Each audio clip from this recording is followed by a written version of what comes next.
Check 1, 2. Check. Check 1, 2. Let's see if this goes for. Oh, let's see if this moves forward. If this goes live right away, or if there's a delay here.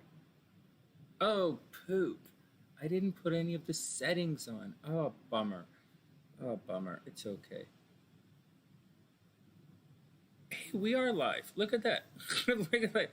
Well, so much for YouTube waiting. Well, I guess YouTube and Facebook are both pushing their little things.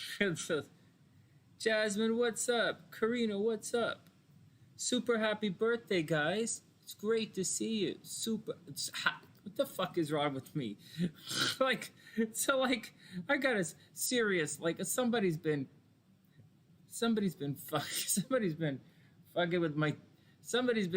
I gotta say, I haven't taken my ashwagandha in the last 2 days because I ran out of ashwagandha yesterday.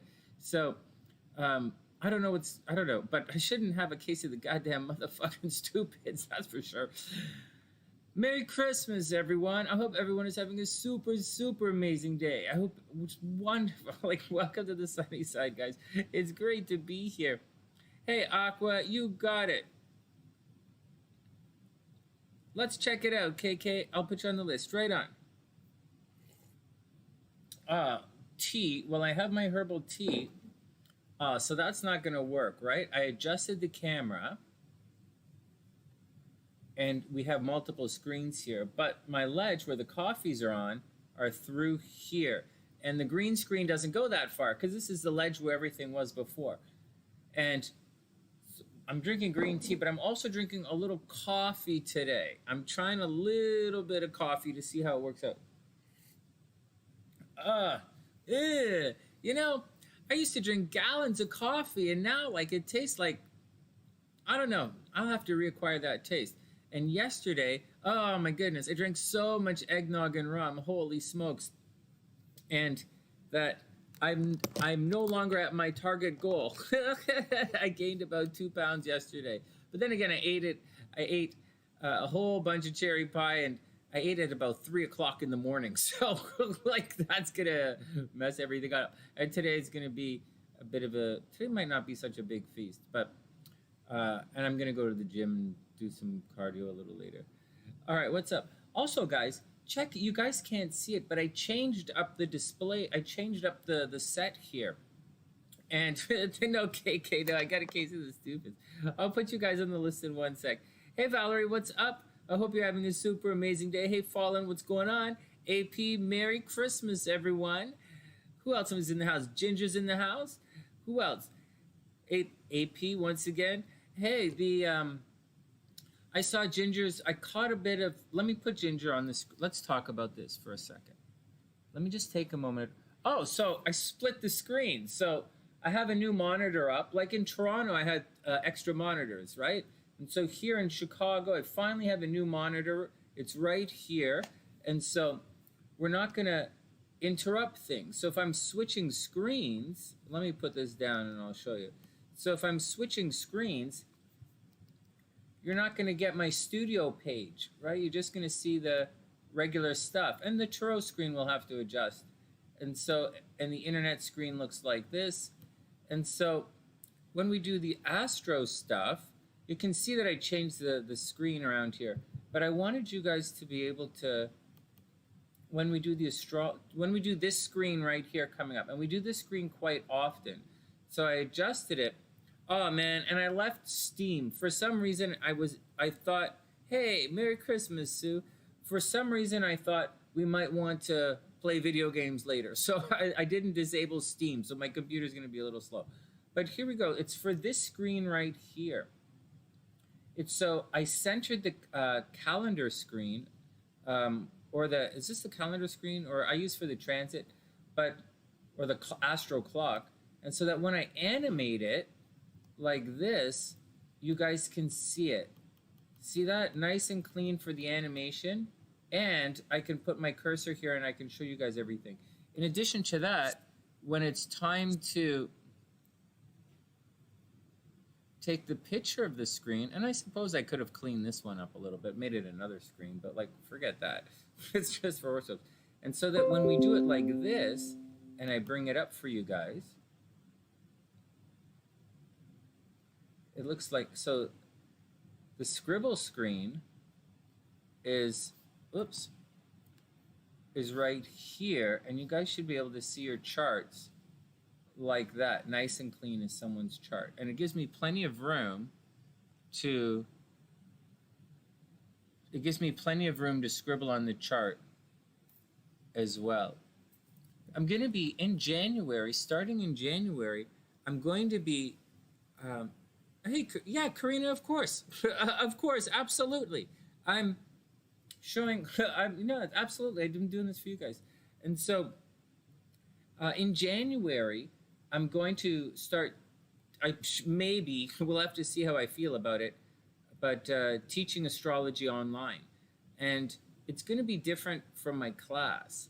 In my class, we focus on some stuff in astrology that you'll never ever see. You just won't see it. And it's on the class, we truly focus on SunnySide astrology. And in the class, we really study astrology the way I do astrology. And I'm teaching it in little bits and pieces and modules, and they're different levels. Whereas online, I'm going to do more of a pop astrology approach, because there's no need to stress everybody's brains out. So it'll be pop astrology with a little bit of SunnySide astrology and a little bit of the technical stuff thrown in. It's because SunnySide astrology really, although I do use the astrological signs, like obviously I use the astrological signs, SunnySide astrology is a little different. It's more of a planet-to-planet kind of astrology, and it definitely uses the Placidius house system because, and it's very obvious why I use that particular system. And so that's the deal. All right, anyways, that's what's going on. So I changed this up. Hopefully it works. If it doesn't work, we'll change it up again. No big deal. All right, let's put it down. Let's start reading some cards. So I'm going to do a thing for the next little while. Hey, Karina, whenever you like, just let me know. Oh, I didn't put the link in. One sec.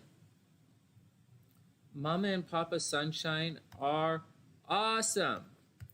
I talked to them yesterday, and they're doing wonderfully. Mama and Papa Sunshine doing wonderfully. One sec. Let me check this stuff up. You got it, Karina.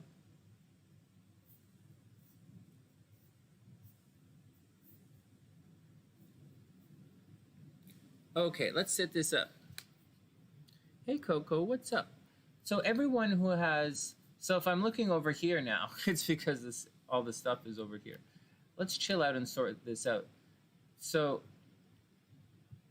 plus I want to do more celebrity readings. I found out that over Christmas, in the last couple of weeks, that a number of Sunnysiders have joined the SunnySide, or they've come here. I got you, Karina. They, through some of the fun stuff I did, like the Jeffree Star video, and I'm like, Jeffree Star, wow, that was a long time ago, and I don't even really I don't really follow Jeffree Star, and maybe the Obsidian guy, so I'll do a couple more of that stuff because it's more fun and commentary. I know, guys, I know. You're not supposed to talk about it. You're just supposed to just do it, but that's not really how life works. So many people say that, but it's not how life works. You're supposed to tell people what you're doing, or else nobody's going to be there to cheer you on. Nobody's going to inspire you. You do it for leverage over your own emotions. There are lots of reasons. It's very important in life to tell people what the fuck you're doing so that everybody knows to meet you at the fucking finish line. Duh. Like, some people don't want to put extra pressure on themselves, but it's not the point. Hey, Buddha, what's up, playa? Hope you're having a super amazing day. Hey, Erica, what's up? Oh, everybody be cool. I'm doing that right now. I'm setting everything up right now. I'm just making sure I don't miss anybody as we scribble everyone in. Aqua's here. Aqua's first. Aqua's first, and we'll answer the questions. And Jasmine is going to be second. And then Aqua KK, Jasmine, Well, why not? You want to be first? I got you in there. Karina. I have to pull up Karina's chart. So give me a second, guys. I have to find her chart. I know it's on this computer, but I got to make sure it's on this computer. And then you got it, Erica. Erica, just let me know. Just let me know when it's all done, and I'll add you to the list. Also, yeah, no, Karina, I'm not sure which computer you're on. So also, for newcomers, Erica, let me know if you want, if it was a tarot reading or an astrology check. You got it, beautiful. Whenever it shows up in my PayPal, then I'll have a look. Let me just pull up Karina's chart.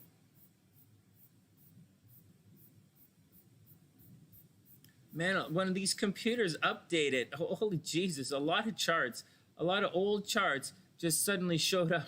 I just suddenly arrived on my screen. All right, Karina B. All right, let's lose this. I just wanted to show you guys this. And your initials are KR. Let's have a look. Okay, this is coming down. I got you. KR. You got it. What's your name here? Let me write you down. KR. Sure, we could do a progress chart. KR. KR is beautiful Aries. All right, Aries, you got it. Beautiful Aries.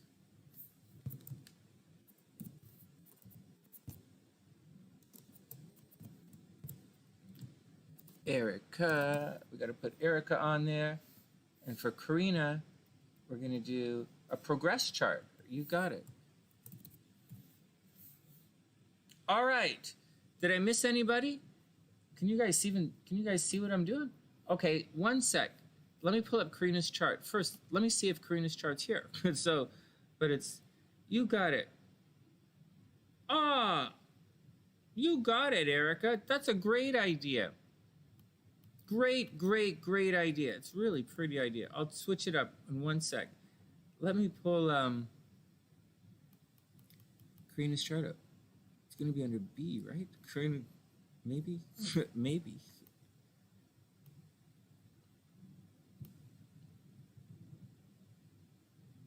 I got you right here. This is it, Karina.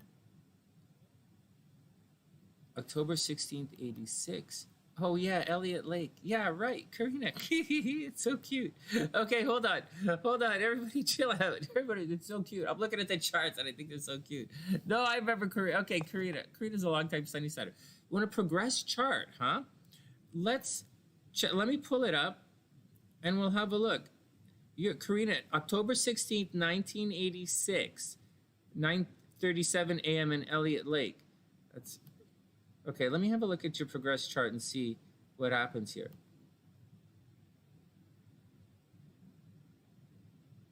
Yeah, this is good. Yeah, progress chart is good. Scorpio, I mean, Libra, Scorpio. All right, Karina, you got it. We'll look at your progress chart. We'll do the whole thing. It's Christmas. We'll do the entire thing. And let me pull up Erica's charts while we're at it. So Erica, one sec, guys. Erica, these are fun. These are fun, guys. I'm glad you guys are asking me for, it's not just basic astrology stuff. It's interesting. Compatibility chart and progress chart. Very cool. Erica, March 2nd, 96. 2:02 a.m. You got it. Erica, March 2nd, 96, 2:02 a.m. And I'll add your sister right now.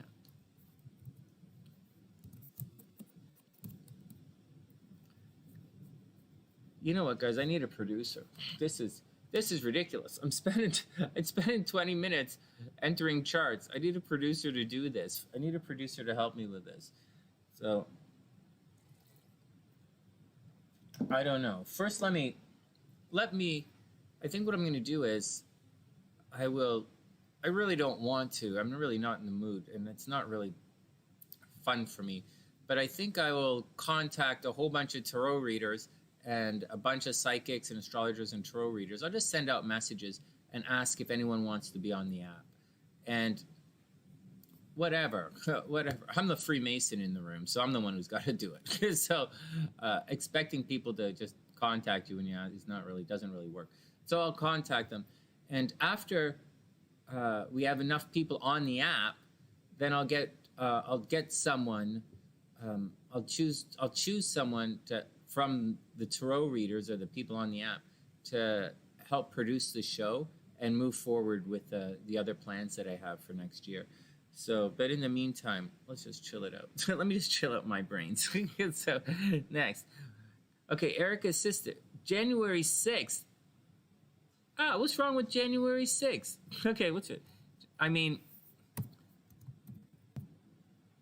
January 6th, 1990. January 6th, 1990, 11:23 a.m. in Rensselaer, Rensselaer.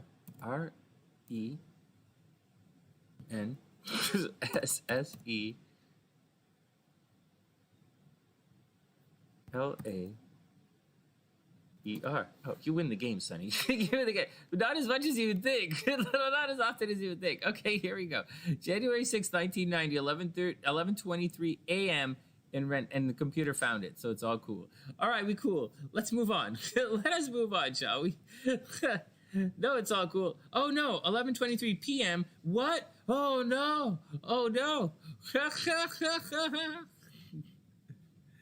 Oh my God! 1 sec. Hold on. No, sorry guys. I didn't see what you said. Hold on. Hey Avis, what's up? I hope you're having a beautiful day. Hey guys, let's just change this to PM. When the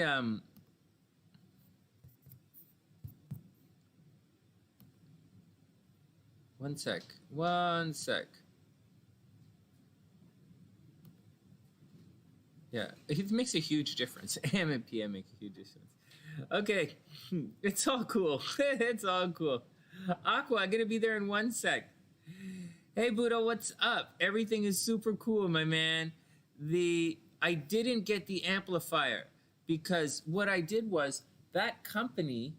Let me just shrink this up a bit and we'll start the tarot readings.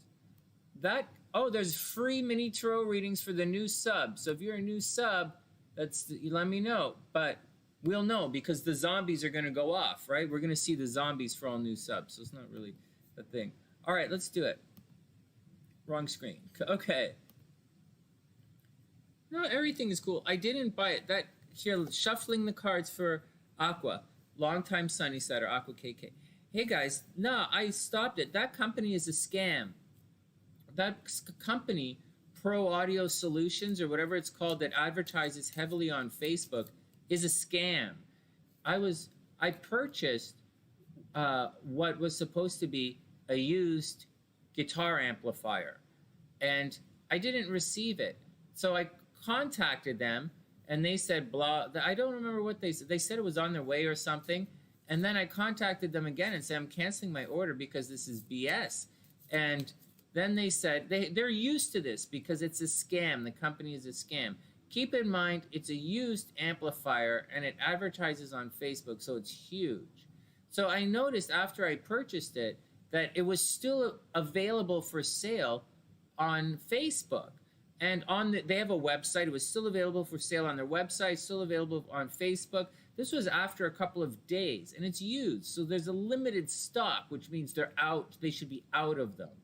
And I called them up, and I'm messaging the guy, and I'm like, dude, where the hell's my amplifier? It's supposed to be here. And he said they hadn't sent it out yet, and there was a problem with whatever bullshit. And I said, okay, whatever. We'll cancel my fucking order. And the guy said, well, you know what? If you place another order right now, we'll ship it off to you right now. And I'm like, fuck you. You're selling, that's a used piece of equipment. You don't fucking have it. There's no way you could have it and not have sent it out and still be for sale. You're absolutely fucking scamming.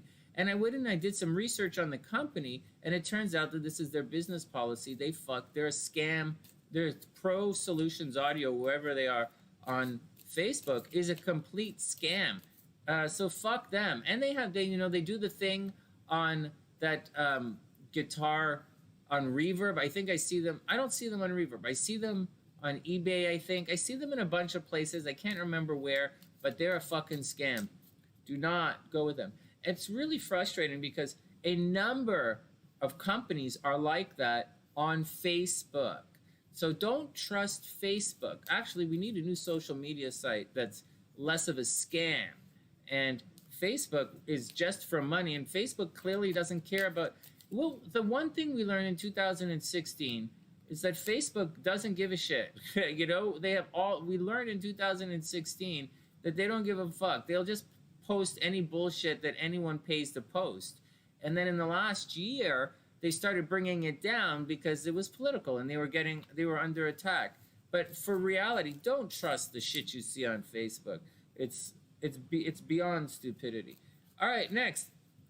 Anyways, that's cool. Next. Hey, Mahor, what's up? You got it. Okay, let's add Mahor to the list and we will keep going. And then we will Aqua KK.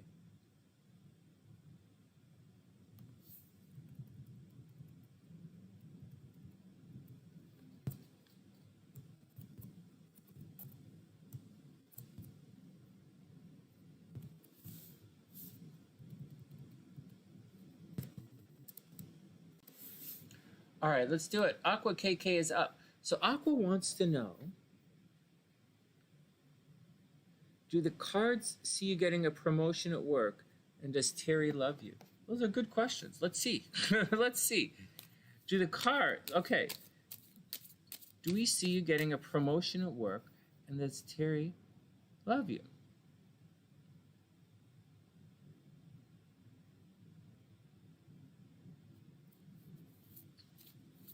I like to, for a lot of, I don't know. It's all, I don't know. It all depends. It all depends.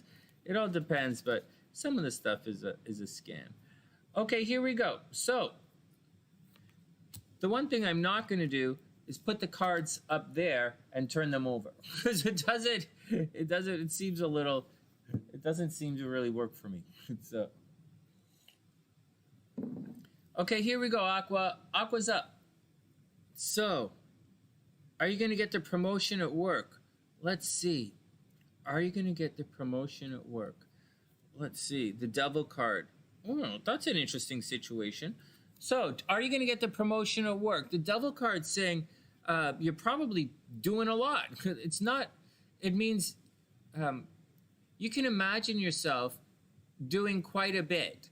The devil is kind of goofing off and doing a lot of things for fun, or indulging in your fantasies. True, the devil does represent that, but the devil's more than that. It is achieving a goal. The devil should be hard work or working towards something. Now, on one hand, you might be working towards goofing off or pleasure, or carnal pleasures, but on the other hand, you're working towards something. I'm explaining where I'm coming up with the answer for a yes-no on this particular situation. And it does look like you're working really hard. It is Capricorn energy after all, and you might feel a little chained to the situation, but it doesn't necessarily mean you're going to get promoted yet. It's more than likely. Okay, let's see what else it says. Then the Hangman is here. This is Neptune energy, so there's definitely a bit of confusion on the scene here. So watch out. Things might not appear as they seem.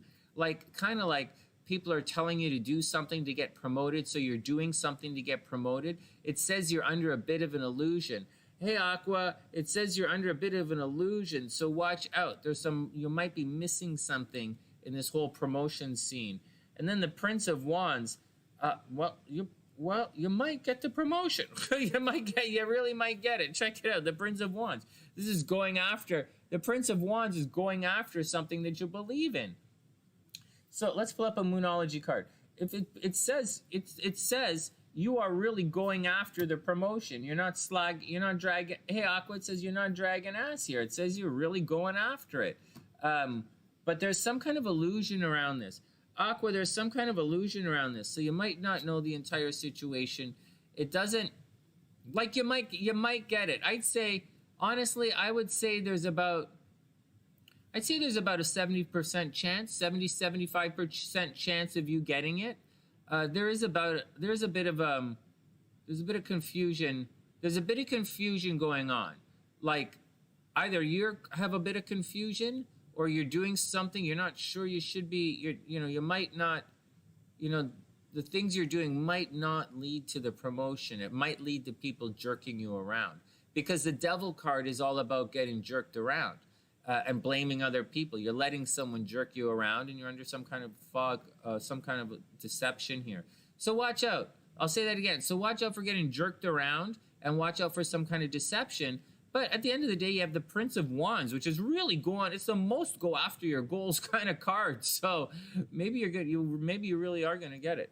And then finally, a new romantic cycle begins. I'm not sure how this plays out, but a new romantic cycle begins. So it is possible that you're gonna get the job. Let's see. Does Terry love you? Oh my God. A new romantic cycle begins. Maybe. Maybe. Let's go on. Hey, Crystal, what's up? Hey, someone else popped in that I didn't say hello to. One sec. Hey, Crystal, check it out. I mean, not Crystal, thanks for saying hello to... Oh, Marcus is in the house. Hey, Marcus, what's up, playa? I hope you're having a super amazing day. Hey, Crystal, thanks for saying hello on the... on those videos I've been making. I've been making little 10-second videos, live updates for... Because I'm checking out a new YouTube thing, right? And I've been at the gym, and I'm posting little things saying hello at the gym in the morning. And I don't really see them. I'm not sure how to see those little videos that I post. But YouTube's asking me to do it. So frig, I'm doing it. I'm trying, for the first time in like 2 years, I got in a big fight with YouTube a couple of years ago. And so, kind of put my channel growth a little bit. But whatever. But we all good now. And I'm trying to do what they said. All right, let's answer the second question. Hey, Mimi, you got it. Mimi, you're going to be after beautiful Aries. We're going to answer KK's next question. Does Terry love me? You got it. First, let's add Mimi right here before I forget.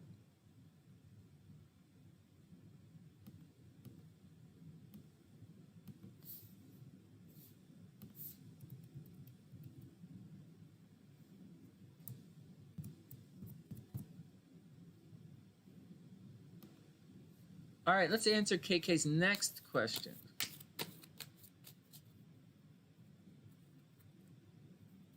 Hey, Merry Christmas, guys. It's great to be here. You got it, Avis. I'll add you to the list in 1 sec. So KK, what else is next for KK? Let's add Avis before I forget.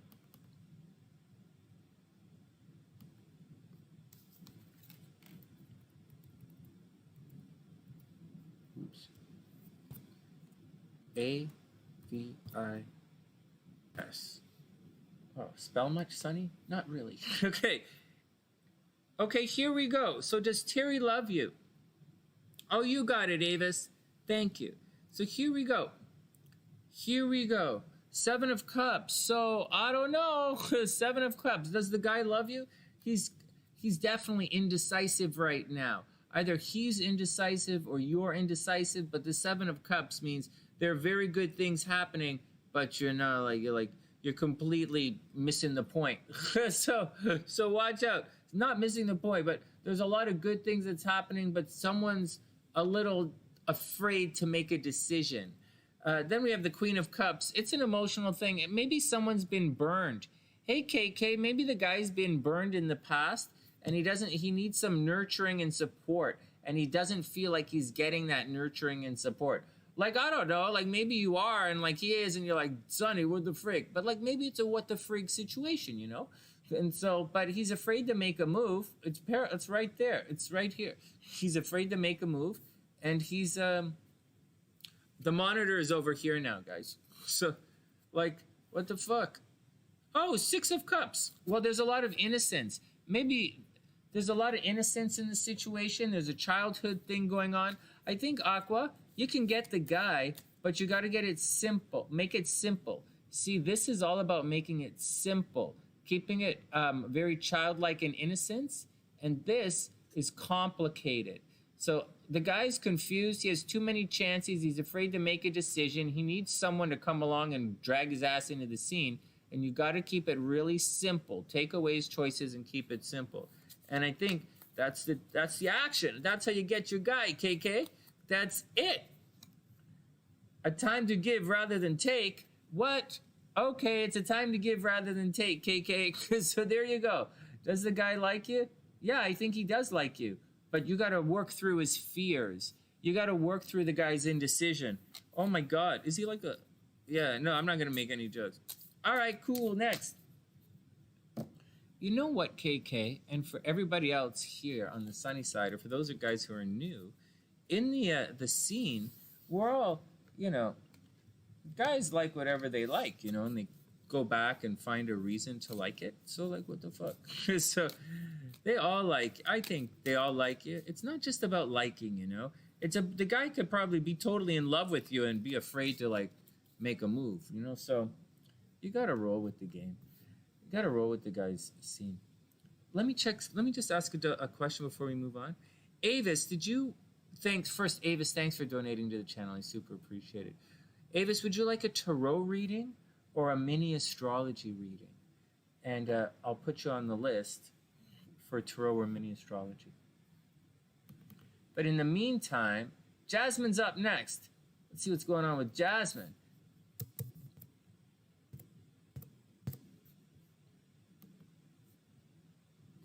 All right, cards. Check out Jasmine.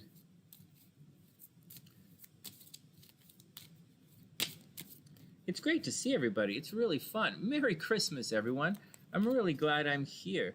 I wasn't really doing much. I wanted to come on, read the cards for you guys. Oh, as we're going along, I'll talk about that in a minute. There's a lot of stuff. We just started. We just began, and there are a bunch of readings to get to. Hey, Leah, what's up? Merry Christmas. I hope you're having a super beautiful day. Hold on, I'm going to put the monitor on so I can see what the hell everybody's talking about. My monitor's not... I'm just refreshing it right in front of me so that I'm not looking like this all the time. All right, Jasmine's up. You got it, Avis. This is refreshing. While that refreshes, I'll just change this. Avis, as we're cruising along, can you type in everybody's birth information, please? And we'll, when I get to it, we're going to get to your reading in about, it looks like about 1, 2, 3, in about 45 minutes, I think.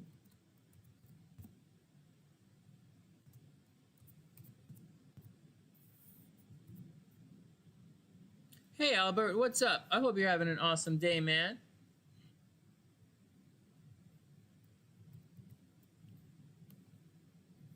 There you go. All right, Jasmine's up. Let's do it. Here we go.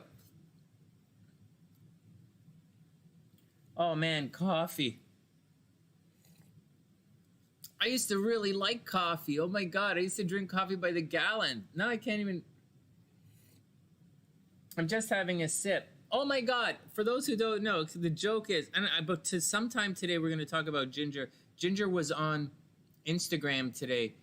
Ginger was live streaming on Instagram today. She was live streaming on Facebook last night. She has a YouTube channel. For those who don't know, Ginger is featured on our app, TheSunnySide Astrology. If you want to see any of Ginger's videos, just go to TheSunnySide Astrology and click on her thing. But we'll talk about that a little later for guys trying to succeed on social media. It's not the easiest thing in the world. And yeah, I know coffee's a little great. Okay, let's get on with things. All right, so Jasmine, 3 of Pentacles reversed. Wow. Oh, thanks, Avis. One sec. Let me just, that's okay. You don't need his birth time.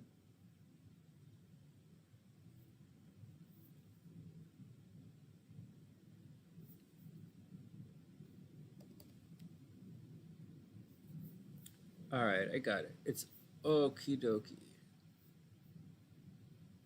Oh, Mahor, I totally got your birth chart. You can't see. We can't see you, but you're right here, Mahor. You're underneath all of this stuff. Fuck. What the fuck? Fuck. Fuck. Oh my god. What the fuck? What the fuck is going on? Oh god, my screen is all fucked up. Alright, hold on, everybody. What the hell did I just do?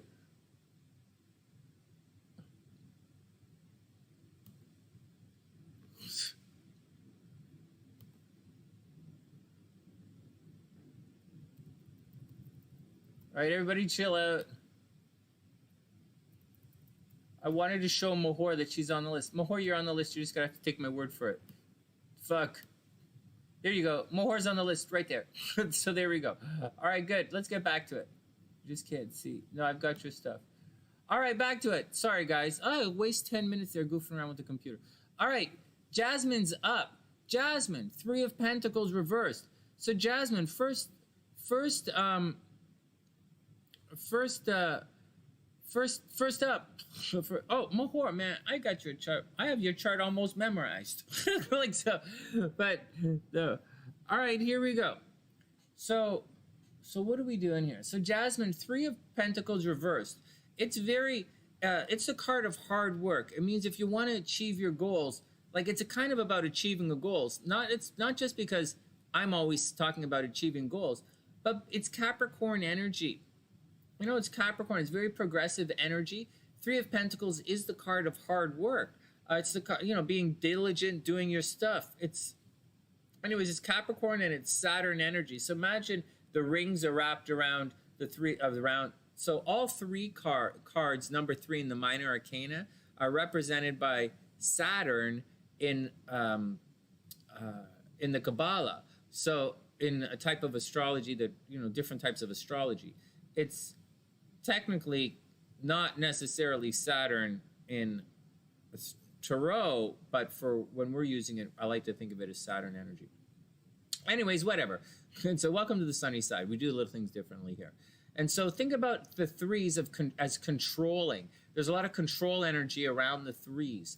And so, plus it's reversed. So when it's reversed, it's kind of get like a goof off vibe going on. So Jasmine, there's a possibility that you're not, like, you're supposed to be putting in a lot of hard work, but you're not putting in the hard work, or you're being prevented from putting in the hard work, or you're supposed to study or do something, and it's not that it's being goofed off, it's that you can't do what it is that you're supposed to be able to do.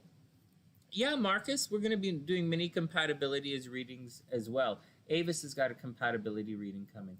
And Erica, Avis and Erica. Then we have the 5 of Wands. Oh my God, Jasmine. The 5 of Wands mean everybody's fighting. So what's the deal?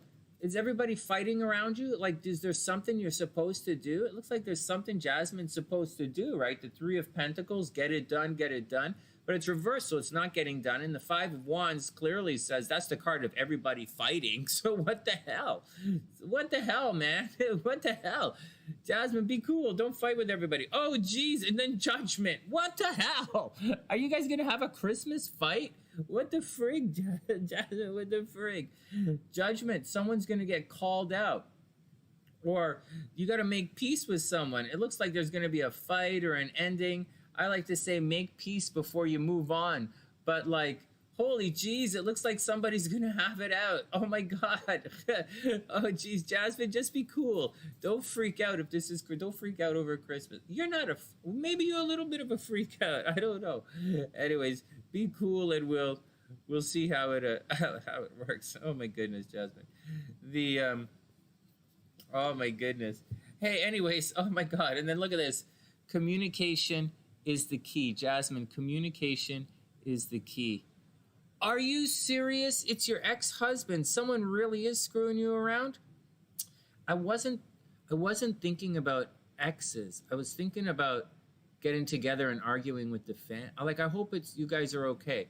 I don't deal with around Christmas time. I don't deal with any exes at all. If my ex, you know, if AJ's mom wants anything at Christmas, she can have anything she wants at Christmas as long as it Doesn't bug me. She can have everything, anything that she wants. And AJ can spend all of Christmas with that side of his family, all he wants, and it's all fine. So it's no stress. Plus, they're in a different country. Well, I hope your husband takes it easy and doesn't stress everything out. Well, right on. Well, a super Merry Christmas to Ira and her daughter as well. Sending love all the way out to the West Coast. Hey, Ira, what's up? Hope you're having a super Merry Christmas. You guys having a lot of fun. And good things going to happen for Leo's. Leo's health should be clearing up. Okay, and finally, oh yeah, communication is the key. So that's the deal, Jasmine. It looks as if it looks like you're going to have it looks like there's going to be some kind of communication is the key. It looks like there's some kind of, well, let's hope that your ex doesn't cause too much shit, you know? Seriously. It looks like he's causing shit. So, but the Judgment card usually indicates an ending to all the bullshit. So maybe things are going to work out. All right, next. Let's get up there. Beautiful Aries is next.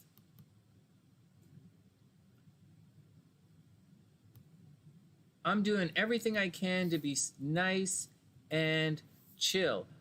After some readings with you guys, I got to go to the gym and I have to watch the second half of Star Trek Discovery. I have to go and watch the second half of the last episode of Star Trek Discovery so I find out what happens with those guys on the medical ship inside the computer program. I think the episode's a little weak. I think the writing on Discovery is a little weak, but I'm curious. The writing on Discovery could be better. What happened to the Picard show, guys? I'm waiting. I thought Picard was supposed to be out a couple of weeks ago. I'm still waiting for it. That's how I got sucked into watching the Discovery stuff. Mandalorian is done. What am I gonna do on the treadmill, man? What am I gonna do on the treadmill with no? So. Oh God, cold coffee. Oh, it used to be so good. I used to love cold coffee. Now it tastes like. Make some tea. Go back to some tea. All right, here we go. Beautiful Aries is up. Let's see what's going on with beautiful Aries.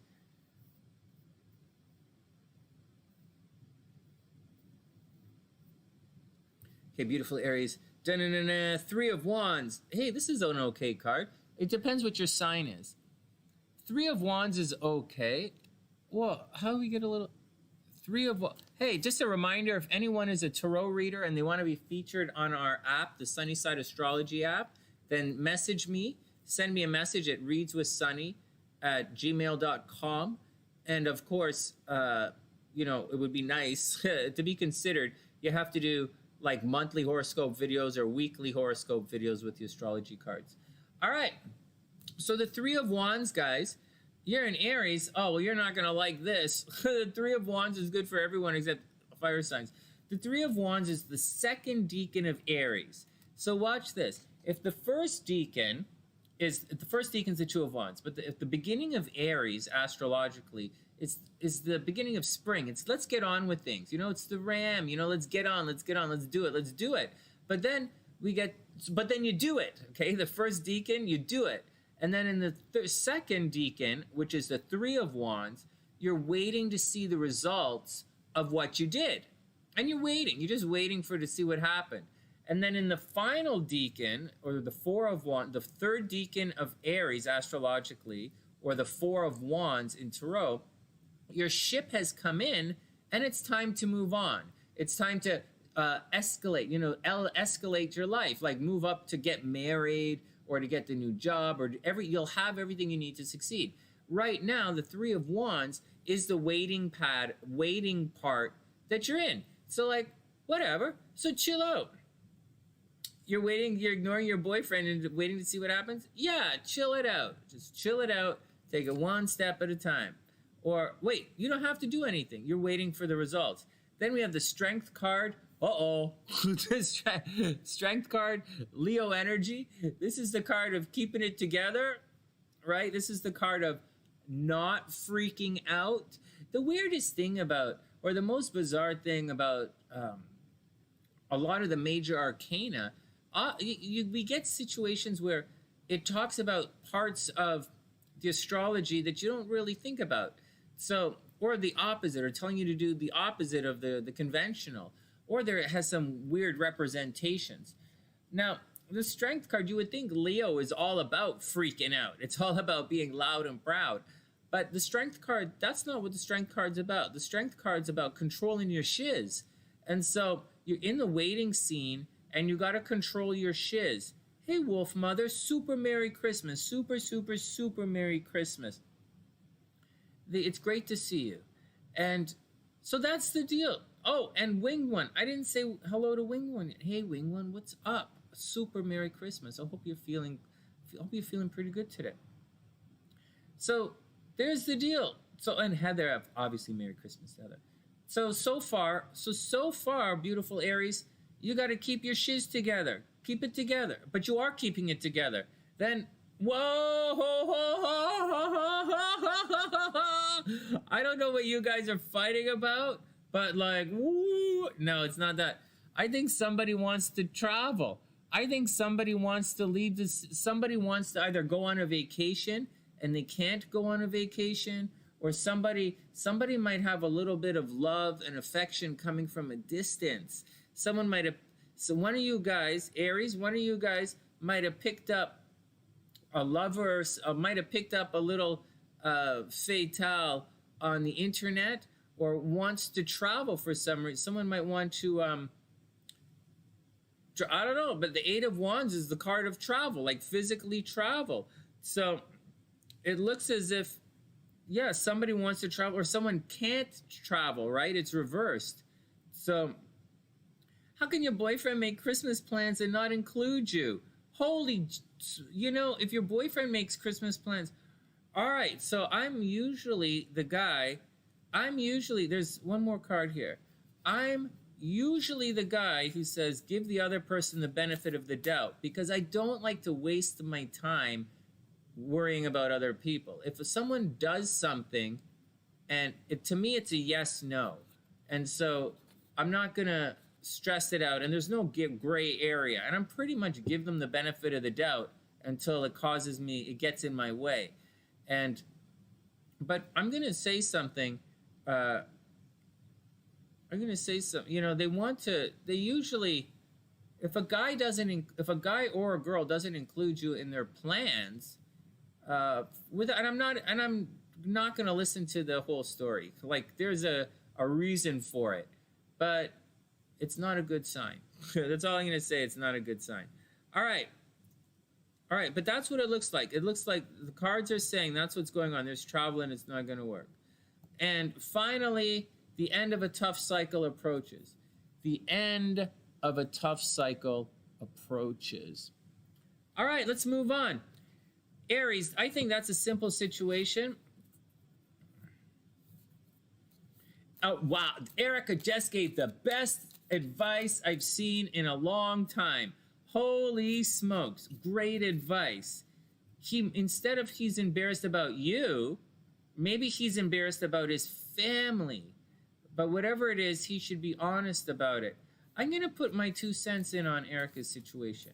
I don't think you guys realize this, but there are a lot of times when the guy doesn't measure up, or the woman. I've seen this happen to women all the time. You wouldn't, there's a lot. I've seen this happen to so many, they don't want to talk to, they won't talk, people, whatever. And so, but oftentimes, if a guy doesn't come up, hey, Jamaican Sag, super Merry Christmas. If a guy doesn't, include you in that kind of scene, then it's not always about you. One, it might be about you, and then you better get your act together. Absolutely. But 2, it might be about him. And if it's about him, then I don't know what to say. Maybe he doesn't have money to bring you out there, to fly you out there. Maybe he doesn't want to drag your ass into some kind of ghetto scene. Maybe his life, maybe he likes you, like you're the bright twinkling star in his life. But his life that he's in is bullshit. And maybe he just doesn't have the money, and he's too embarrassed to say. You gotta find a way to make it work. All right, next. You know, okay, we're gonna move on. We're gonna move on because this is I can sit here and talk about this all day, and maybe I will make a video talking about this. It's not. I used to see it a lot in the seduction world. A lot. You know, there was and it hurts. You know, sometimes, you know, there's a communication thing. For whatever reason, the communication between the man and the woman, or the woman and the woman, or the guy and the guy, or the it and the we, or the what and the fuck, there's a communication thing, and there's a lot of ego, pride, shame, and or whatever. You know, it's not always. He's not always a bad guy.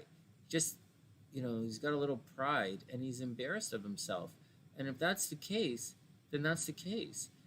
During the Depression, many men, this is, you know, we're talking stereotype gender placements here, but many men left the family, you know, it's like to go find work, or to not feed the family, like, because they can't feed the family. So, like, you just gotta, there's a lot more to it, you know, when you get into relationships. So you gotta be cool. But in the meantime, you gotta take it one at a time. No, Wolf Mother, I did. That was the reading. That was the last reading, was for Aries and all over these questions. And it looks like there is the cards. I think the cards were very accurate with that reading. All right, next, Mimi's up. Mimi, did Mimi have a question, or are we just looking at a reading here? Mimi, General Tarot.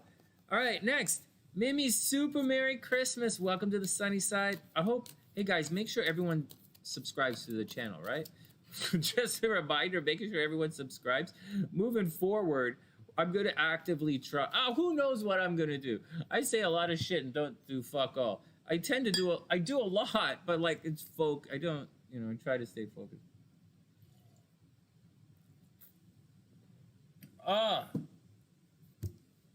Next, Mimi's up. General reading for Mimi. It's okay, Wolf Mother. It's great to see you. Great to see all the usual Sunnyside peeps. All the new Sunnysiders, all the old Sunnysiders. It's Christmas, right? Come hang out with the crew. Then I'm going to go for a walk on the treadmill. My legs are tired, so no stepper today. And tomorrow's leg day, so hit the stepper today. And I might, if we drink a lot of rum and eggnog, then no gym tomorrow, right? No stepper tomorrow, cardio to go long walk tomorrow. But one step at a time. There is a lot. I do have a lot to tell you guys about my journey in the last year. And I do have a lot that I didn't know going in that I learned along the way. And a lot of it, my journey in 2020 was getting back in shape. And there's a lot of stuff that I made some mistakes, and I really did succeed. And then I have to make a video telling you guys what I'm planning to do in 2021 and set our goals for 2021. But before we do anything, I got to lose the weight that I'm going to gain in the next 2 days. But I'll lose that by, you know, second week of January. And then I'm going to get an awesome, I have some fitness goals I talked with my dad about, and it's going to take me a year to reach those goals. And I have some business goals with the sunny side I want to achieve, and I'm going to need some help to do it. All right, next, here we go. Mimi's up. Mimi, the Emperor. Hey, nice card. Here we go. Aries energy. It's the Emperor. The Emperor, get things done. Get things done. Get it done. Get it done. Take charge of the situation, Mimi. Whatever the action is, take charge of the situation. Don't, now, it's Aries energy, so we like to talk very Aries about the Emperor, right? Like, let's get on with it, let's do it, go, go, go. But that's not really what the Emperor means in the major arcana. You would think it does, but it doesn't. The Emperor is a father figure. We have the Emperor, we have we have a progression right here. And yeah, Marcus, go ahead. Add everything. Just type it all in, and I'll just type it all in, and we'll sort it out when we get to you. Yeah, just type it all in, because I still have to type in Avis's stuff and pull up my horse chart. So now it moves from the Empress, which is the softest kind of love, very super nurturing energy, to the Emperor, which is somewhat stern, but he's a very fair guy.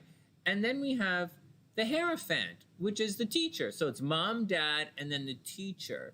And the teacher, the Hierophant, is very stubborn and very stern, very book smart.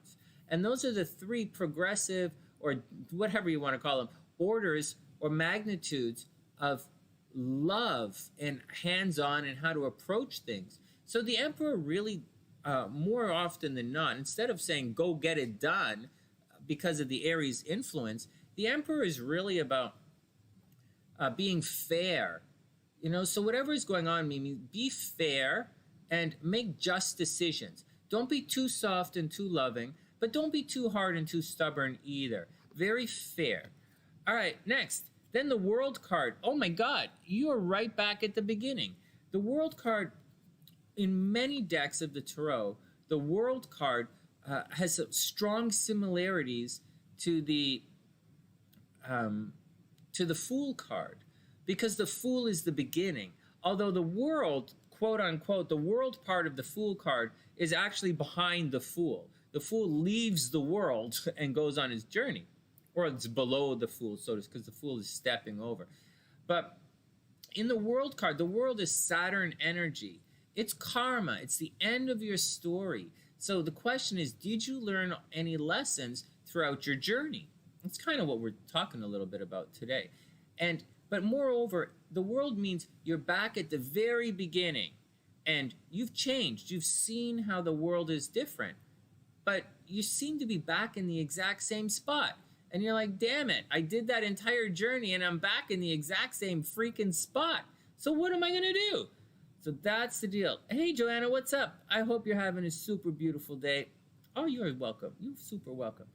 So that's the deal, Mimi. So what's going on is you're back at the beginning. It's the same old stuff. The Emperor is there. It's not super tough. It's not super easy. And you're like, what the frig? But you've changed, and it's time for you. It is time for you to use everything. If I may talk New Agey for a moment, to use all the lessons you learned in the last little while and to ascend to the next story. And finally, we have the Alchemist reversed. So there's something about your potential that has to be revealed, or that has to be pushed forward, or something that you want to manifest or make at this crux that you're in right now, Mimi. But there might be a problem for whatever reason, like that energy, your energy. You see, the Alchemist, or like the Magician, it really is a card of your potential. It's someone shining a light on your potential. And that's what happens in the story. Tarot meets the Magician, and the Magician shines a light on Tarot's potential. That's what happens. That's what happens in the card. And so what's happening is it's reversed. So your potential is being blocked. Mimi, for whatever reason, your potential is being blocked, and it's kind of halting. So it seems like you're back at the beginning. You're at square one again. You've changed. You thought it would be different, but for whatever reason, it's difficult to make the next leap. So take a moment, trust yourself, right? The Magician, you have to trust yourself. Trust yourself, take that leap, and then you're going to be able to really move on to the next chapter. Hey, thanks, Wing One. That's really sweet. And thanks, Marcus. And finally, Mimi, balance spirituality and practicality. Mimi, balance spirituality and practicality. And then it's going to be okay. It's a tricky one. It looks like you're ready to go on. Mimi, it looks like you're ready to go on. But I think your potential, or you being the hero in the situation, I think you have to really grab the bull by the horn, so to speak, Mimi. I think you have to take control of the situation, and then everything else is going to flow. I think that's the deal, right? We want to turn the Alchemist right side up so that your potential, your superhero status shines through. Not that it's about being a superhero, but I think you're being blocked a little right now, or you're waiting. Mimi might be waiting for other people to get their shit together, and she should be a little tougher, but fair, right? The Emperor, tough but fair, with all the bullshit around her. All right, one more. I'm gonna read Wing One's cards, and then we're gonna go on. Oh wait, what was that, Wing One? Shoot. Oh, I think it's Wing One wants an astrology reading. Very cool. You're welcome, Mimi. All right, let's get into the action here. Karina is up next. Let's do a progressive reading for Karina. This is going to be neat. Progress chart. Come on. Come on. Click on it. Come on.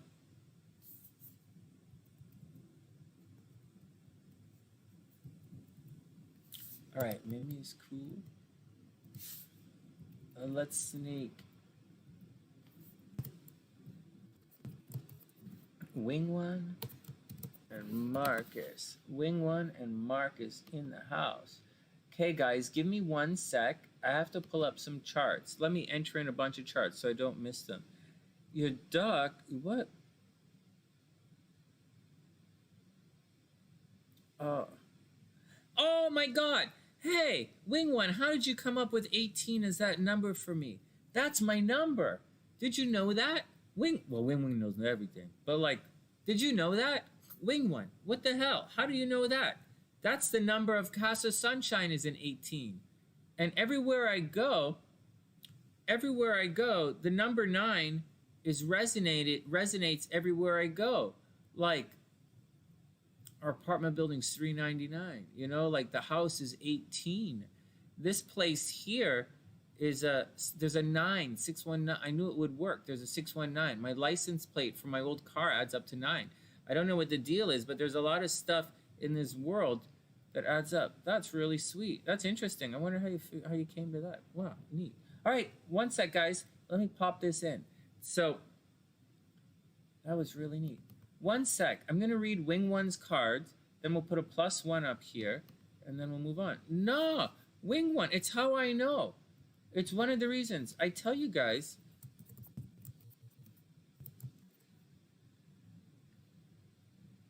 Thanks, Joanna. That's really sweet. I'm going to add a +1 here from Joanna. Now, I'm going to read Wing One's card and then we'll move on. Guys, I tell you guys all the time. Let me shuffle the cards for Wing One. We'll read her cards, and then we'll get to the tarot readings. Yeah, Leah, we'll read your cards. You got it from Karina. You got it, guys. So I don't have any. No, you know what? I don't have any videos on numerology. Should I do them? You guys think I should? So I'm not a numerology expert. Okay, I'm not. Numerology is like. It's like, that's a lot of memorizing. There's a lot of work. Actually, I met the guy who runs the Canadian Numerology Association one day. Guy's fucking weird. He comes up to me and he starts talking to me. Oh, this is number 9. Oh, this is 5. Oh, this is blood. And I'm like, dude, fucking chill out. And so but that's just a joke. But I never really memorized all the numbers. But it's really cool. Hey, Tulip Baby, what's up? I hope you're having a super amazing day. Yeah, I know it's a lot of stuff to memorize, so I didn't do that. But that might be a good idea. Okay, let me go back for a sec. Yeah, Karina said she moved from one apartment to another. And then, so, hold on. There's a lot of people talking. I'm getting confused. Okay, +1 is Aaliyah, and then I think we're up to date. If I missed anybody, let me know. And we'll do 2 more readings, 2 more tarot, and then we'll move on. But I want to tell you guys, we'll do 2 more tarot, and then we're going to get to the charts here. Thanks for being patient, guys. This is important. The important thing is not to remember how to spell Aaliyah, because I keep forgetting. Aleyyha. Did it. Yeah, I did it. And that's from Korea, from Karina. Thanks, guys. Thank you. Thanks for paying it forward, everyone. Now, here's the deal. I've been telling you guys this for a long time. Find out a way. How do you know? How do you know? Yeah, Joanna's, look at this. Jonna. I can't pronounce Jonna. Jonna says her house number is 104 and her number is 5. This is a thing. You guys are always asking me, how do you know it's love? How do you know it's to succeed? How do you know you're on your destiny? How do you know you're on the right path? And one of the ways I do it, I look for that number 9. If something happens in a certain way and someone is presents it to me with a 9, like especially a place to live, then I pay attention because there's a high probability that I'm supposed to be there or I'm going to end up there. I know it's a little screwy, and whether I like the place or not, and it doesn't have to be the only one. You can move on. HYA. Oh man. And so it's just interesting, guys, something to think about. And that's one of the things.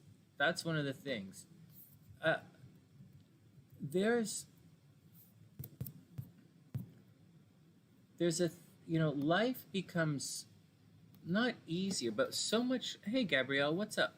Life is so much more streamlined and less confusion when you look and trust these signs. And I look for them and I trust them, and I don't spend a lot of time deliberating that stuff. I spend a lot of time deliberating stuff, but I don't spend time deliberating that stuff. It's like when you see me do the horoscopes and I'm looking for answers.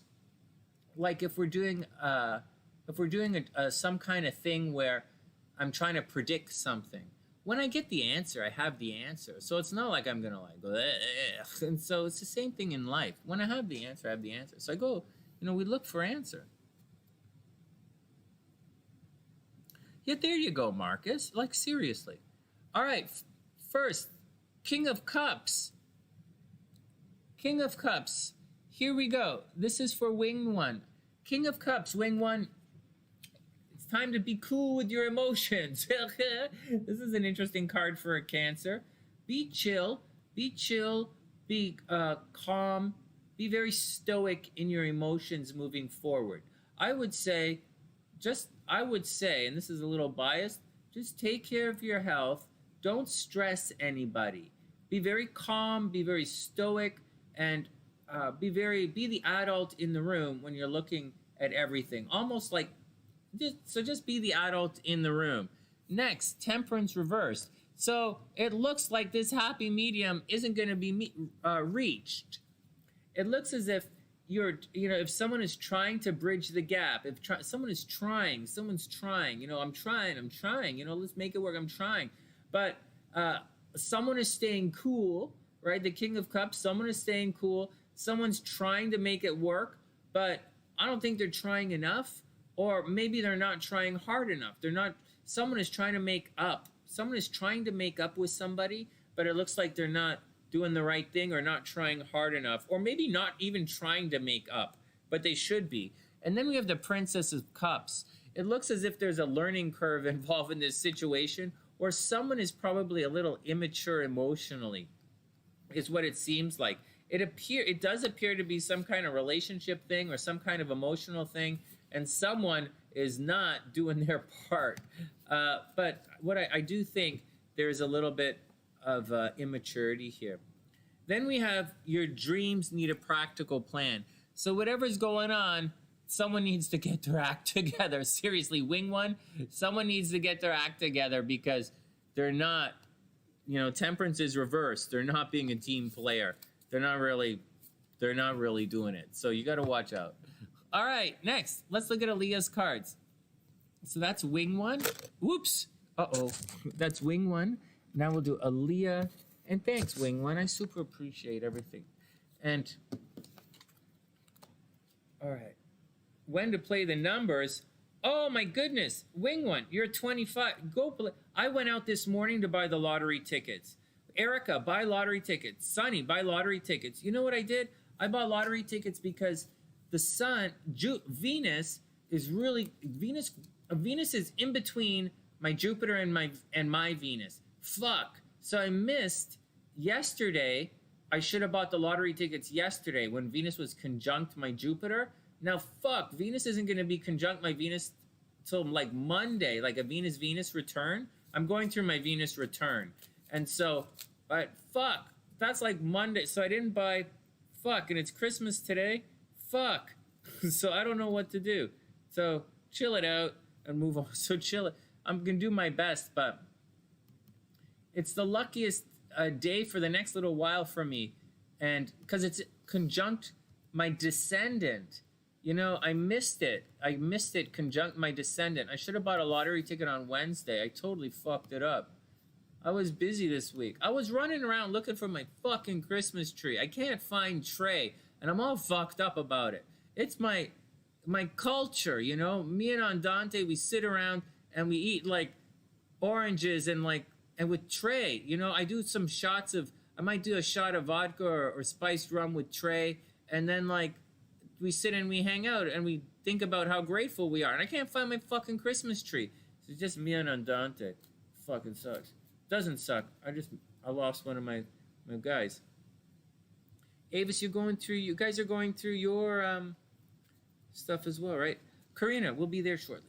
Okay, Karina's gonna be there shortly. All right. Aaliyah is up. Let me read Aaliyah's cards and then we'll be there. One sec, Karina. All right, next. Aaliyah, the Tower reversed. Oh goodness, that is not a card that you want to have start. There's gonna definitely be an ending, Aaliyah, so watch out. Definitely an ending, definitely an ending, definitely an ending. Holy crap. So watch out, Aaliyah. That's horrible. Some shit's gonna come crashing down around you and it's not gonna control it. Then we have the Three of Pentacles. This is absolutely hard work. Watch out for it. You have to put in a lot of work. Shit's gonna come crashing down and it looks like you're gonna have to start all over again. And you're going to put in a lot of hard work. And finally, be very careful. You don't know all of the situations. Something's going to be revealed to you. So be very careful. Hey, Aaliyah, be very careful about this tower and freaking out and smashing everything up because you don't know the entire situation. The High Priestess means something is being hidden from you. Something is being hidden from you. And you have to, you don't have to figure it out. It's going to be revealed to you. So be cool, Aaliyah. Like there's a major ending. There's a major argument on the way. A lot of work, and you're going to find out. You're going to find out. You're really going to, someone's going to tell you what's going on. And finally, it's a time to give rather than take. A time to give rather than take. So be very cool. So Aaliyah, be cool with everything. Because a fight is coming your way, but you don't know everything that they want to fight about. So be careful. All right, but you will. You will find out what's going on. Somebody's going to come and tell you what's going on. All right, next. All right, let's do it. Let's do it. Karina's up. And let's look at Karina's progress chart. Let's put the cards over there. We'll put this over here. And we'll get down to it. So, one sec, guys. Let me add a couple of lists.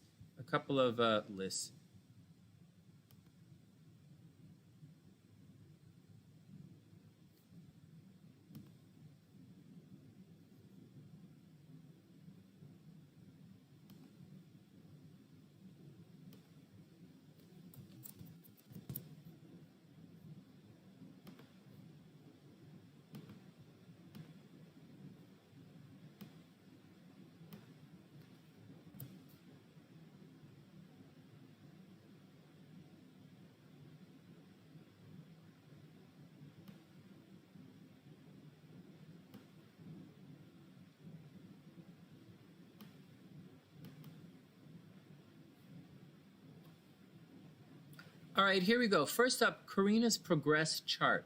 We're going to do Karina, Erica, and then Mahor, and then we'll take a little break, and then we'll do the next three. Avis's compatibility. Oh, no, Erica's a compatibility with her sister. All right, I've got them both. Karina, progressed, Erica, compatibility, and then Mahor, what's coming up. And then we'll do Avis, Wing One, and Marcus. And Wing One, did you want me to add, are you doing a compatibility? I missed it.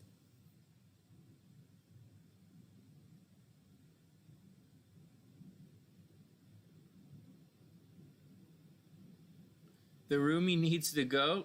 Oh, you want to know when to play the numbers? All right, I'll figure it out. I'll tell you when to play the numbers. I wonder when you should play the numbers. I'm confused. I'm curious too. Thanks, Wing One. All right, wondering when to play the numbers. We'll have a look. I'll have a look. I can't believe you pulled the freaking 18. Okay. Okay, here we go. Let's get into it.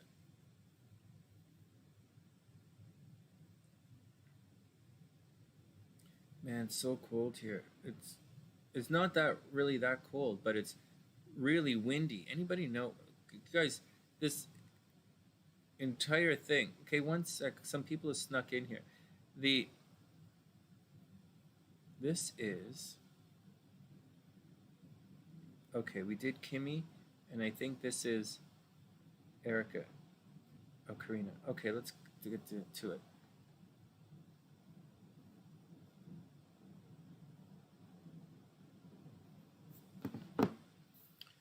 All right, everybody with me?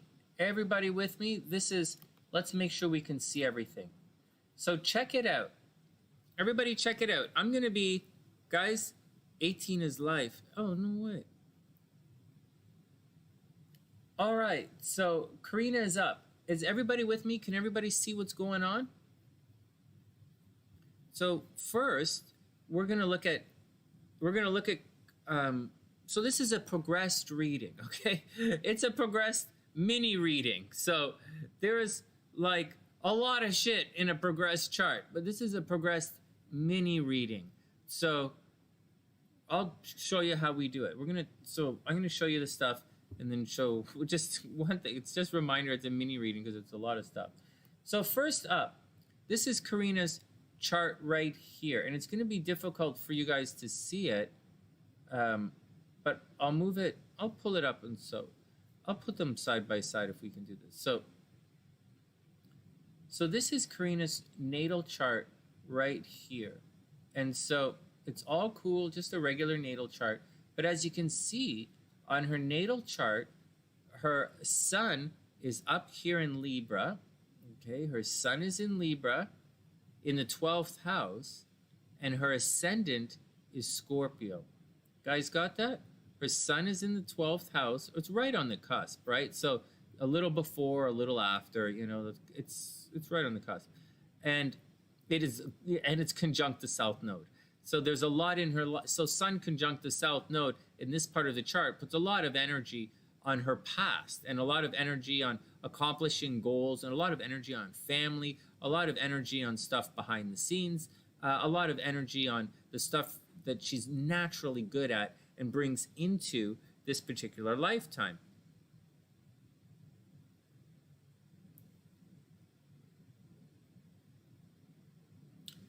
Yeah, possibly.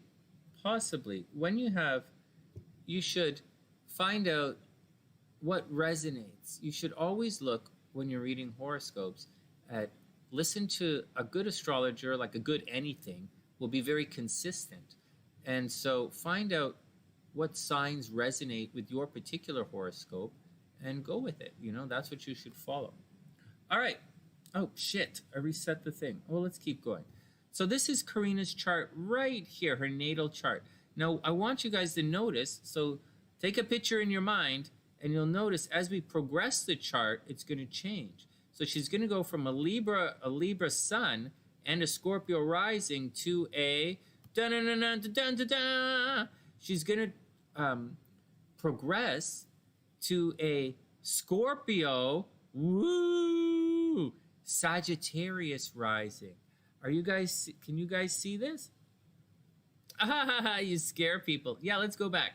Scorpio ascendant, definitely Scorpio ascendant, you scare people. Plus Venus in the first house in Scorpio, Venus is direct. All right, and Saturn's in the first house. So you might have a lot of, you probably scare people. Okay, you have a couple of things. They're probably very intimidated by you. You know, under your normal chart, they're very intimidated by you. You might always be thinking about your looks. You might spend a lot of time in the mirror. Obviously, this placement right here in the first house, it's going to lead to, you probably have a mole right around here. I'd say right around here, like you might have a mole or a birthmark or a beauty mark on your cheek or your lip. I would say on your cheek or your lip, and you probably have a birthmark down in your underwear region as well. I would almost guarantee say that. And so, but that's the deal. That's the deal. And Saturn is here, so you're a very disciplined person as well. This is your normal chart, but moving forward, you've progressed. So you're not as Libra as you used to be. And the spotlight isn't really on friends like it used to be. The sun, and now I'm going to pull your chart up, and we're going to look at your progressed chart. But just let's take it all with a grain of salt, because there are a couple of things we have to do with the progressed chart. So let's pull up a different chart. One sec. Let's pull up this chart. Let's do 2 charts.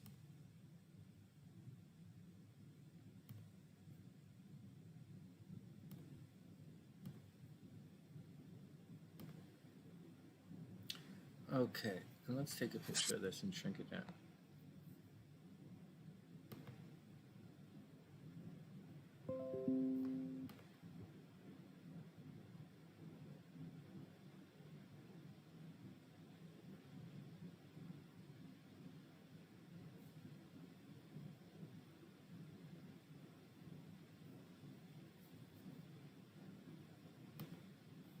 One sec. I'm just trying to figure out how I can get this in here and show you to you guys better.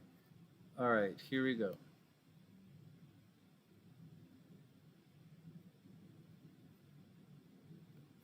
What the hell, Sonny? Yeah, I know. Oh, God. Oh, God, I'm spending all my time trying to do this. This is freaking brutal. Okay, one sec. I'm having a real pain in the ass technical difficulty here. This shouldn't be this complicated.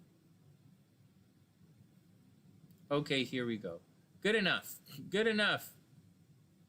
So on one chart, just want to show you guys here the chart. So on one hand,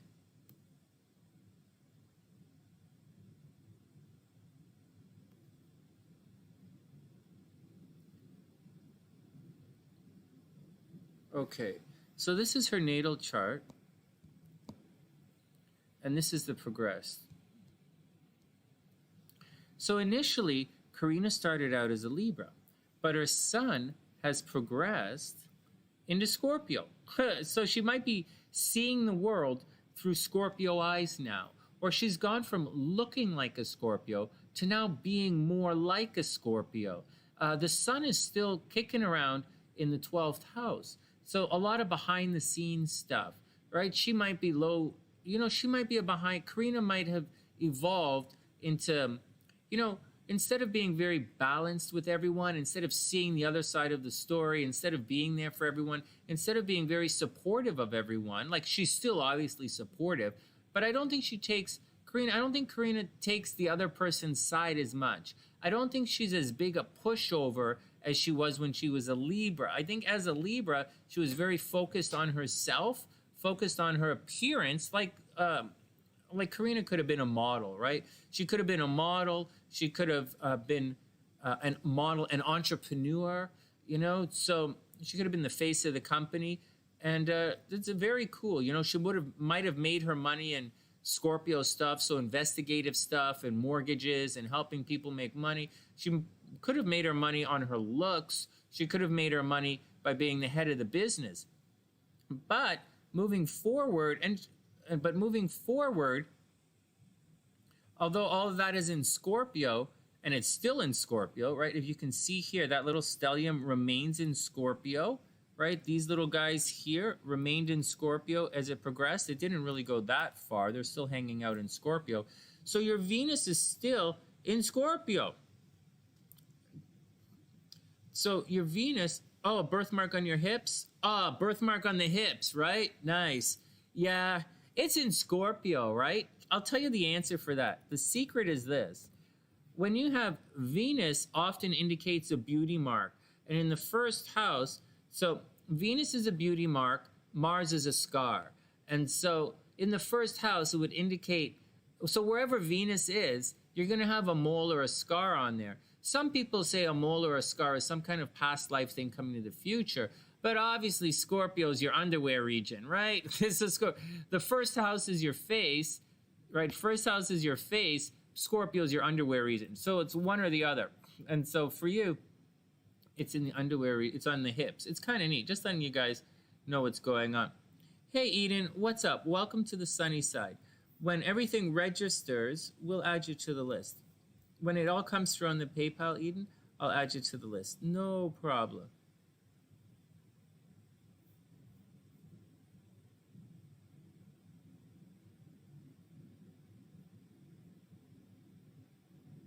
Hold on, I got to get back here. So that's what's up. So that's the neat part of the situation, and it's pretty much a lock. Now, she was a Scorpio rising, right? Very intimidating. Now, you would think that she would, because she's no longer a Scorpio rising and she's a fun Sagittarius rising, you would think people would be less intimidated. But that's not the case. Saturn has progressed, but it's still in the first house. So like Uranus is here. Oh my goodness. And Neptune is here. So you still come off as dreamy. People still find you attractive. But with Saturn in the first house, you're still going to be intimidating to a lot of people. So definitely intimidating, but more adventurous. And your persona is probably too larger than life for a lot of people.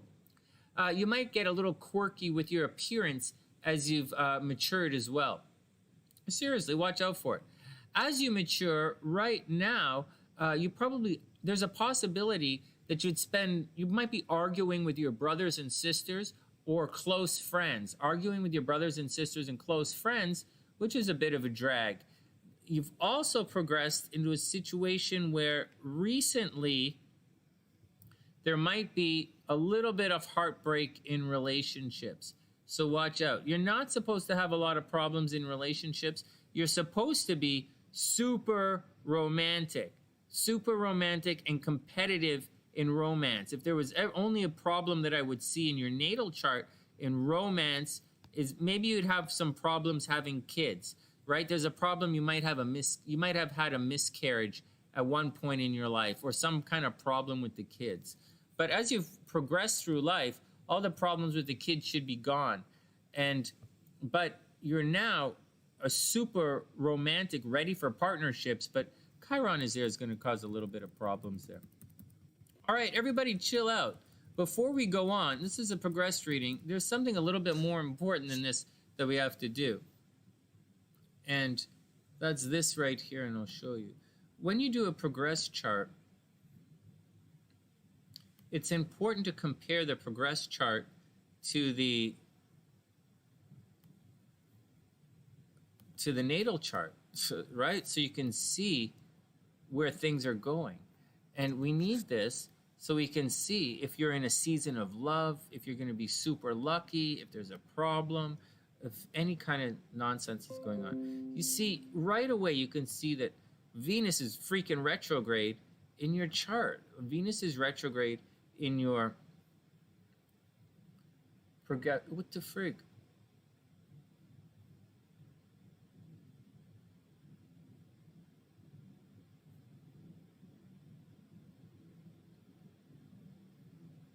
The hell? I set this up before I came online. What the hell?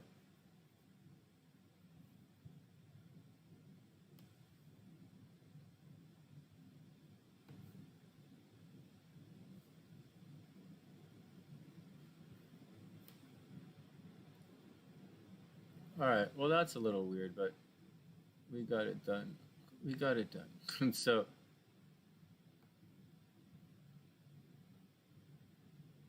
That's weird.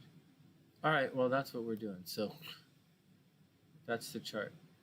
Okay, so as you can see, Venus in your progressed chart's actually retrograde. So it's not the greatest time for love. I would say that last year, wow, you're going through a tough time, Karina. You see how this has only progressed 2 degrees? I would imagine there was Pluto might have gone retrograde at some time in this situation, or there might have been a problem with Pluto. It should have gone, or maybe not. Maybe it hasn't moved that far. But Venus, it looks like there's obsession in love. Last year, Venus would have been closer to Pluto. Last year, there would have been a lot of obsessive behavior in your relationships, obsessive behavior in love. You might have had a lot of bad, you might have had some really weird dreams. It's about obsessive, controlling partners, right? Yeah, progress into retrograde, can cause bad experiences, right? Like seriously, it can cause bad experiences. And last year, it would have gone holy crapola right over your Pluto. That would have caused obsessive behaviors, ending the entire nonsense. Hey, but Karina, you know what? Oh, it looks like you're going to be alone for a bit. But watch this. You were born with Venus retrograde. Do you see how it's red right there? Red is retrograde on this chart. So the number red is, so you were born with Venus retrograde. So you were born with some relationship problems. But I don't think Venus is going to be retrograde forever. It's why it moved in this direction. Soon, Venus is going to come around. In a couple of years, Venus will come around. And when Venus changes in direction, you're probably going to get super lucky in love. And that's a reality. I would expect your love life to change, but not this year, right? It's not, 20 degrees. Nothing. Maybe last year might have been something unusual in love, but 25 degrees, fighting in love, right? 13. Oh my God, you are super lucky though. Do you see that? Do you see how this is red right here, and it was going this way? Well, it's gone direct, and it's moving forward, and that's Jupiter. Jupiter's in your astro sector of home, and it's moving direct, and it's conjunct. So you should be super lucky.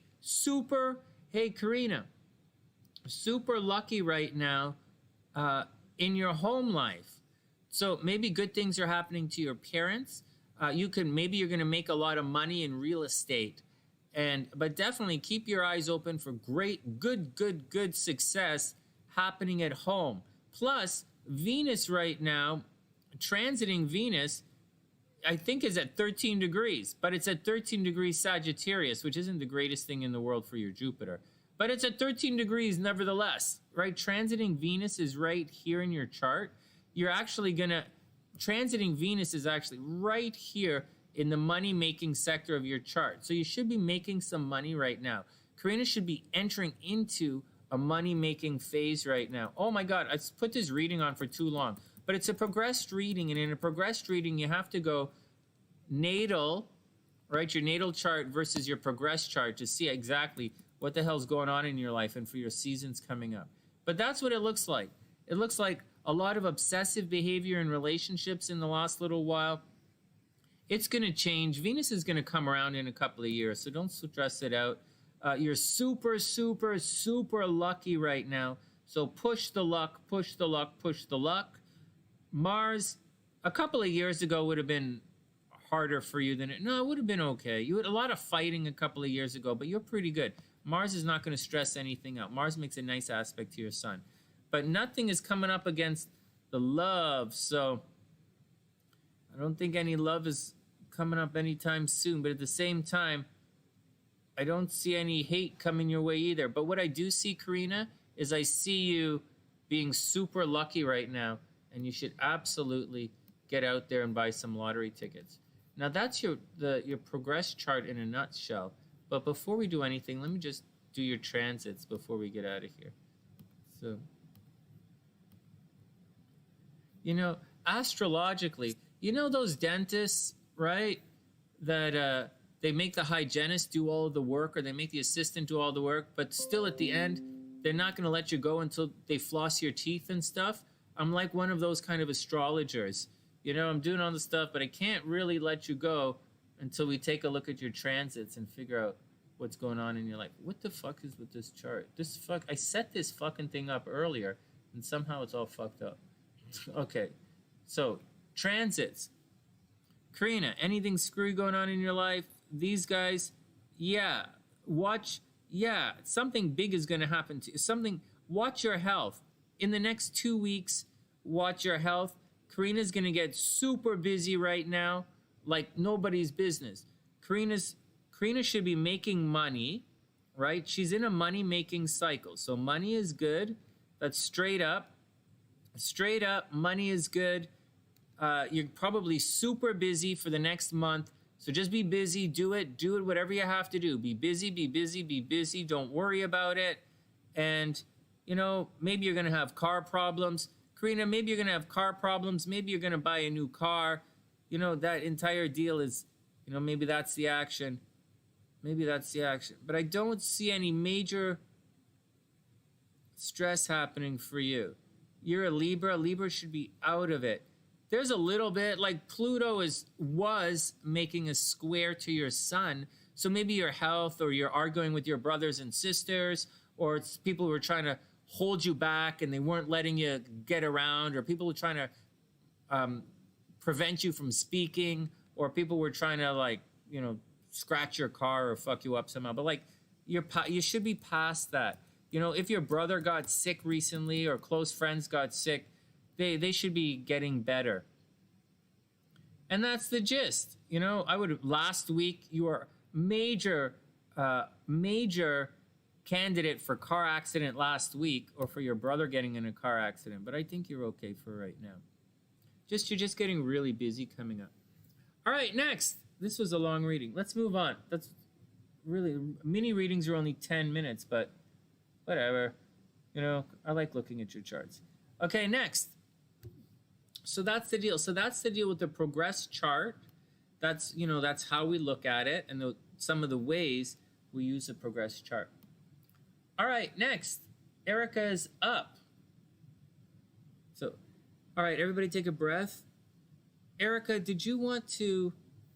So, Erica, we're going to do a compatibility reading between Erica and her sister. One sec.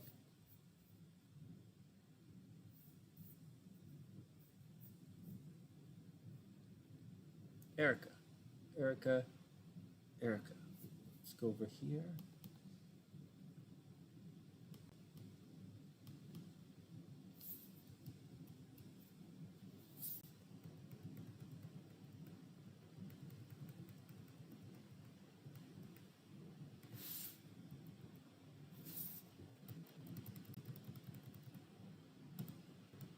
All right, let's see how you guys get along. Erica and her sister. Erica, where did I put it? Oh, wing one I have to take off. Wing one was a tarot reading. No, I'm going to look for her lottery dates. I'll look for lottery dates for wing one. All right, Erica is up. Erica, this computer. Erica. Before we do Erica and her sister, I just want to show you guys something. Karina, you are super, super welcome. That was a lot of fun. I like it. Okay.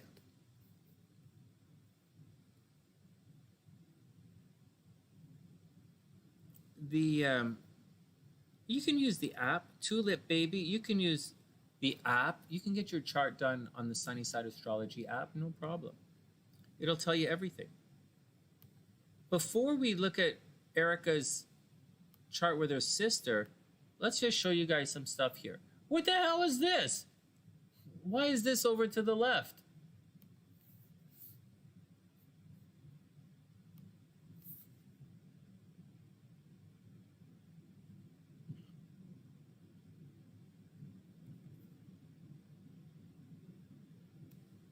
All right, here we go. So here's the deal. So Venus, fuck, you just missed it. Erica, buy a lottery ticket. Don't flinch. Make sure you buy a lottery ticket. Venus just crossed your ascendant. Now, I think there are other placements. And right now in my astrological chart, Venus is right here for me. You see,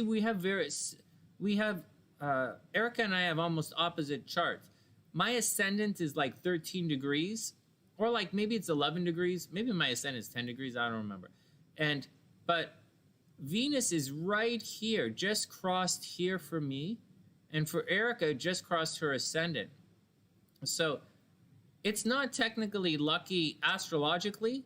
It is very psychic, but I think you should buy lottery tickets anyways. But like, I missed it. Fuck. Erica and I think she bought them, right? She bought the scratch offs. I bought some. So Erica, I heard what you said the other day, and I went and I bought some scratch offs this morning too. But fucking hell, if I didn't miss it, it's my Venus. No, it's at 12 degrees. My Jupiter is at 12 degrees. I did it. Wait a second. Hold on. I have my chart right here. My chart. Oh no, that's Karina's chart. But I have Karina's chart on every computer. Okay, hold on. So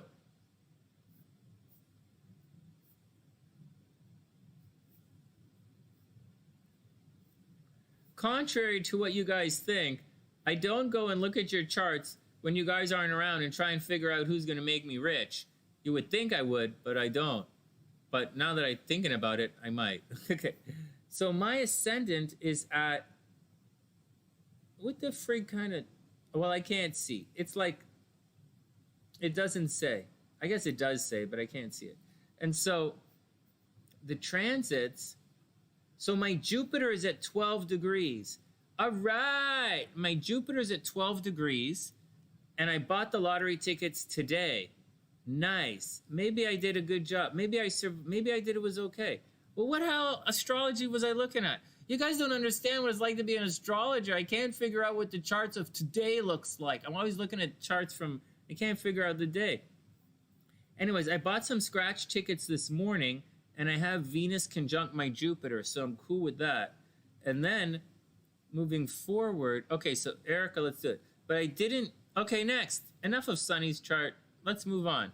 So Erica, buy lottery tickets. What else going on in your chart? Next month, when Venus gets over here, definitely buy lottery tickets as well. Fire, pants on fire. What? So, you know, when Venus gets to 25 degrees, that's a good time to buy lottery tickets as well. When Venus gets to 25 degrees. Oh, God, cold coffee. Oh, that tastes like crapola. Right, next.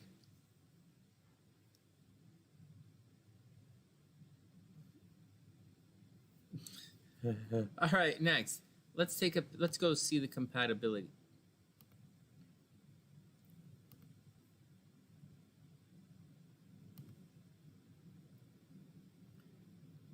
Let's Erica, we could do a little rundown on your sister.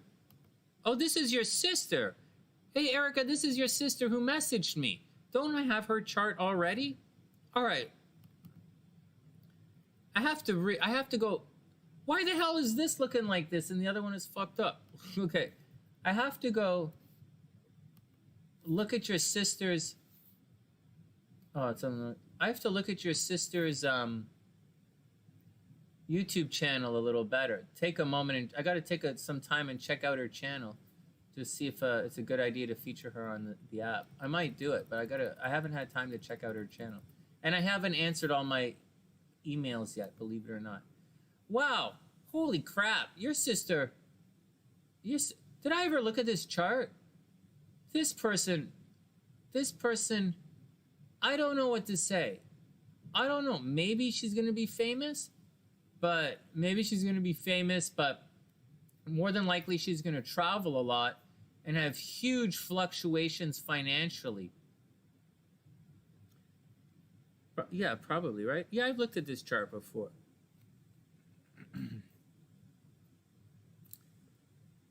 Wow. You're going to go $341 million ticket. Oh, guys, I don't even know what the fuck I'm doing with lottery tickets in Chicago. I have no idea what lottery I'm playing or how to play. I'm playing the Powerballs because I figured, I don't know what the deal is, but I figured that Americans, they got a lot of balls. So I think the Powerballs is a very Johnny USA thing for me to do. So that's what I'm doing. I'm trying to win the Powerballs. What do you do with a bunch of Powerballs, Sonny? I don't know. Right now in Chicago, I bet if I had those Powerballs in Chicago, I'd be freezing them off right now. Definitely freezing off those Powerballs. But that's what I'm doing right now. Oh, the Mega Million. Oh, wait. Fuck. I didn't buy the Mega Million. I bought the Powerball. Fuck. I don't know what the fuck I'm talking about. I don't know. I have no fucking idea what I'm talking about. But okay. God, I can't even buy a lottery ticket. Man, superior intelligence, my ass, huh? All right. Next. Let's do a rundown on Erica's sister. Just a quick little blip and see if she's going through anything here.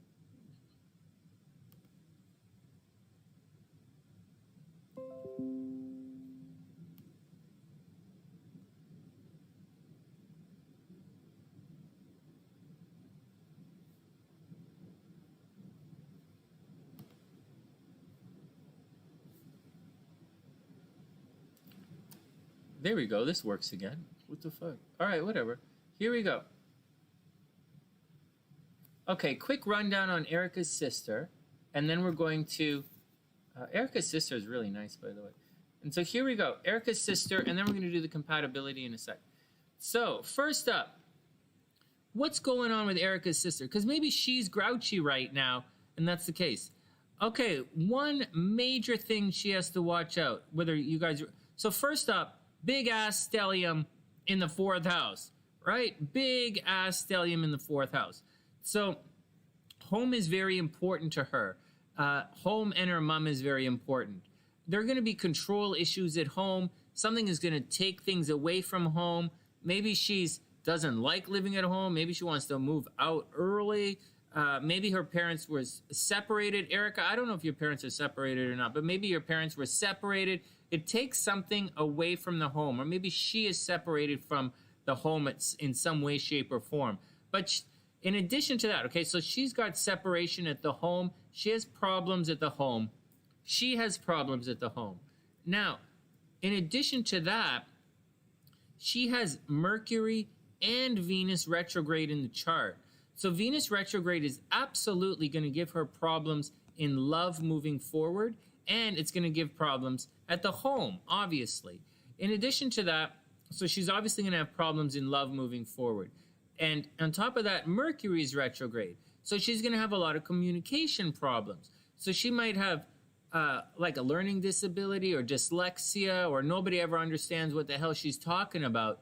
And that's probably the thing. Or you ask her a question and nobody knows what the fuck the answer is, you know? So I think that's the biggest situation. That's the biggest problem here. Hey, Chrysalin, did we see your name? We usually see the zombies go up.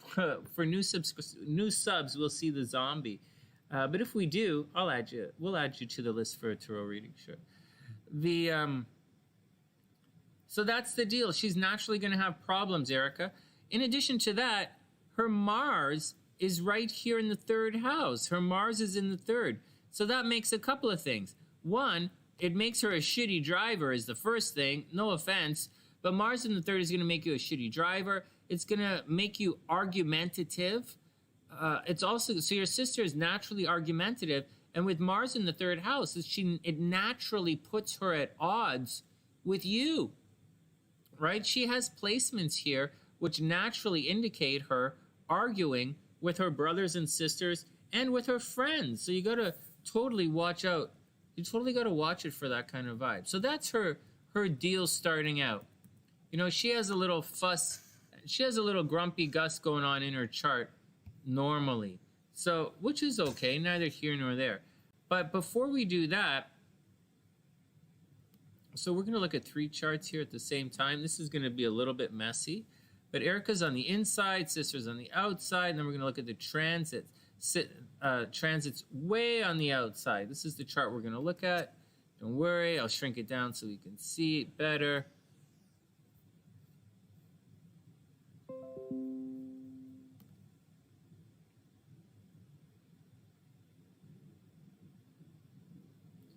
Wow, you guys have a lot of similarities. Holy jeez, you're not really born at the same time, but you have a lot of similarities in your charts. Holy smokes.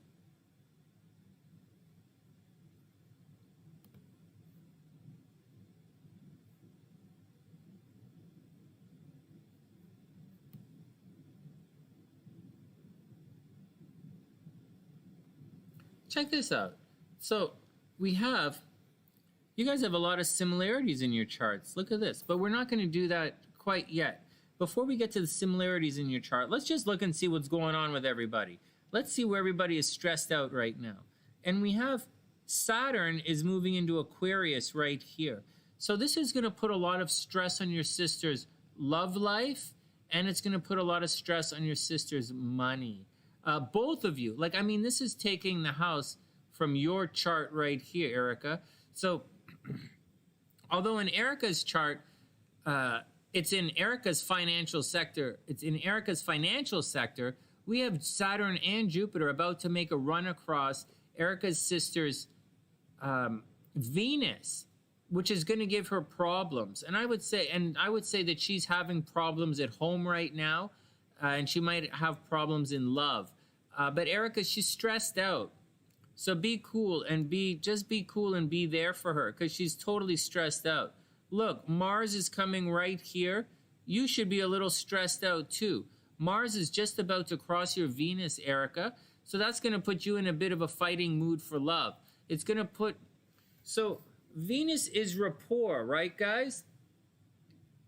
Venus is rapport. You want... Wherever Venus is in your chart, that's kind of how you love. And it's how you want to express feeling good. And right now...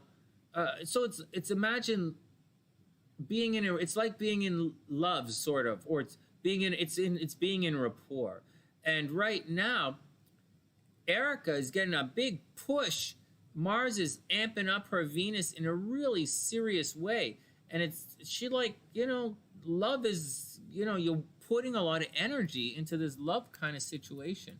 Moreover, Mars at 24 degrees is making, it's not touching her Venus at all. So that's the deal. Erica is putting a lot of energy, should be putting a lot of energy into her love game. Erica also has to watch out for problems around the house. So I think what's happening with you guys, I think you guys are not fighting about, and Erica should be looking really good right now.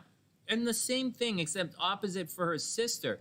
She's attracting, or she's going after love as well. You guys are both going after it. Now, she's got it going on over here, and you guys have it in reverse. Erica has it in reverse over here. So you guys are kind of going at things from opposite angles. And I don't think you're fighting over things which are like, I think there's a completely different, there's a major ideological difference happening here. Like, you want something one way, and your sister just does not see it. It's an opposite energy. Like, in her situation, Venus is going to Mars. In your situation, Mars is going to your Venus. It's totally opposite. So you got an opposite vibe happening. In addition to that, your sister naturally has her Mars in the third house. So she's argumentative or grouchy with the sister vibe to start with. So you got to keep that in mind. What the hell just happened to this? Plus, she's, you have to watch out that she could be very opinionated at certain times, right? So watch out for all of that with your sister. I think there's I think one hand, it's not, you have it too, holy crap. You have it right here as well, Erica. You have Mars in your third house as well. So you guys should naturally be quite argumentative, but you just got to roll with it. But you guys, your stuff here is square to her Mars. It's square to her Mars. What the fuck? No, I don't think you guys are adversaries, but I'm going to pull up your chart right now. I'm going to pull up the regular chart now so it doesn't look as messy. I don't see you guys as adversaries per se, but I see you guys arguing like very seriously. I don't think you're adversaries, but I see you arguing, which I do, but I really do. So she said your nieces aren't any of your business. You're fighting about your nieces.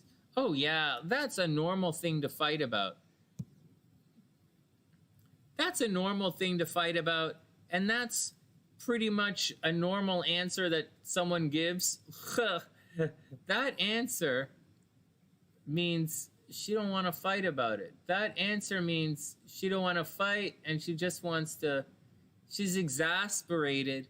she's exasperated and she's kind of throwing in the towel a little bit, and it's not something to stress out, and it's probably not a fight that you want to get into. I think what happens when kids say that, or when parents say that, what they're really saying is they're really tired. The kids are relentless. They need a little help, and they don't appreciate the criticism of it, and they're doing their best. And I think that's the case. Most parents, there's a degree of, there's a real, when you're about to have kids, or you're planning kids, or you haven't had them yet, there's a real romantic vision and an ideology and a philosophy that you have about raising kids. But once you're in the situation, a lot of that changes based on your own personal physical drain that the kids take on you. And you'll find that your plans change. So, and nobody likes to hear, when people are stressed out, no one wants to hear what they should be doing with the kids. So it's a tough situation. Erica, come on. It really hurts. Like, it really sucks when they say that. It's like, what the fuck? I'm just trying to help. Why you gotta be all ass up in my face? But no, you're just trying to help. I get it. And so I get it.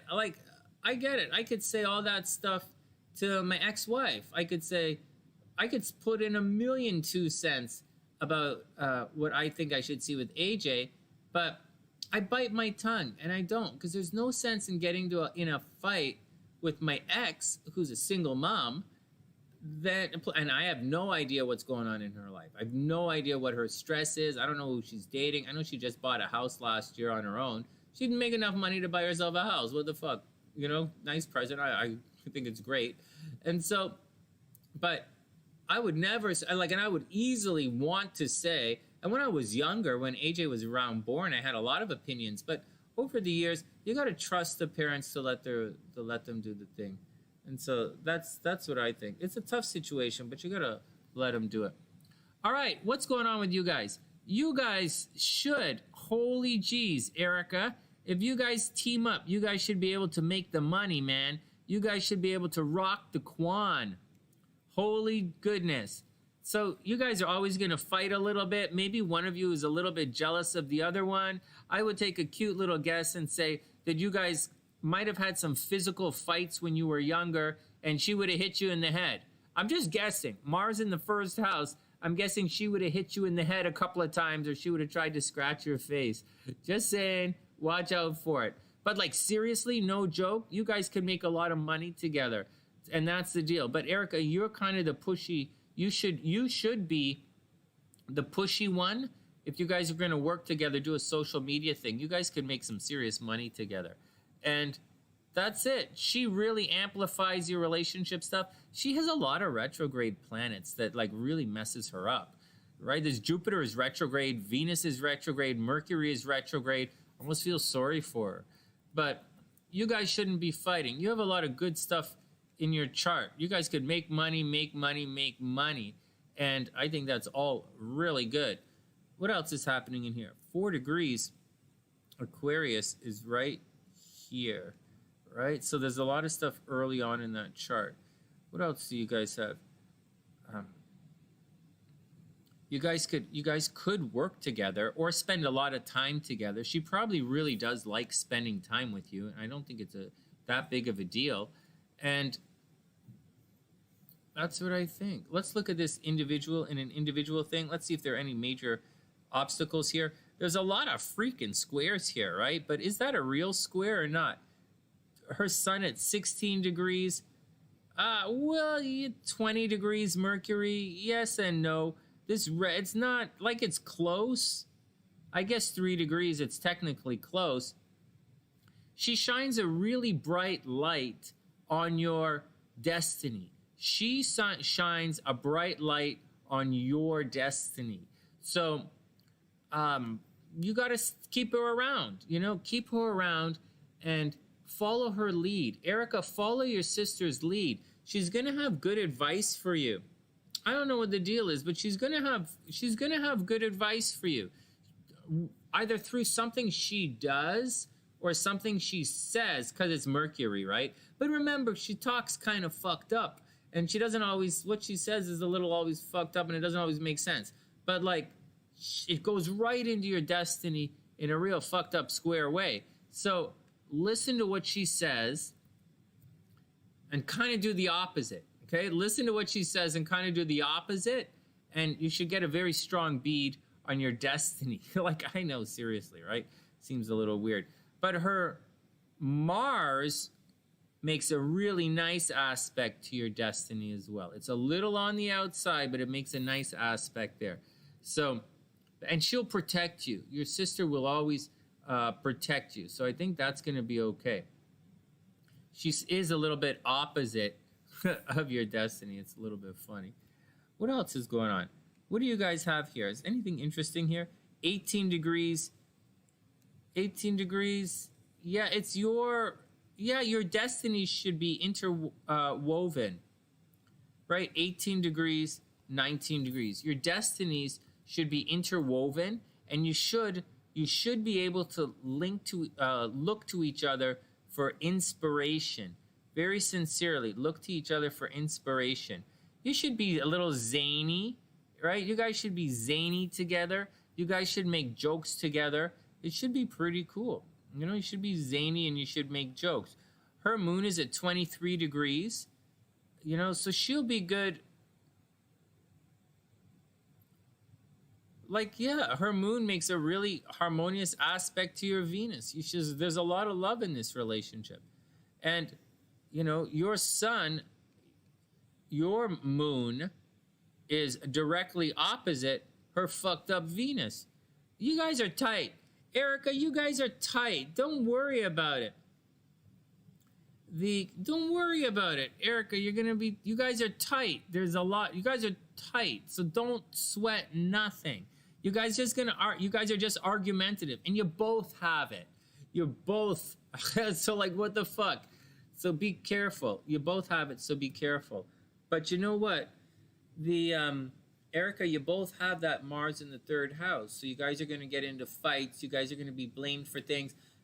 Mars in the third house can go to jail, right? Mars in the third house could spend time in the military. Mars in the third house could spend time in jail. Mars in the third house can, like, you know, being a single mom is like spending time in jail, right? You're held against, you got to stay and take care of shit, like heavy responsibilities against your will. So watch out for you guys. All right, it's not just about fighting with each other. All right, moving on. That's pretty cute. You guys are going to both be fine. She's just stressed out. You might be destined to get each other into jail. I don't think you guys lead each other down the garden path, though, so to speak. I don't think you lead each other astray. I think you guys are actually good for each other. But I do think you guys could fight each other and end up in jail. That's a possibility. All right, let's check Mahor out. Mahor's chart's right here. And then we're going to set... Why is this... How did I screw all this stuff up? I set it up nicely so it wouldn't look like this, but somehow I messed all this up. But that's all right. We'll just slide it over and we'll take another picture.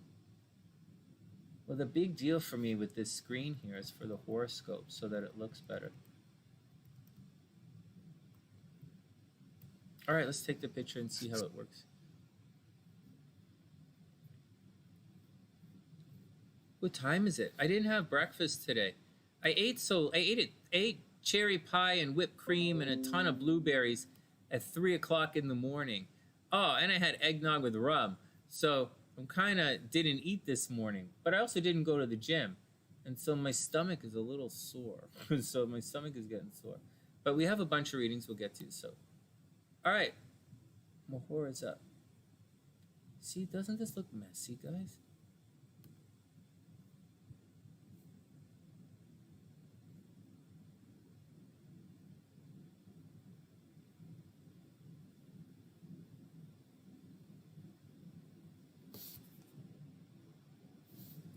Shit. Let's try it again.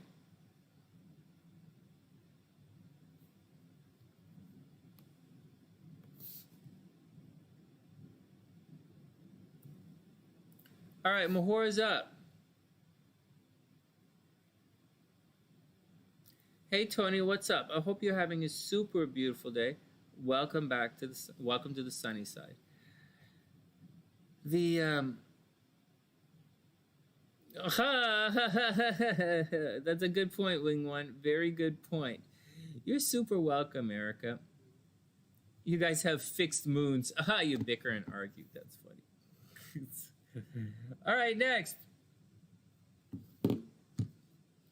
Next, Mahor. Oh, let's clean this up.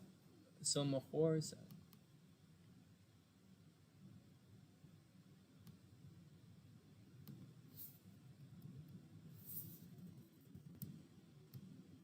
Okay, Mahor's chart, and then we're going to take a little break and get some tea, and then we'll come back and we'll finish up the last three charts.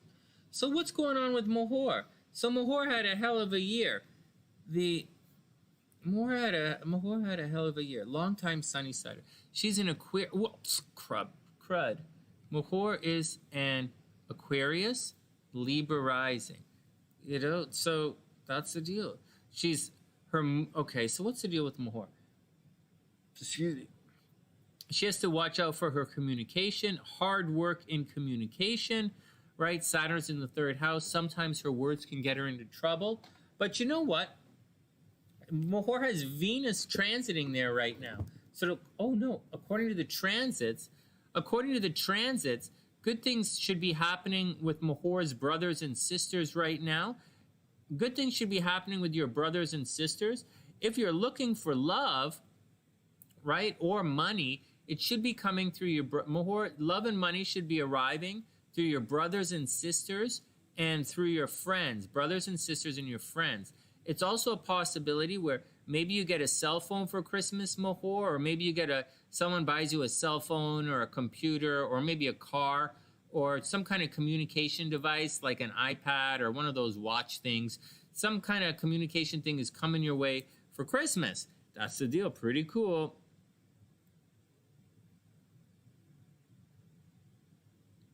What's that? You'll have to, if the chat is lagging a little bit on your side, which it does, you'll have to try refreshing the screen. And then sliding the bar forward. And then it should bring you closer up. I think there's about a 10-second delay here. Or maybe a 5-second delay. But I didn't adjust the latency before I went on today. And it's different. I switch it up between Facebook and YouTube. But good point. Good point. All right, and the chat's different on everybody's kind of thing. My chat's different on the computers here, the different computers. All right, Mahor, so moving forward, that's where love and money are coming from right now. Are you lucky in love? Not really. There's a little bit of pain coming in love, so take it all easy. Some things that you absolutely have to watch out for. There's a lot of energy, a lot of astrological energy happening right here in your home life. So Mahor, maybe you are thinking of moving.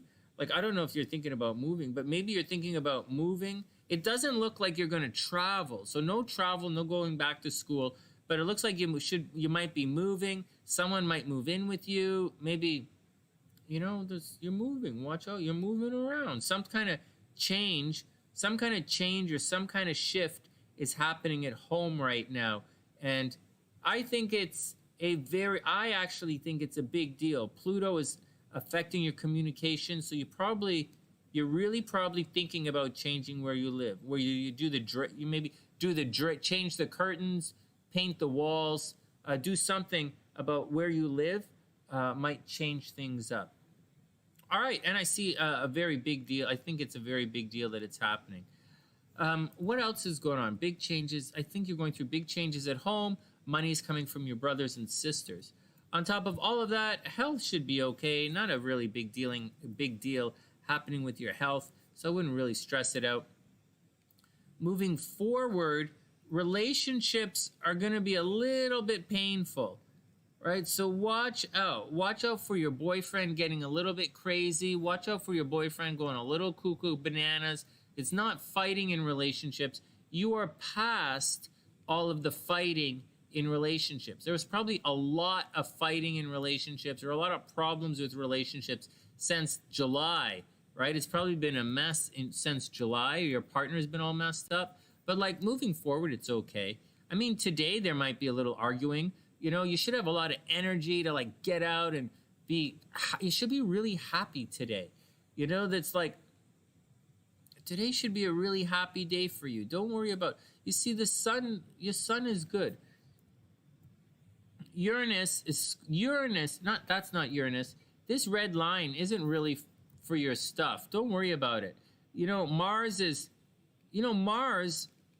coming in, and on one hand, it might be making you a little argumentative, right? Over the last couple of days, you're out of it. Mars might make you a little argumentative, Mahor.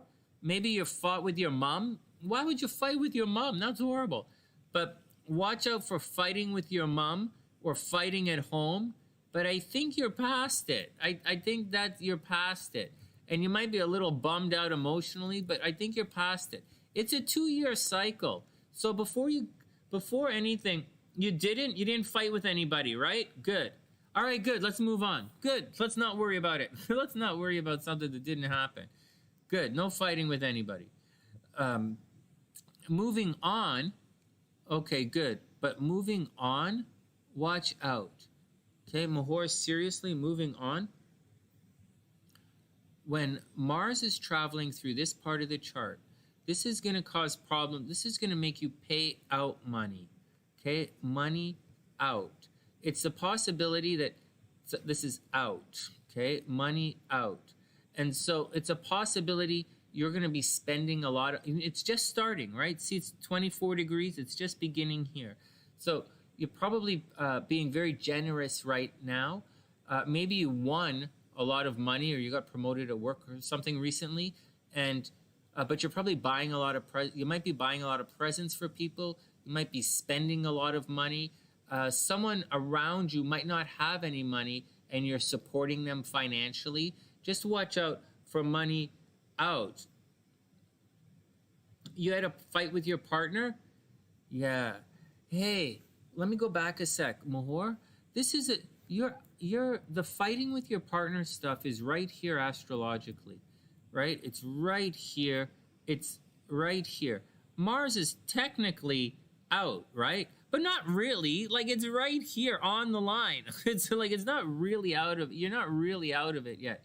So you got to chill that out. And if I were to look at this and you didn't say, I would say, you're gonna get upset with something. Mars is gonna make you feisty. It might make you upset. But I don't think, but as much as you're falling with your partner, you know, as much as you're fighting with your partner, Mahor, don't worry about it. You know, don't worry about it. You guys should be pretty tight. And the stress that you guys are going under should be passing. It should be fleeting stress. I'll say one more thing about this. The Mars thing is a 2-year cycle. So if you look back 2 years ago, like, it has other impacts, right? Like, it could make other aspects. But right now, if you look back to 2 years ago, you should be going through some similar kind of themes in your life. Like maybe a heartbreak theme or a breakup theme. But it's not breakup, right? It's not breakup, but like arguing or not feeling good. Just think, it happens every 2 years. And this is just the thing you're going through. So it doesn't mean... See, the thing is, guys, when you're reading charts, you have to figure out what's a transit and what's a real thing, especially in relationships. I see so many people say, kick that fucking guy to the curb, or like, lose that bitch, you know, or like, get that fucking, you know, call the cops on that job, or do some kind of knee-jerk fuckery reaction when it's just a transit. You know, there's no need to blow up the universe if it happens every 2 years. To you, no matter where you are. So there's a difference. You have to know what to blow up and what to keep cool. And for Mahor, whatever she's going through, it's a time to keep cool because she's almost out of it. And even the money stuff that she has to watch out for moving forward, in 2 months, when Uranus goes direct, a month and a half, you're gonna be fine. You're gonna suddenly, I would guess that Mahor might suddenly get a big tax return that she wasn't expecting, or suddenly some government money or some legal money or a raise at the office or some kind of commission. She's going to get a big chunk of money in February or March that she didn't expect that she was going to get, which is great. Oh, because I'm reading her transits. That's really great. That's really good. So, so watch out for it. So between now and the middle of February, watch out. Things are expensive, right? A lot of money out, a lot of paying bills, legal problems, parking tickets, supporting your ex. Maybe your ex had problem at work. No, not your ex. Maybe your boyfriend had a problem at work and you got to, pay a little bit more than you thought. Or maybe just keep in mind that you have to pay a little bit more than you thought. And it's going to go on for a little bit, but you're going to be okay. All right, enough. None of that is stressful, so you don't have to stress it out. It shouldn't be stressful. Moving on, as this moves deeper into Aquarius, you're not technically going through your Saturn return. You are there's one thing you're not out of yet, Mahor. This Pluto hasn't finished squaring your moon yet, and you haven't been through this before in life. So it's going to be something new. It's going to be slow, and it's going to be painful until say January, right? The middle of January, say January 20th. In the meantime, chill it out. You haven't gone through this before because, you haven't gone through this before because there's like Pluto takes like 250 years to transit. So it's painful. It's squaring your moon. It's painful. And it might be financial. So watch out for it. You're almost out. You're not almost out of it. You're just going through it right now. Then in January, as you move forward, Saturn's going to cross your sun, but you're an Aquarius. So you're a disciplined Aquarius. So it just means you're going to be hard work, put a lot of hard work in things, and you're going to be focused. So in 2021, lots of hard work and lots of focus, and lots of hard work and focus. And for next year, the theme for 2021 is going to be romance. Mahor, all of this, not all of it, but the big themes shift from home life to romance and kids. 2021. So Mahor, you might make kids. You might get kids. You might hope for, maybe you get pregnant this year. That would be neat. Yeah, Mahor, seriously, maybe you get pregnant this year. But 2021 should be about romance. That's the deal. So one, you're not entirely out of this thing, and there's not a lot of stuff that people can tell you about it because it doesn't really happen to people. Like it does, but there's no repetition here. There's no cycles. Pluto is going to cause problems with your emotions. It might affect you financially, but it's almost done. The Pluto thing is almost done. Money should be pretty good. Not money. Communication should be really good right now. Good things should be happening with your brothers and sisters. I wouldn't sweat any of that. And the big thing is to watch out for money. That's it. For the next life, everything gets, you have to wait about a month. Mahor, wait till February. And then everything gets, and then like your 2021 kind of starts in February. So let the Saturn and the Jupiter clear out into the next area of your chart. Let the Mars clear out, and then everything is going to be chill. And in February, you might actually think about traveling again. Maybe in February, you guys are thinking about traveling or moving, or going back to do some more studies. But in February is studying or traveling. But for now, watch your money, right? For the next month, watch your money up until your birthday, right? Your life is totally going to change. Your life's not totally going to change, but the energy is going to change from home and stressing and thinking about moving all the time to really getting into the theme of love. But it's not going to happen until about February. But that's the deal, Mahor. Focus on love this year. Yeah, there's a huge chance you're going to buy property. Holy smokes. Seriously. Seriously. Go, yeah, seriously. A very big chance you're going to buy property. You're going to start looking for property in February. Less before that. In the middle of January, you're going to start looking for property.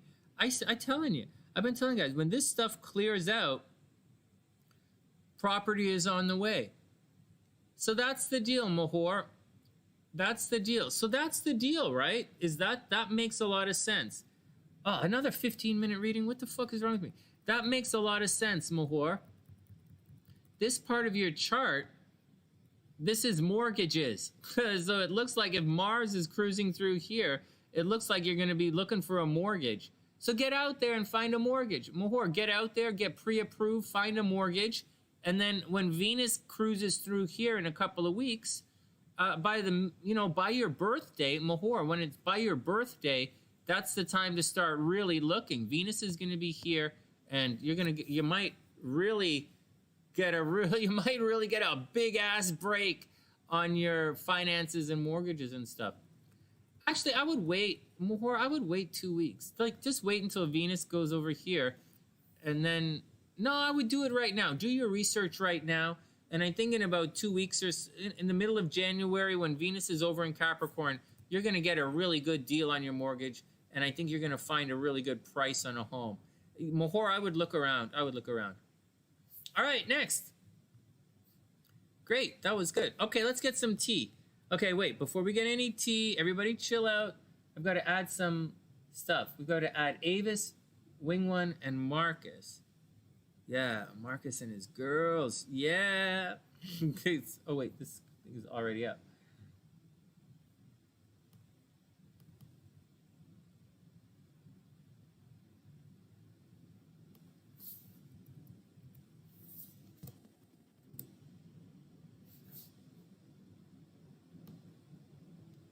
Okay, Avis is up. 1 sec, guys. Let's take a break. I'm going to type in the charts, and then I have to take a break here.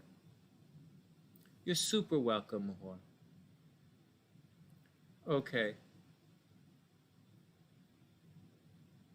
Okay, so where are these charts? So that's Marcus's chart.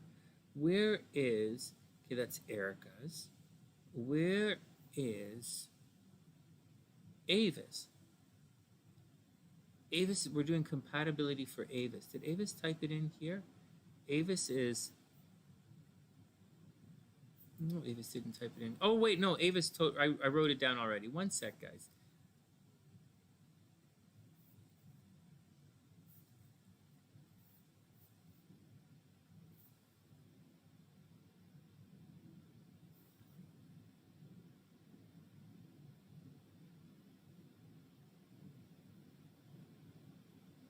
Oh, wow. What a nice birthday.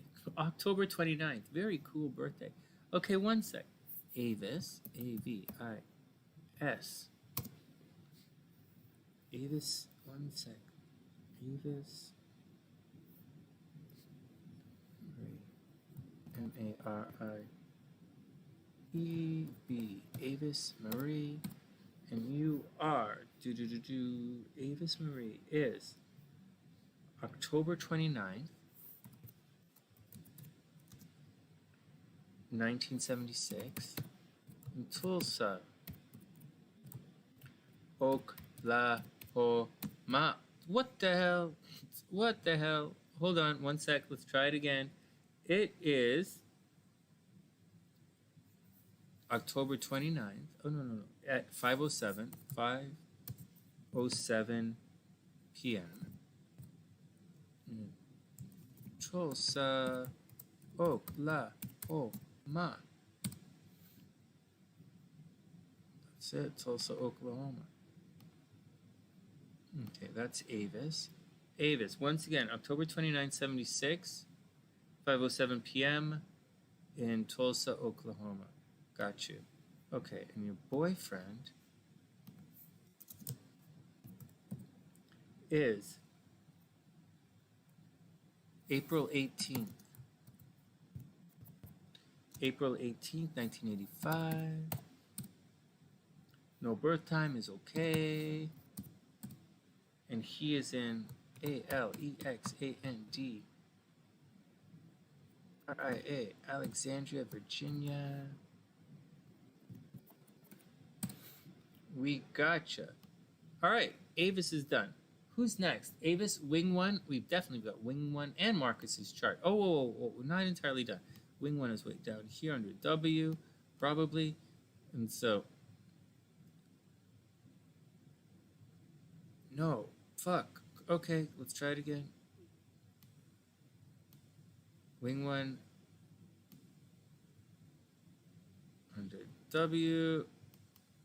Now we're going to pull up Marcus.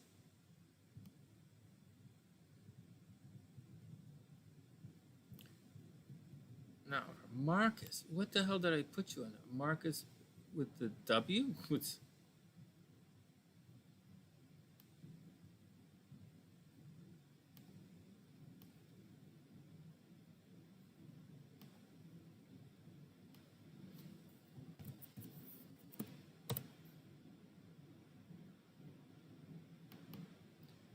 Marcus. Not Marcus's girl. Marcus's girl. Where did I put Marcus's girl?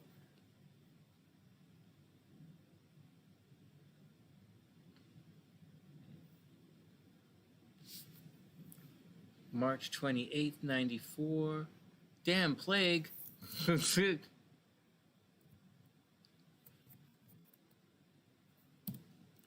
She is March 28th,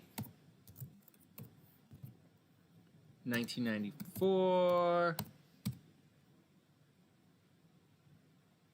No birth time is okay. And she is in MACEDONIA, Ohio.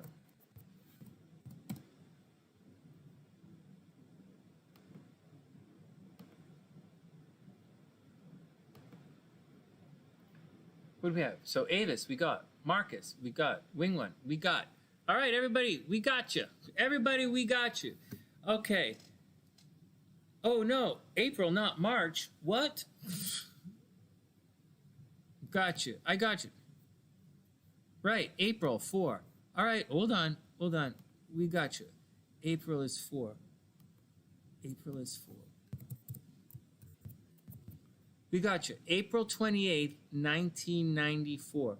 Marcus, April 28th, 1994. Good, we got it. Got it.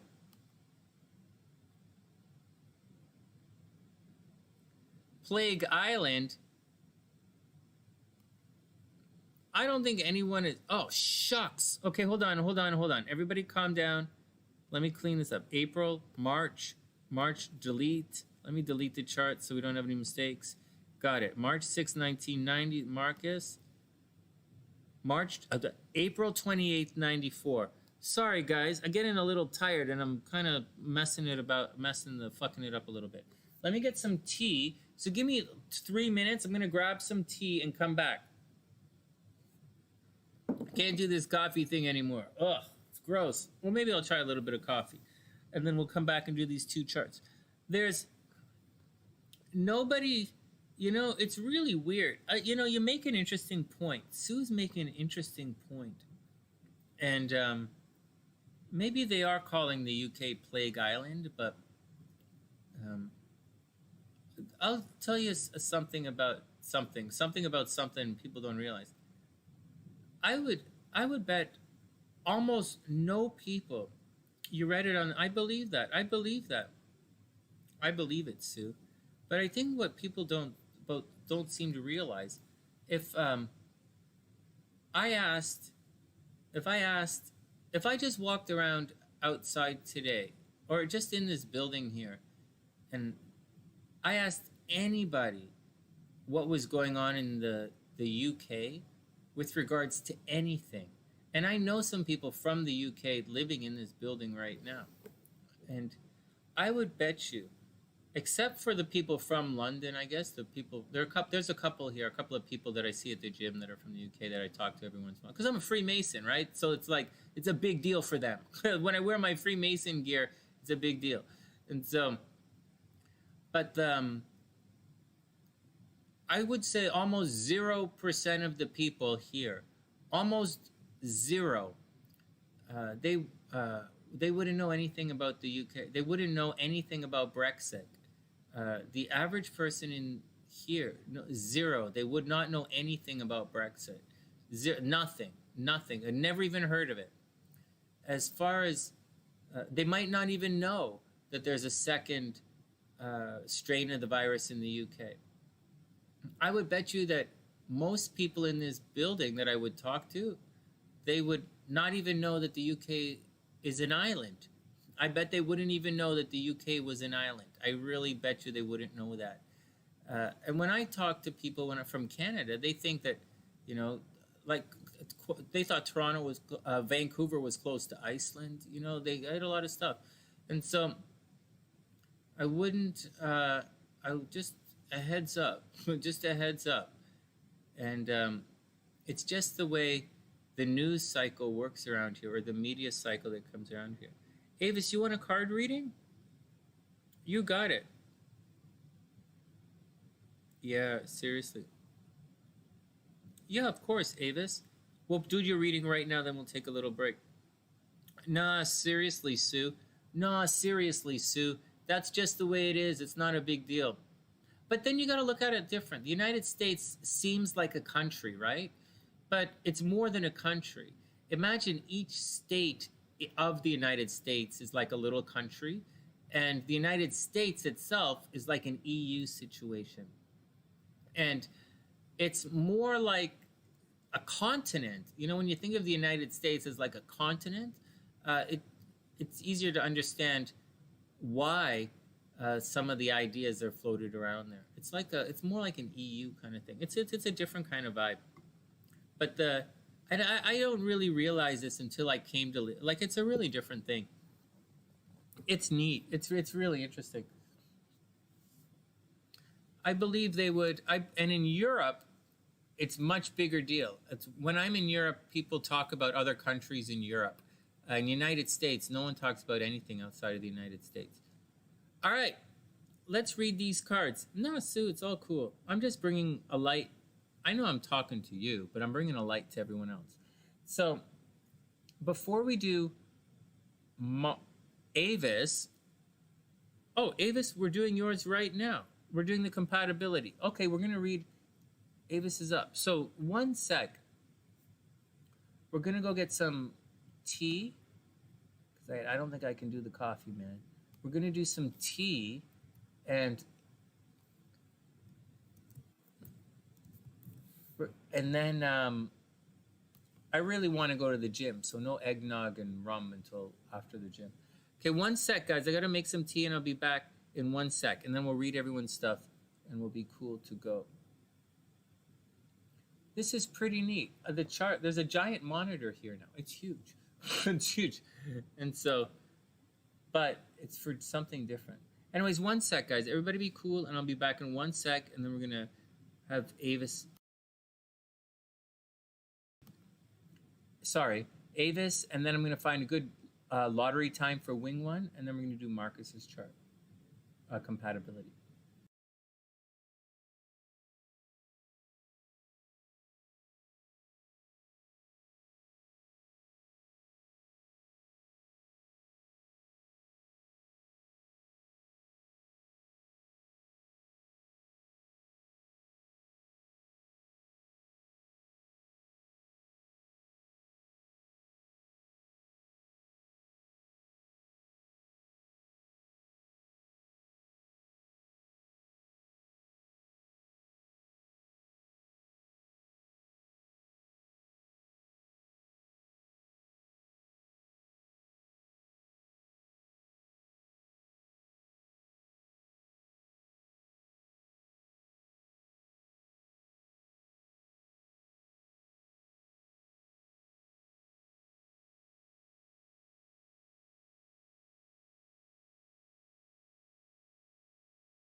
That was ballsy. I shouldn't really pass the water over top like that.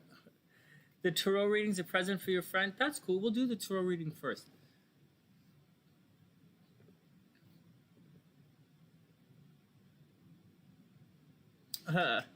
Coffee's cool. I like coffee. I don't know. Coffee's not my thing anymore. Hey, cosplay, what's up? I hope you're having a super amazing day. I used to just super Merry Christmas cosplay.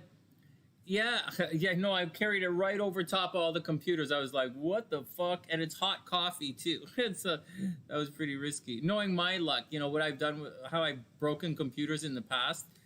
I've broken most of my old computers. Most of my old computers, they usually break. Actually, all of my old computers are all broken. And so I still use them, but they're broken.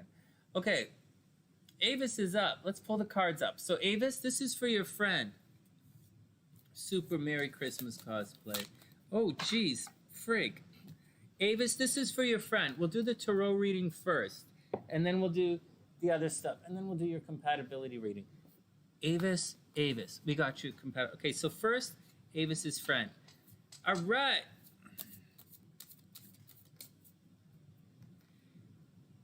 So everything is cool, No reason to stress out. It's great to see everybody here. Merry Christmas for everyone.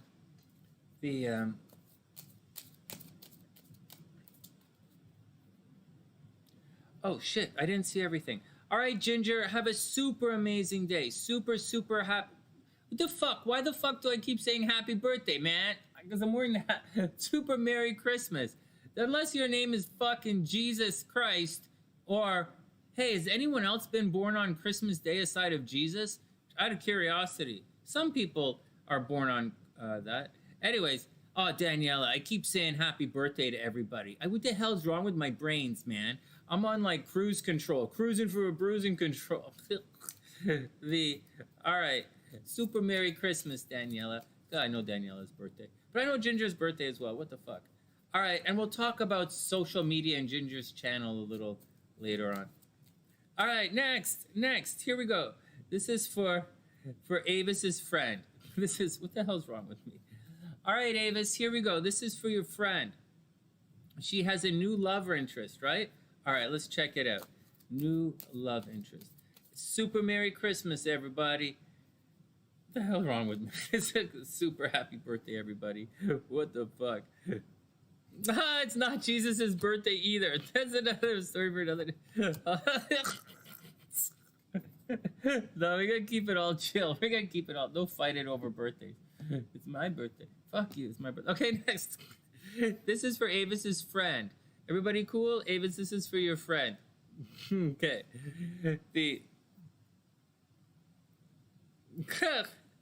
Okay, here we go. First up, Justice. Hey, Avis, this is for your friend. First up, we're on the wrong screen. First up, Justice. So there's a balance coming to her life. It's not karma. A lot of people confuse justice with karma. It's not. Karma is good things for good people, bad things for bad people. Justice kind of means there's a reversal happening. There's a balance coming out. So if someone was single for a long time, they'll meet a new guy. If someone has difficulty, it'll get better. But if someone had been riding high, it might balance out and come crashing down. So balance card, and it's Libra energy. It's not the best card in the world, but it is a card about a restoration of, it's kind of making amends, so to speak. There is a balance that's coming, so be very careful. Also, she's going to find out what she's worth. Another thing about the Justice card is about finding out what you're worth. It's Libra energy, right? So maybe she has some decisions coming up. Maybe she has to close her eyes, maybe she has to close her eyes and make some decisions and make some hard decisions coming up. But for the most part, it looks as if things are going to work out in balance. Hey, Michi, what's up? I hope you're having a beautiful day. Then we have the Four of Pentacles. So it looks like money's going to get a little tight for her or for someone around her. Avis, watch out. Right? The Four of Pentacles is like, it means hold on to your money. Right? The card of misership, save her money. But for whatever reason, it looks as if she can't save her money. The card's reversed. So justice is there. Maybe she's spending a lot of money. Hey, you should check out, Avis, check out. Make sure your friend is okay. Make sure she's not spending money on the partner or spending money on the new guy or something about the new guy or something about this balance is coming where it's difficult for her to save money. She's supposed to be saving money, but for some reason it appears as if she's not saving money. So check in on her. Then we have the Six of Swords reversed. Maybe she has an ex who has problems. The Six of Swords generally indicates someone's thinking about leaving something in their mind, right? The swords, and they're not rocking the boat. They're leaving the relationship, but they haven't physically done it. They're just checking out. They're making a plan. So maybe your friend is distancing herself from something. Maybe there's a money problem. Maybe she wants to leave. She wants to leave a relationship, or she wants to move, or she wants to leave her job, move on to something else, but she can't because the money is holding her back. Like she's probably saving the money or doing something, or the money is there and she can't leave it, or the security is there, and that's the deal. But someone in her life is getting ready to leave and no one sees what's going on. They're really thinking about leaving. So Avis, watch out. So this is for your friend, Avis. So tell your friend to watch out. There's a balance coming. There's a balance. A restructuring is on the way. She's going to find out how much she's worth, but it looks like things are going to get a little expensive. She has to go it on her own financially for a bit. And the Six of Swords indicates she has to go it on her own for a little bit, possibly financially. So just keep her heads up. And finally, her commitment is being tested. Well, this looks like her commitment is being tested. So that's the deal, Avis. Get her to do her thing and not really stress the situation because, it's out of her control. So maybe she's thinking about leaving her job. Maybe your friend's thinking about leaving her job because it's not worth it. She didn't get the raise. Or maybe, but there's a balance coming. And at the end of the day, the Justice card is going to serve her very well. She's just going to have to do things on her own for a little bit. And I think she's going to be okay. She just has to watch out for a little bit. Okay, next.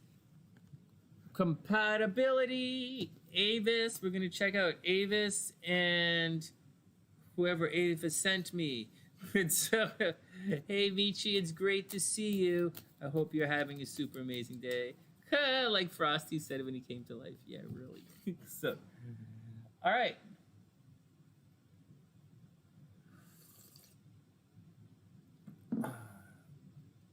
Right on. You gotta watch out for Frisky the Snowman. Yeah, Frisky the Snowman was super chill. Oh, well, I totally changed this screen up. Okay, let's check it out. So, Avis.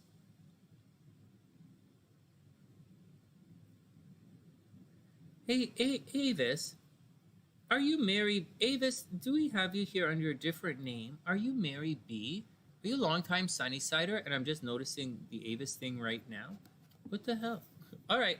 We're going to do a little bit on your chart before we go on and do the compatibility. We're just going to spend a couple of minutes on your chart to make sure you're not going through any stress situations. I'm going to tell you right up.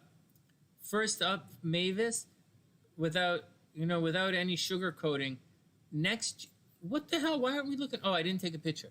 Hold on. Next year is going to be difficult for you. Without any flinch, without any doubt, I'm telling you right now, next year is going to be a tense year. It's going to be a year of hard work and change, especially in relationships. You see this, Avis? This is your chart. And what you see here, what you don't see is, and we'll show you before we do the compatibility, Saturn and Jupiter are right here right now, and they're crossing in this direction. So it's going to cause problems in your love life. So absolutely watch out for it. And it has been causing problems in your love life for the last couple of years. It's going to continue to cause problems in your love life for 2021. So Watch out for it. Watch out for it. It doesn't mean you're not going to meet somebody. You might meet the person of your dreams this year.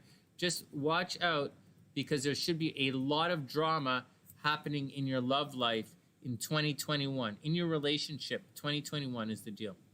Now, before we go on, very cool, Avis. Very cool. Very cool. So here we go. Just a little heads up. I'll probably end up repeating some of the stuff I said before we get to the compatibility. So, Avis, 100% watch out. 100% watch out for things in this lifetime. I see in your chart, in all of this stuff here, I see cheating in relationships. So watch out for cheating in relationships. There's a high possibility of a divorce, high possibility that you're going to marry someone and they're going to die, right? There's a possibility you're going to be a widower, possibility of a divorce. Yeah, that's pretty serious stuff. On top of that, you have to watch out for infidelity and cheating in relationships on top of all of that kind of stuff. So that sucks, but that's your deal. In addition to that, you're probably really happy all that. Like, you probably want to make people laugh all the time. It's probably really sweet.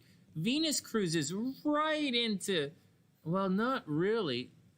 It cruises right into your first house right here. It's close to your ascendant, not in your ascendant, not on your ascendant, but close to your ascendant. It should make you quite attractive. You know, you're going to attract, you should attract, money should be good. You should inherit some money. Karina should inherit some money. Obviously, make sure your partner buys life insurance all the time. And that's a really good thing to have. You should buy lottery tickets on a regular basis. You just missed the window opportunity. I would say buy a lottery ticket right now. Jupiter is Venus is right here in the sky, so you should really, really buy lottery tickets. You were probably super lucky a couple of weeks ago. Actually, you're going through a transit right now where you are absolutely lucky in love, and you're lucky in money right now. You're lucky in love and lucky in money. But down here with Saturn here probably says you're not much of a gambler, so it's not really that big of a deal. Plus, you might have problems with kids. You might have problems trying to have kids. You might have a miscarriage, maybe not abortion, but miscarriage, and maybe, difficulty having kids. Okay, let's move on and look at your transits before we do the compatibility.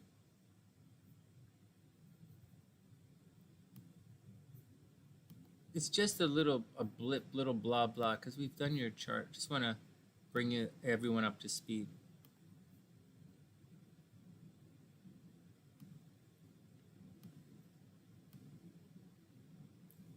So you see this, according to the transits, just see that? Venus just crossed your Venus. You are lucky in love, like no joke.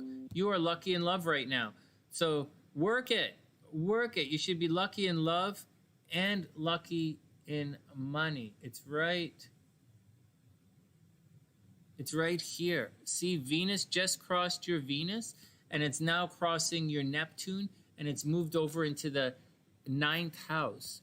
So you might be attracting guys from Avis. This guy might be a different culture from you, or he might be from a different city or different background than you, and you might want to travel to meet him. Or, well, I'm just saying, Venus is in the 9th house, so love is coming from a distance and the big picture right now. But I think you should buy a lottery ticket, because this is the action that we're looking for lottery tickets. I think that's going to be pretty good. Anything that you really have to watch out for, as this stuff here moves deeper this way, this stuff is going to make a square across all of this Scorpio stuff and all of this Taurus stuff. Oh, geez. So this stuff right here, Saturn would have just come off squaring your Chiron. So I would imagine you might have just come through a little bout of heartbreak. Maybe about 2-3 weeks ago, there might have been a problem in a relationship. Maybe 2 weeks ago, you were fighting with your friends or fighting on social media. Or maybe something happened to you 2 weeks ago that, maybe you had a pimple, or you cut your yourself, or you injured yourself, or something about you was really came under attack in the last couple of weeks. Like you're not like your identity has been under attack, and it might have been really difficult, but you're through that for the most part. You actually have a big dose of destiny coming your way, but I wouldn't stress it because all of this is going to square that destiny. So just kind of shake it off. There should be no major thing. So lucky in love, lucky in traveling right now. You might be a little argumentative, Avis. You might be a little argumentative, a little impatient. You have to watch out that you don't hit your head right now. Seriously, watch out that you don't hit your head. I know it's silly to think, but watch out for it. You know, maybe you might get a haircut or something, but like watch out so you don't cut your face. And that's the deal. Arguing with friends on social network, but good things are happening at a distance, and you might seriously think about traveling. Oh, you just got back from Arizona? No way. Okay, next. Let's check it out. So let's check it out with the relation, what's going on with you guys.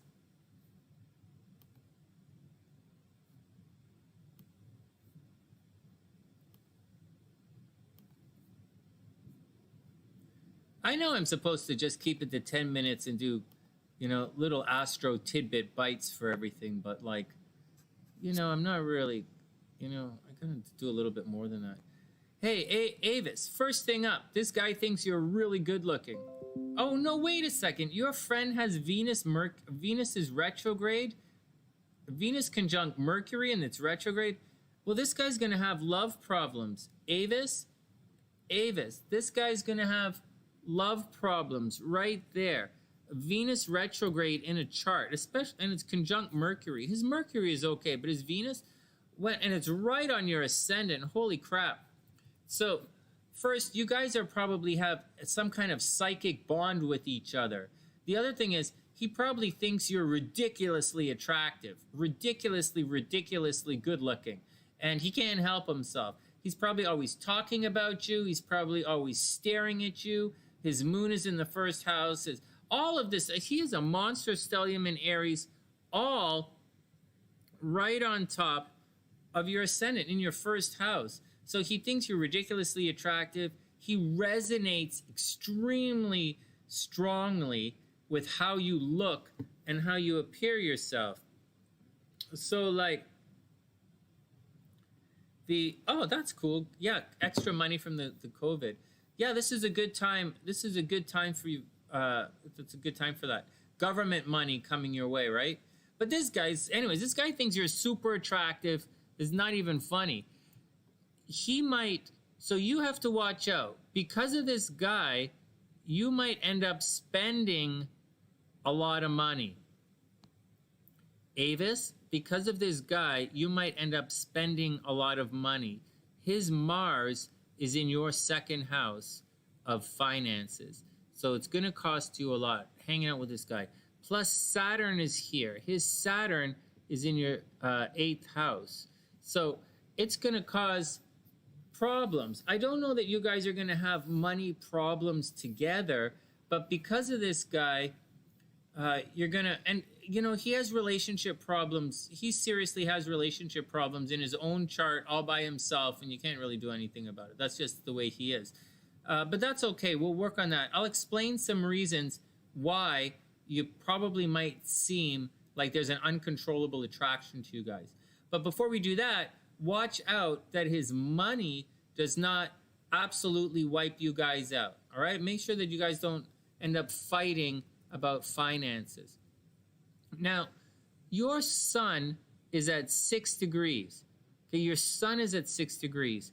And in his chart, his Mercury and his Venus are both at 6 degrees. So he's going to pump a lot of love your way.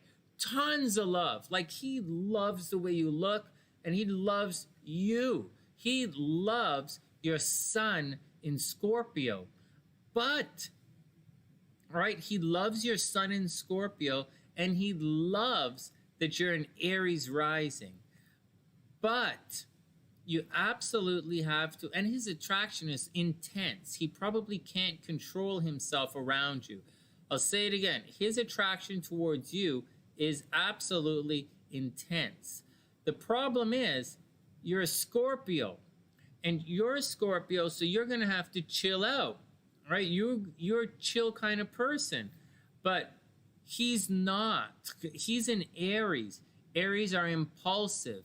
Aries are childish. Aries like jump into things. Aries always fighting. You know, they're playful, they're childish, they're immature. And you're a Scorpio, you're very much not. You know, you are not childish. You are not immature. Your Mars is in Scorpio. You know, you are like, will fuck somebody up. I would, you know, Avis is like the queen of fuck someone up. And then we have Mercury is there. So you like, you're going to plan to fuck them up. You probably in your spare time think of ways to fuck people up. And plus, you have a really close association with spirituality and a close association with death. You have a very, very close association with death.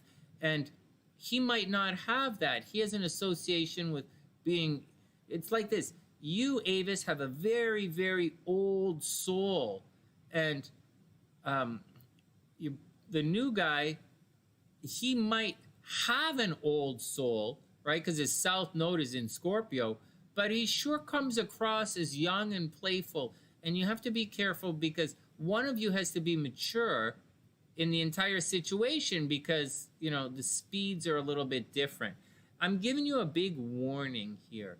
There is a ridiculous amount of love in this relationship. He loves you, but you might come across as a little hard on him. So watch out for it. All right, look at this. Your moon makes this massive impact into his thing. The love goes both ways in this chart, both ways. It's really beautiful to see. Now, before we do that, let's check some things out. Let's see if Saturn at 16 degrees screws him up at all. 16 degrees, yeah, maybe not so really. Saturn, 16 degrees. That's okay. That's okay. What about his Saturn at 26 degrees?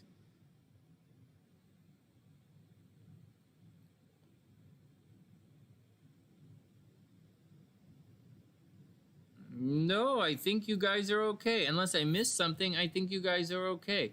You guys have a lot of love in this relationship. 11 degrees. Do you love this guy? 11 degrees. What do you love about this guy? Oh, geez, you guys have legitimate love. And you're lucky. You guys are lucky together. When Venus makes an aspect like this to Jupiter, you guys can make a shit ton of money together. You guys, holy jeez. And GG1, G1G, go ahead, ask your questions away. Hey, Avis, you guys can make a lot of money together. Oh my God, there's love and money in this relationship. That's great. But again, it's an inconjunct. Well, it's not an inconjunct. Your Venus makes a really healthy aspect to his moon. Like, what the fuck? There's so much love in this year. There's a lot of love. Oh, fuck. I would say go for it. I would say go for it. I see absolutely nothing to hold you guys back. Although, I see this as being a tremendous amount of love. It's like the bond is really tight. If there's anything I would say that's a problem, it's that sometimes Aries and Scorpio can butt heads. And Scorpio is going to need a tremendous amount of discipline for the Aries being a little bit ADD. You know, Scorpio. So Avis, there's a lot of love here, but just got to watch out that the guy doesn't, you know, the ADD thing doesn't like get you angry all the time. But if you do, it's going to work out. I think you guys, this is awesome. Holy jeez. That was a lot of charts. This was a long reading. All right, good. Well, I wanted to get to Avis. All right, next. Oh, Avis. Hey, guys, anybody looking for a relationship stuff?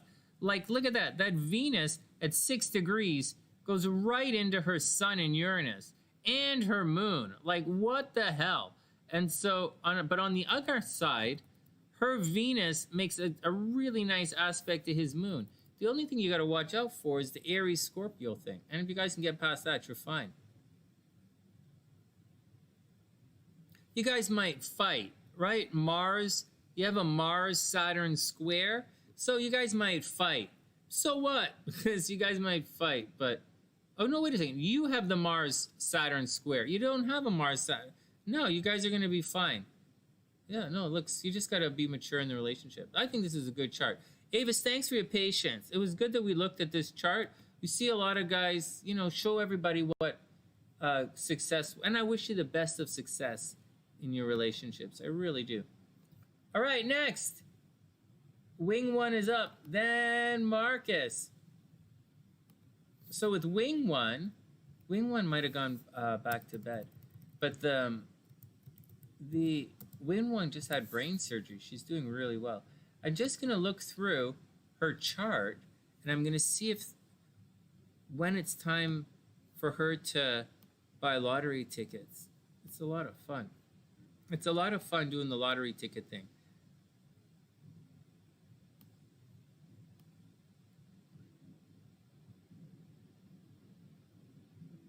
Because she's a 25, right? Her sun is 20. No, her sun is 25 degrees, and Venus is at 12 degrees. So, let's see. When is it time for a lottery ticket? Let me pull the other thing around so I can draw some scribbles on the chart, and then I will narrow it down for a good time for lottery tickets for her. She has Venus opposite Venus right now, which is just like SLC. This is actually, hey, Fossey, this is a good time for relationships for you. Can you believe that? This is a good time. If you were looking for love, now might be the time for it. Is there green over here? Hey, Fossey, this is really funny. Is there green on the chart? What can I see here? Hey, look at this. You have Venus right here, opposite. I know it's not opposite. It's in conjunct. Sorry, my bad. Venus is in conjunct. Not the greatest time for love, but you should be lucky this weekend. Hey, Wing 1, you should be really lucky this weekend, but this is not technically love time. You should be in a money cycle. So money should be pretty good for you right now. And there is a little bit of love. There's love, right? In the next couple of days, love should be pretty good for you. Venus is making that aspect to the sun. But I'd say you're lucky in love next month. I know you didn't ask about lucky in love, but I think that's it. Reach out. This weekend, you should have a good weekend. Wing 1, you should have a good weekend. Next month, you're lucky in love. And next month, Venus is going to cross your south node. This is going to cross your destiny. Next month, really give it a solid push next month. Oh, geez, Louise. Mars, okay, next month, give it a solid push. Like this weekend, do it. But next, it's in a couple of weeks. Right now, Mars is cruising through your astro sector of relationships. So I think there's a possibility that you might actually put a lot of energy into this. But you know what? Like everyone else, I say wait until February. And then in February, love is going to get a lot better when Uranus goes direct. I think your love life gets a lot better in February. Seriously. No joke, no messing around, not making it up. All the energy is going to be moving forward. And I think that's really the time for you to push forward in love. Let's go look at the other charts now. 12 degrees. Yeah, 12 degrees. Yeah, that's what I say. That's what I say. Let's go back and look at this chart here. Let's shrink this up a little. Shrink this up a little. Oops. Oops. Oops.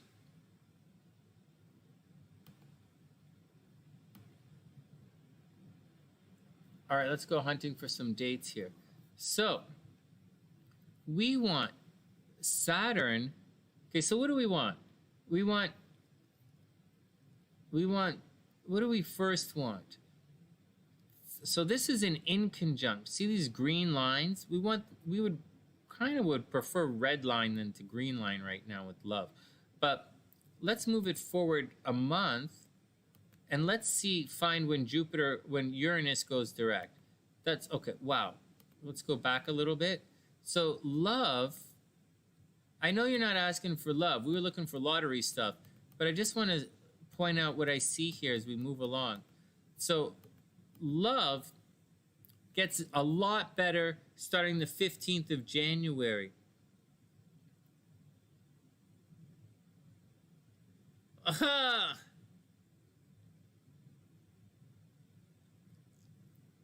Oh, that's cool, Wing One. Well, you got to roll with it. It's all part of the deal. It doesn't matter if someone is being irregular. People are usually being irregular for a reason. And the reason could be something simple, like they're having a bad day or they're like not feeling well, but like whatever, it's all cool. You got to roll with everything, You know that. He knows that. It's all cool. It's a sign of everything being cool. All right, and guys have ego and all that stuff, right? But like it's all cool. Now, in January 14th, oh, there's no time. So this is January 14th. Oh, and I can't write it here. Everything in this part of your chart. Hey, what the fuck? You can't. Oh, well, let's take a picture. And so,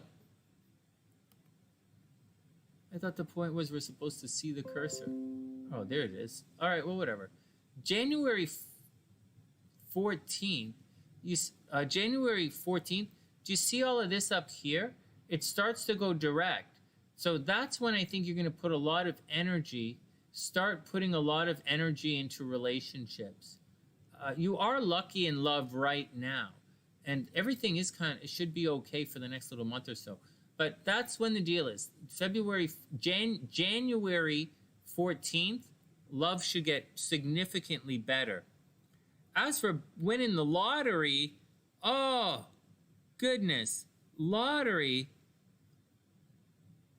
I would say the romantic lottery, right around January 19th, the January 19th, you win the romantic lottery. Romance lottery, January 19th. Your love game picks up right around the 19th. And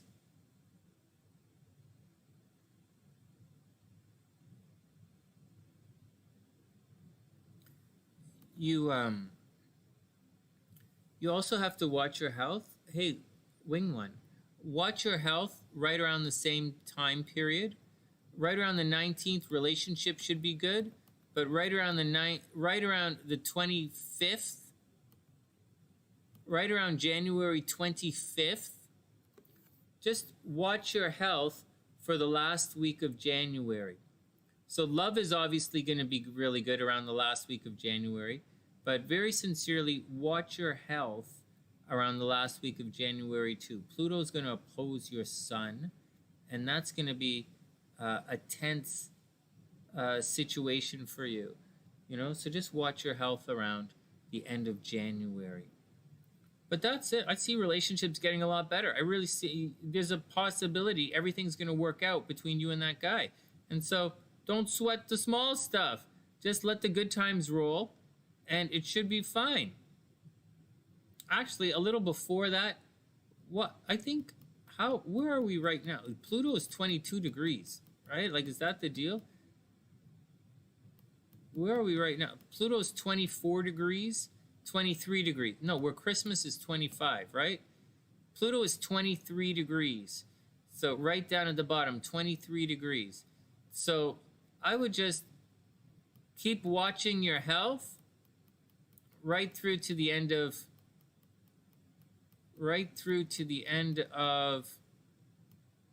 fucking hell. January.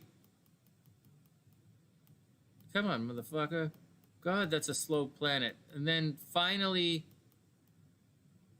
the end of February. Wing One, the end of February, everything is going to be okay. At the end of February, that's when I see your health getting a lot. Oh, wow, look at that. End of February, health gets better and romance kicks off. That's what I see. You couldn't walk or see. Oh, you don't have like clots or anything like that. No, you wouldn't. The clots, you'd be in the hospital. And so I think it's just a matter of getting everything back. I think you're going to be okay. Watch your health until the end of February, but right around that time, love is going to kick it up a notch. Yeah, it's going to be exciting. Love's going to be kicking up a notch. Hey, Wing One, you keep asking about moving and stuff. Like this Saturn return, you're going to go through, not this year, but next year, you're going to go through your Saturn return.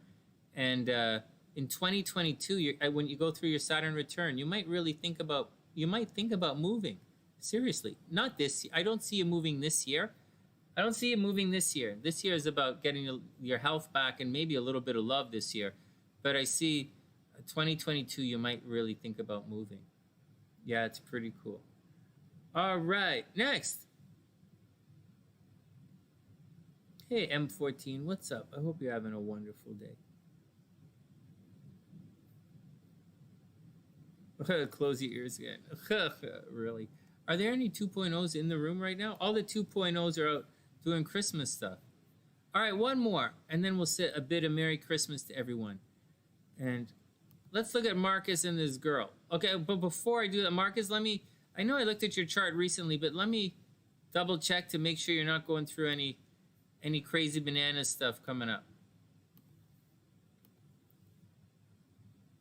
Marcus and the crazy bananas. You going through a little bit of crazy bananas right now. You have the same thing a number of people are having. With Venus on 1 degree Aquarius, this is it. So Marcus, hey Lustrous, what's up? So that's cool, Lustrous. Whenever it comes through, we'll add you to the list. So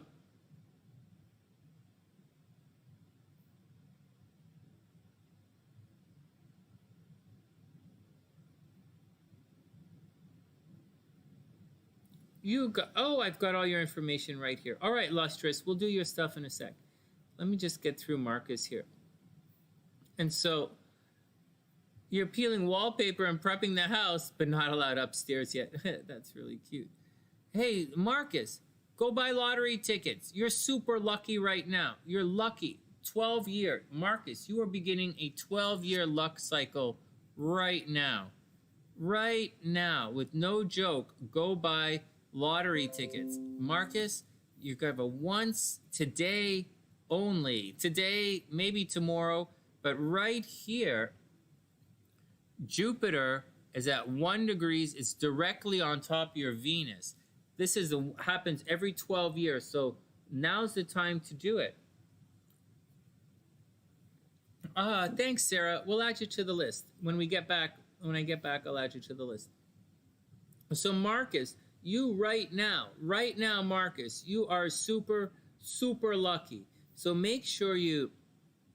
Marcus, absolutely make sure that you go do it. Make sure.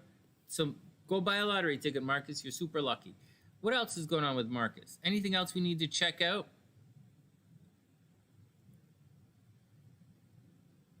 Let me just double check. So that's the stuff. Mars is here. Any Mars problems? Mars in Aries causing problems.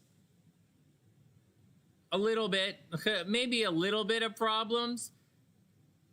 Not really. You should be okay. Marcus, you have to watch out for hitting your head, right? Watch out for hitting your head, bumping your face, getting a pimple or a bruise on your face. Just generally watch out for that kind of stuff. Everything else is pretty good. You should be very lucky right now. So go work your love game and see how it works out. I think love is pretty good for you right now. Love and money should be very good for you right now. All right, so this is Marcus's girl. Let's check out and see what she's all about, and then we'll see the connection here. So she is a Taurus. Oh, fuck, you guys can't see this. She is a Taurus, Cancer rising. This is a really neat one. So Marcus's girl here, let me start the stopwatch. What, you're allergic to dogs? You're going to the gas station today? Yeah, seriously. No, I went and got the lottery. And so I went and bought lottery tickets this morning. But wing one is not, you're not lucky in the lottery yet. So I don't see you lottery lucky yet. But the Marcus is lottery lucky, but wing one's not. All right, so here we go. As for Marcus's girl, she is a Taurus Cancer rising. This is a very nurturing, extremely caring person with a bunch of retrograde in her chart. So she's going to have stops and starts in her chart, and she has to watch out for it. Way up here, so she's going to have to watch out. She's going to have money problems at certain points in her life, and money, she's not going to like it. Money problems are going to stress her out. There's a possibility that she should inherit a tremendous amount of money in her lifetime. In her life, someone might die and leave her a big chunk of money, but it's going to be difficult for her to get that money. So maybe the money is going to be controlled. So she might be, maybe she's a, maybe she gets an allowance from her parents, let's say, or maybe she has a trust fund and money gets given to her every month or so, but her money is controlled, or she inherits some money and it gets controlled. So watch out for all of that. She might, and make sure she doesn't spend too much of her money. Marcus, make sure she doesn't go crazy spending her money. She probably loves to travel, or she likes things that are higher learning, spirituality, and she probably likes guys from different cultures, and she has a bit of an exotic fetish to her. She has to watch out in her life. There might be a death of children. She might have a miscarriage. There's possible. I see in this chart, I don't want to highlight it for everybody, but there's a possibility for abortion in this chart, miscarriage. I don't see accidental pregnancies, but I do see abortions and miscarriages in this chart. So she has to watch out for her sexual health. Very important. She has to watch out for her sexual health. On top of that, she's going to have a lot of partners. I don't know if she's going to have a lot because she's a Cancer rising. So she might come across as a little bit shy. Maybe she likes pets. Marcus, as a Cancer rising, she might like a lot of pets. So you got to watch out for that stuff. She should have a ton of friends. Ton of friends, and be very curious and very social. She's also high visibility, very high visibility, and there's a possibility that she could actually be quite famous. I don't know about fame, but I see she would be very popular and everybody knows who she is. That's the deal. Also, watch out. She's super romantic, Marcus. She's super romantic. All right, let's see what's going on with this. Is she going through any stress off the top? I don't see her going through too much stress. She's going to have trouble this year. Later on this year, she's going to be stressed out, but for now, it's okay. And I can see Marcus, before we even go to the other chart, you highlight up here. Your sun is over here, and you make a direct angle to her ascendant, but it's not, your sun is actually going to send its rays. The rays of your sun will arc towards her 12th house, not her first house. So it's a little bit different. All right, let's check it up. Let's do the real compatibility here. Okay. So Marcus, what's going on? Holy jeez, you guys have a lot of lines in the chart, man. Let's see what's going on with you guys. All right, so Marcus.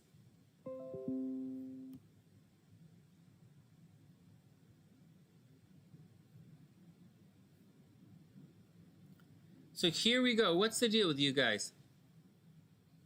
No, Lustrous, you're up next. It's all cool. Watch. One sec. No. Let me just pause this, drink some tea. We have time.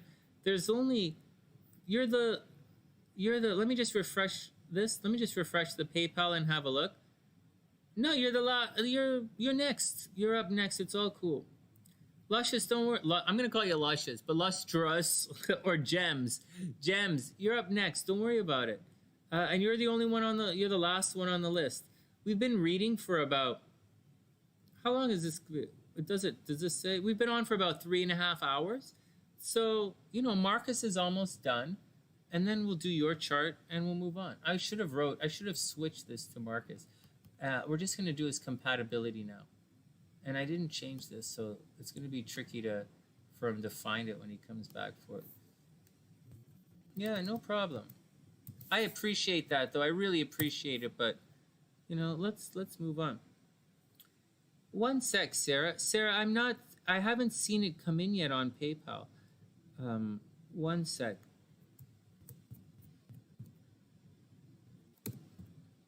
Lustrous G. Did you send it to Reads with Sonny? Because I'm not seeing it here. But I will check the other one. I will check the other PayPal if you sent it to the other one. 1 second.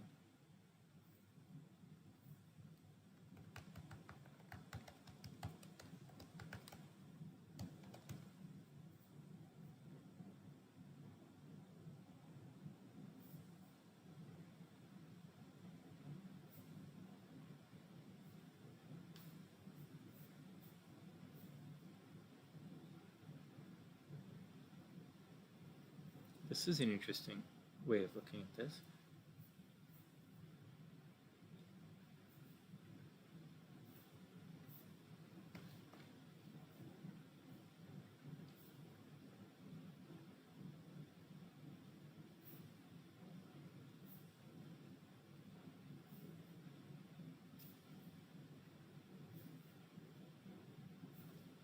I'm not seeing it, Sarah. Whenever it comes up, we'll get to it. We'll get to it whenever it comes up. But right now, it hasn't come in yet. Let me double check something else.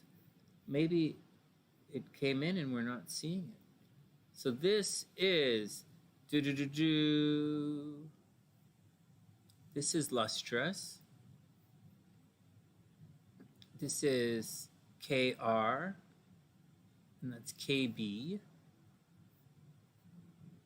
And that's it. And this is junk mail. Let me just clean up my junk mail while we're going through. No, I'm not seeing it yet. Whenever it comes in, we'll add you to the list whenever it comes in. All right, here, let's do it.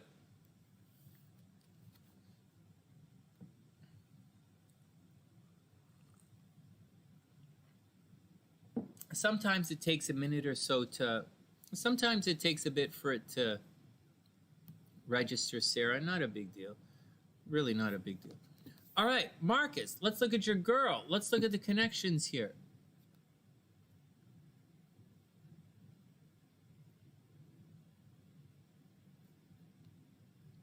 Okay, so Marcus, so here's the deal. You see that? This is you, Marcus, right here. And you, so I don't have it on the chart, but you really flow into her ascendant. And that's the deal. Her ascendant, so, but you don't really flow into her first house. So you should have a very strong connection with the way she looks. Okay, don't say it's weird. Don't get too weird about it. There's a lot of connection here. A strong connection with the way she looks, and you should have some kind of subconscious or psychic rapport with her. All right, I'm finding a way to figure this out. Yeah, there you go. You should have some psychic rapport with each other. Now, she is super into you, okay? Her moon is super into your sun, which is one of the best things that you want to see in relationship. And your moon, she's super into your moon. You guys probably have a ton of similarities. And she's super like the moon is what you're super into, right? And she's she has a really strong association with your nodes and with your destiny. I would very seriously say you guys have a strong, very strong past life connection. Very, very strong past life connection. She also likes your Scorpio side, right? She likes that you're watery. She digs all of this about you a lot. Someone with this, this many strong moon connections, she is really into you, like really, really into you. The problem is, now there's a problem. She's like super into you, but man, everybody be cool with everything. Okay, everybody be cool with all of it. So when you So be cool with it, because this Saturn really gonna, it like her Sagittarius moon really squares the crap out of your sun. So like, she really likes you, she's really into you, but at times, you know, she wants a straight answer. Hey Marcus, she wants a straight answer. She wants to do it, you know, she wants to get out there and do it now. She's a straight shooter, very honest kind of person. And although she's a Taurus, you know, she likes to take her time. She's a Taurus, likes to take her time. But her Mars is in Aries, so she's not like a slow poke. She's highly competitive. But, you know, she's competitive and she's fun and exciting, but that's a lot of fire. You know, she's a straight ahead, straight shooter. So if you become too waffly, right? If you're too waffly, or if you're too flip back and forth, and you're not, if you're too go with the flow, she's gonna get bored, Marcus. She likes that you're dreamy, she likes all of that, but she's fiery and she wants to have fun. So always make sure, hey Eden, what's up? Whenever you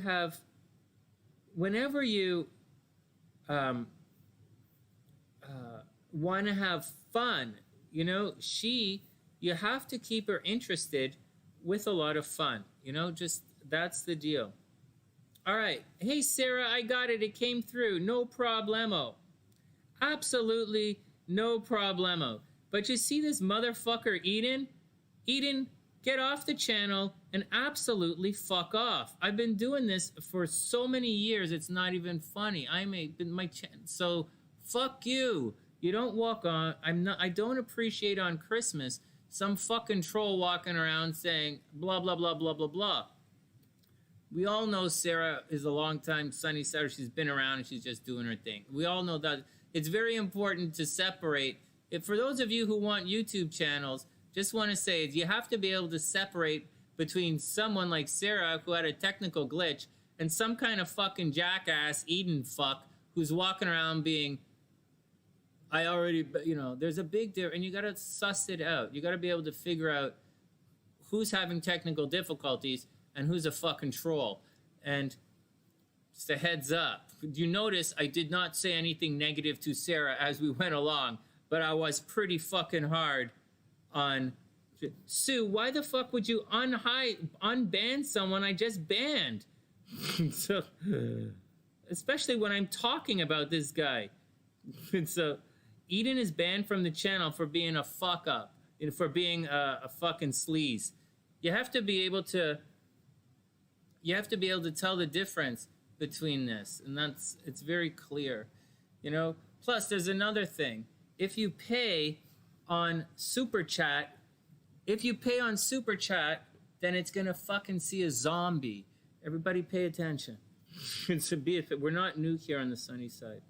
And so just want to show you guys who have the new channels how to watch out for certain trolls. It's all right, Sue, don't worry about it.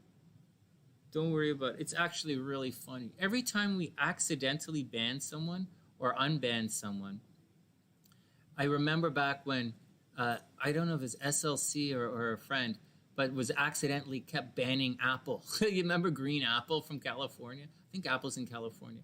And longtime Sunny-Sider, she's a Scorpio. And we were accidentally banning Apple back and forth a whole bunch of times over. It happens. Or like a couple of Sunny, it's on the phone, I know it gets tricky. Don't worry about it. Don't worry about it. But you got to be able to suss these things out when you have your own channels and you're doing readings. All right, next. Hey, Marcus. That's okay. We'll go. Whoa. Everybody, whoa. Before we move on, I got to double check some stuff. We have to double check some of the major stress points. So Pisces, mutable. Let's move into the center. Nothing is Pisces. She's not gonna knock any of that stuff. Not gonna knock any of this. And there's nothing here. So that's okay. What about on the other side? Capricorn. She's not going to mess the Pisces. Capricorn. It's going to mess with nothing in here. She's okay here. And Capricorn, she's okay. You guys don't have I don't see a lot of breakup energy in your chart. Marcus, go for it, man. Marcus, go for it. Just know that it's not perfect. You guys are going to have to adjust a little to make it work. But I think when you see, I like an obsessive kind of relationship. I like love and passion in relationships. And I like relationships that can't be broken no matter how hard you fight. And I think you guys have that. So I know it's not for everybody. But I think, Marcus, go give this girl a shot, man. And enjoy it. A Taurus is going to be nice for you. And she totally digs you, man. It's really neat. All right, next. Lustrous is up. And then I'm going to pop Sarah's chart. Give me a minute here. Let's clean everything up. And let me just clean everything up, and then we'll move on.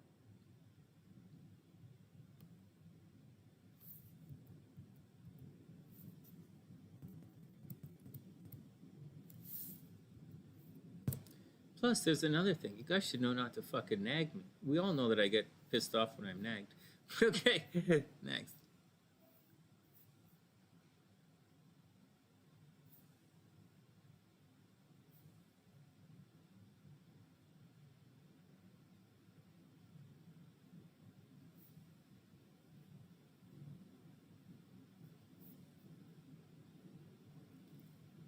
All right, Sarah, I'm just doing the charts right now before I move on. Sarah, can you give me your birth information, please? Is that what you wanted me? Hey, Sarah, as we're doing, I'm just setting up the charts to save some time a little later. Can you type in your birth information, please? Birth date, birth time, and birth city, and we'll do your chart right now. Not right after Lustrous's chart. Oh, and I didn't type in Lustrous's chart. It's Lustrous chart. So we're going to do that right now. So, God, I can't spell Lustrous. I can't even pronounce it. One sec.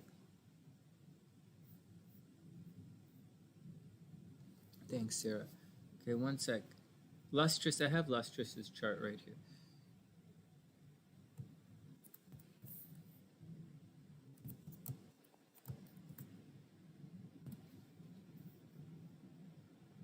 Okay, now, Sarah, 9/11/81.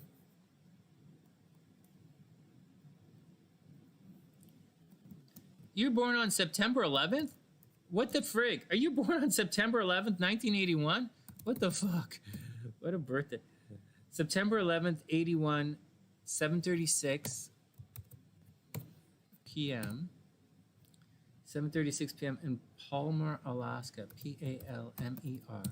Aleska. Alaska. Spell much, Sonny? Not really. Not as much as you'd think. Palmer, Alaska. September 11th, 1981. 7:36 a.m. My bad. 7:36 a.m.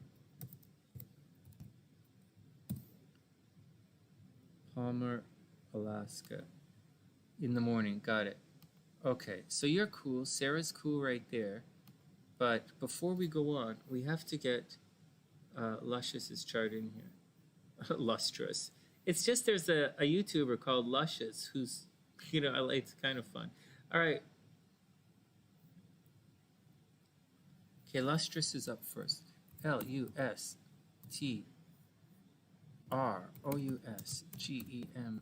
Lustrous Gems.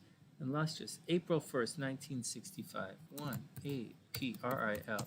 1965. April 1st, 1965. 4:41 a.m. And Lustrous, or Gems, is in Illinois. Hey, no way. That's right around the corner. I'm in Illinois.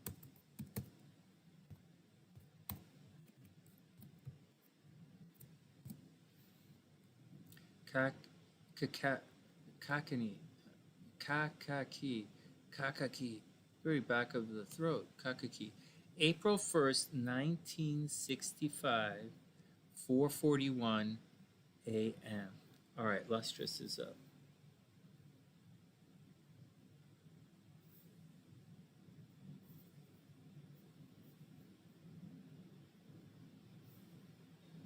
What's that, Marcus? Gotta be better than Ohio. Ohio's okay. You have all 4 seasons in one day. Try living in Vancouver, man. In Vancouver, you could go skiing and you can go to the beach. You can literally go windsurfing and skiing in the same day. You can go windsurfing in the water and skiing on the mountain in the same day. It's pretty crazy. But it's okay. All right, let's take a break and then we'll get up here.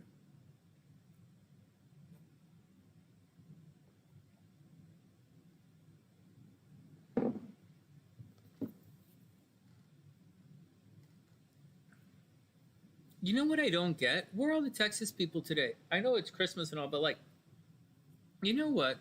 I'm looking at some of the Sunnysiders have me looking at auctions to buy a car because I got to buy a car coming up soon, or I'm not going to be. So I got to drive places for meet and greets in 2021. In 2021, I'm going to get out and we're going to have little meet and greets and I'm going to be visiting different cities, or that's the plan, anyways. So I've been looking at cars for auctions, and I'm seeing a lot of these flooded cars, and I'm like, is that from like Texas and stuff or Louisiana? Do things really flood so bad down in certain parts of the states that the cars really get flooded? That's crazy. I just can't relate. And I see so many of them. It's unbelievable. Or I guess they flood on a certain thing. Hey, Daniela, what's up? Well, Daniela's here, obviously. Hey, Daniela, Merry Christmas. What are you doing?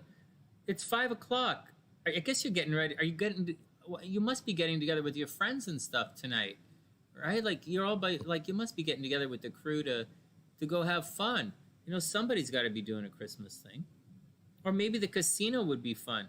I can't find my Christmas tree. I can't find Trey, so it's not fun. Having a drink without my tree is not the same.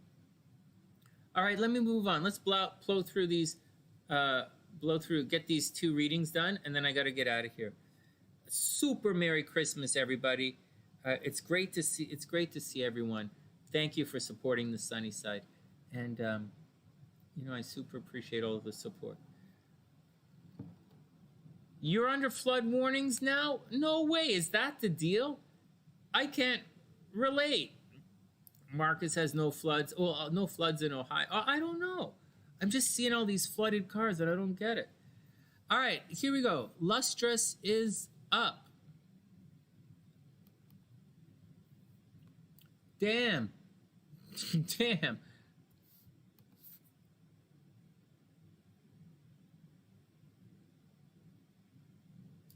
Okay, Lustrous is up. Sometimes this thing works, sometimes. I'll figure it out today.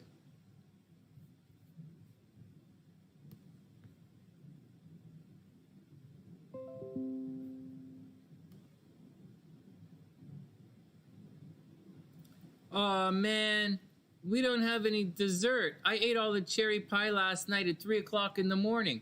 We don't have any Christmas dessert because Sonny was a chunky monkey last night, and Sonny went and ate all of everybody's Christmas desserts early because I don't know why Sonny did that, but he did. That's not cool. So.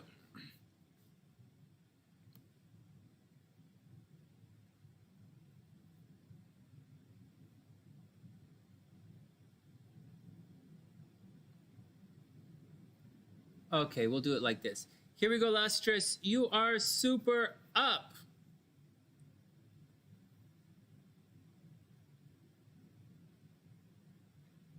Oh, that's cool. You guys got back together. Right on.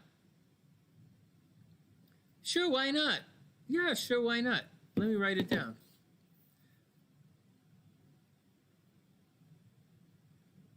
Crud. Oh, thanks, Win1. That's really sweet. Let me put it in here so I don't lose it. And then we'll get on with things. Okay, we are up.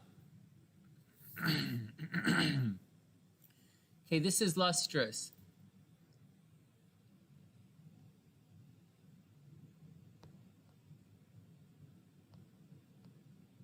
Lustrous G. Holy goodness, what a chart. This is obviously a first house heavy chart, right? Obviously, this is a first house heavy chart and a sixth house. There's a bunch of retro, not too much retrograde, but we'll get it. That's a lot of stuff around this chart. But they're Pisces rising. All right, so let's get down to it. This chart's not that weird. This is lustrous. It looks intense, to say the least. Very intense. And lustrous could be prone to being super critical and possibly super argumentative as well. So lustrous has to watch out. Although on the channel, I think lustrous is fine. I don't see lustrous hasn't been stressing me out, and she's been extremely patient through everything. And she's born in 1965, so you'd think she'd be stressed, uptight and a little grouchy, but she's not. Lustrous is an Aries. Absolutely. She is an Aries with a lot of energy in Aries. No kidding. She is probably larger than life. And you can hear the way I'm talking that this is a big deal. You don't usually see this much energy in the first house. So this is probably someone with an extremely dynamic and intense personality. Extremely intense personality. As a result, someone with this much energy in the first house often has problems in relationships. There's a strong possibility that lustrous is very intimidating. She probably intimidates other people a lot. She might have had problems in relationships, and she intimidates the hell out of people. She might be lustrous, might get divorced, and just might be might be a little me-centered in her life and not really stressed about relationships at all. Or maybe because of all that Aries energy, she might feel as if guys just can't keep up. On top of all of that, she's a Pisces rising. So although she is intense, she's intense, aggressive, competitive, impatient, likes to jump into things, does not like to wait for people, and she's probably very vocal about it. She's also very dreamy. She comes across as a healer, right? When you look at her, you don't necessarily see all this Aries, although it's there, and she's clearly impatient. When you look at lustrous, you probably see someone who's a little artsy-fartsy. You can probably see someone who's a little bit dreamy. Lustrious's eyes might look a little sleepy or a little dreamy all the time when you look at her. Okay, so that's a big deal. There's also a strong possibility that lustrous is a self-made person. She probably makes money on her own. She probably owns her own company. She's probably an entrepreneur, or at least she's the boss with whatever she does. And she puts herself first, and that's where she makes the money, and that's how she should make the money. She is possible that she could be quite popular, although not necessarily. But her business, I would bet that she's an entrepreneur, or she ended up doing something in sports. Now, as far as love is concerned, as we move through here, or not necessarily, well, just for love for a minute, with Venus and the moon behind her sun, there's a possibility that she could be a little bit reclusive, and she's not necessarily, she's definitely a go-getter, and she absolutely does not wait for anyone.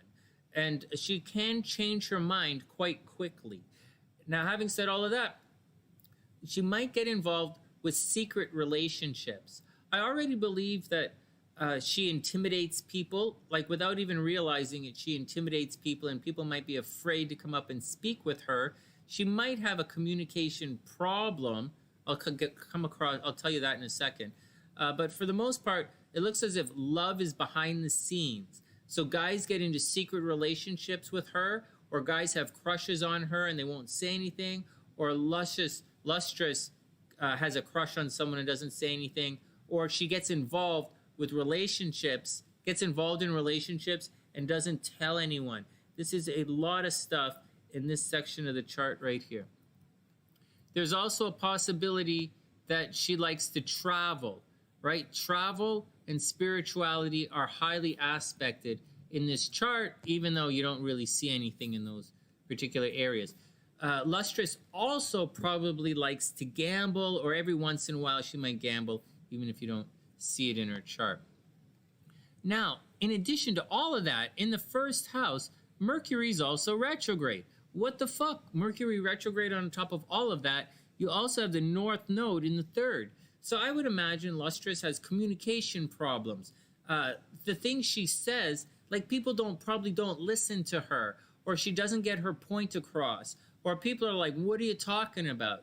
She doesn't have any eccentricity in the first house, so she doesn't come across as weird. She probably comes across as extremely attractive and very dreamy. But the things she says can get her into trouble for no reason of her own. It's just that there's always seems to be some kind of communication breakdown happening.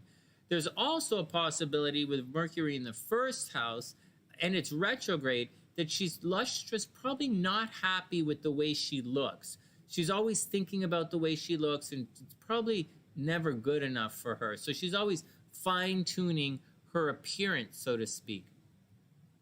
As we cruise along, there's a high possibility that there's a problem with your brothers and sisters.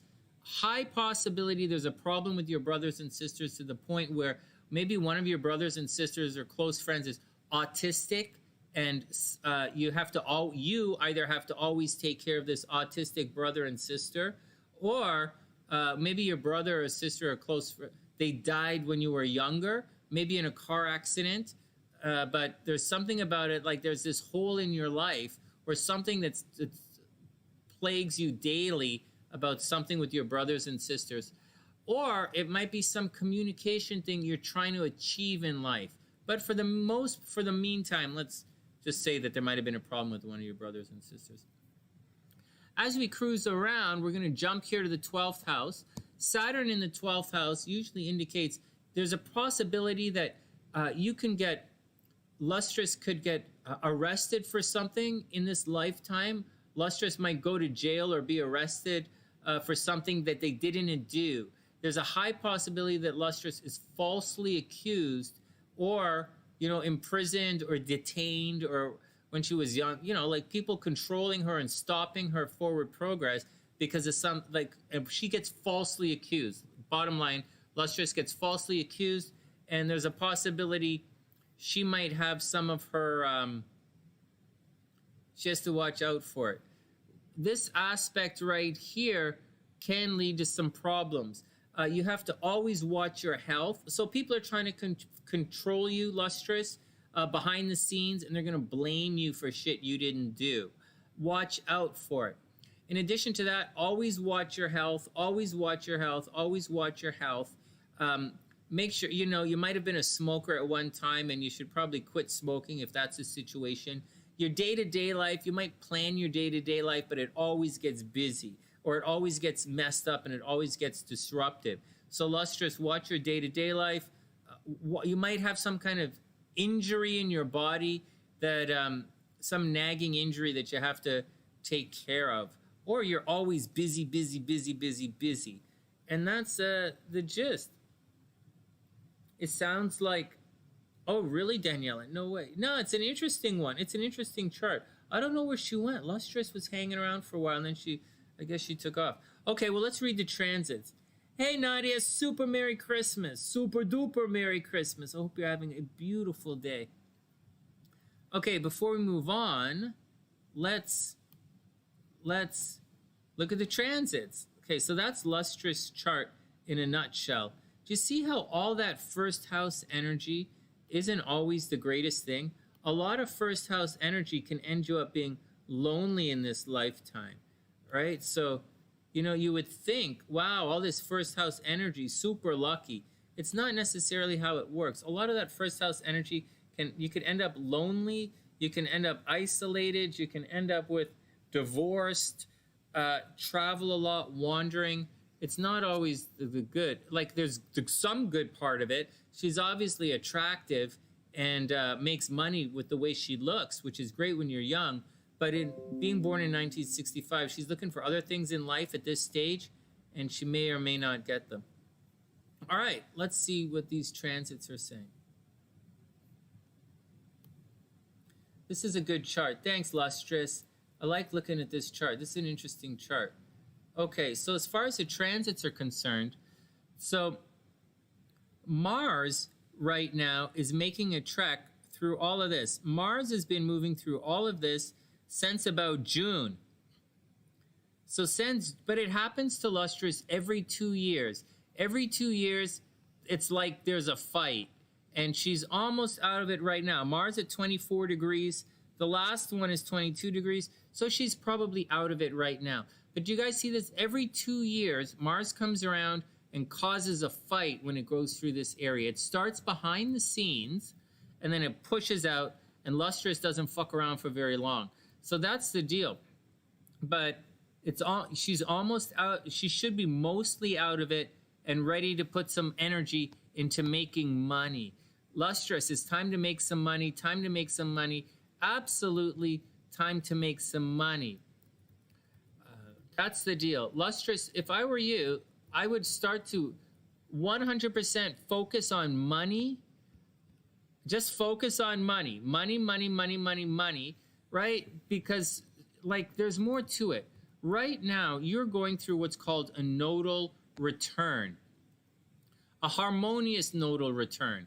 So you should be entering into a big change in life. Usually when there's a nodal return, it's a big change.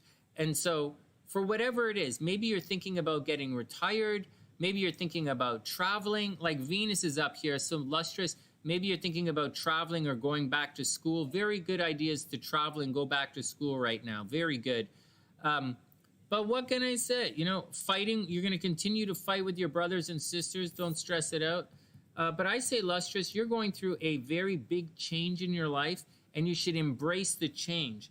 I don't think it's painful. You're not going through a Saturn return or a Saturn square or anything. And Saturn going through Aquarius isn't going to stress you out. Like you don't really have any you don't really have any problems that Saturn's going to mess up with. So I wouldn't stress it out. I would say all the stress you're going through should be over. Spend as much time as you can making money and embrace this change that you're going through. I would say within the next calendar month, Venus is going to cross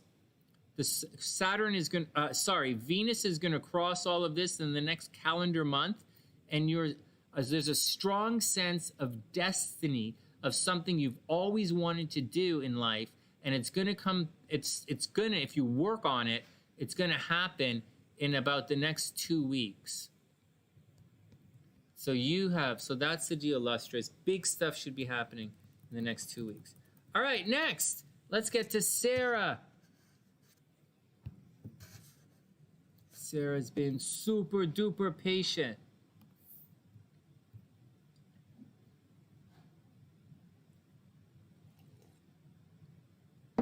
Great solo stuff. Ah, very cool. Oh, they were in split ends. Oh, very cool. That's very cool. Okay, next.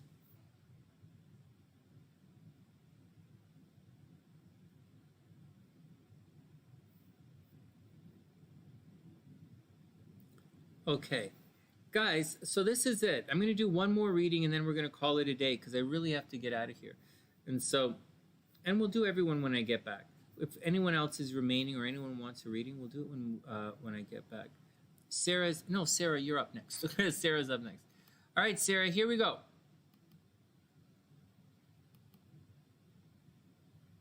Oh, look at this chart. Holy crap, there's a big-ass grand trine right there. All right. Let's see what the deal with this one is.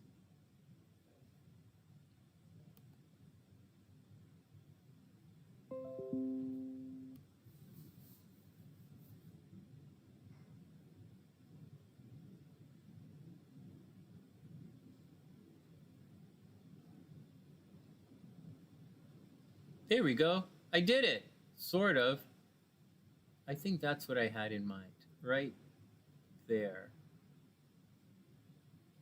Okay, Sarah's up. So let me start stopwatch. Yeah, it's a pretty cool looking chart, isn't it? All right. Hey, look at this. All right, here's a chart. Well, here's an easy breezy chart. Nothing to, wow, yeah, this is a tricky chart. Not a tricky to read, but look at this. Sarah's a Virgo. You know, Sarah, like, so Sarah's a Virgo, sun in the 12th house. But she's a Libra rising, and that's not the point. The point is, the only thing here is Virgo, right? She's probably nitpicky and probably, you know, nitpicky down to the details, very cautious with details, very analytical, but, look at all this air sign stuff. Look at all this. Her moon is in an air sign and a big giant stellium in Libra. This is a Virgo, and a Virgo is very facts, right? Facts, practical, analytical, but she's got all this air energy, which makes her extremely cerebral as well. So Sarah could probably put together some arguments or some ideas or talk to people with ideas and concepts instead of just focusing all the time on the facts. It's really interesting to see. You don't see that a lot. It's fascinating. But there's an absence of Earth in this chart except for her Virgo, her sun in Virgo. So she highlights Virgo, she highlights practicality, but she's extremely cerebral. It's interesting. Hey, Sarah, this is an interesting chart. Very interesting. All right. Anyways, Libra rising, right? Libra rising, she comes across as balanced and fair play and, you know, balanced and fair play and all that kind of stuff. All right.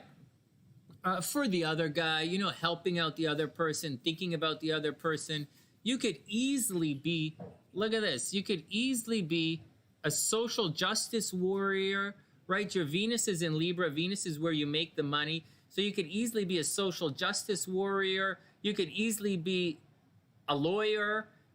You could easily work with people. I don't see you in a supportive role, Sarah. I don't see you as like an accountant. I see you as being the, maybe you're going to be in a supportive role. You might be an entrepreneur. You're probably not an entrepreneur. You might actually be a lawyer. You might actually be a lawyer or an accountant, actually. Let's go on. Let's go on and see what's going on. So one of the things you have to watch out for, always watch out. So with Saturn in your first house, you'll probably come across as a control freak, but make sure you don't come across as passive aggressive, right? Saturn can make you a control freak, but Libra can be passive aggressive. Watch out for that. If it was Aries, it would be aggressive, but it's like Libra, so passive aggressive. Watch out for it.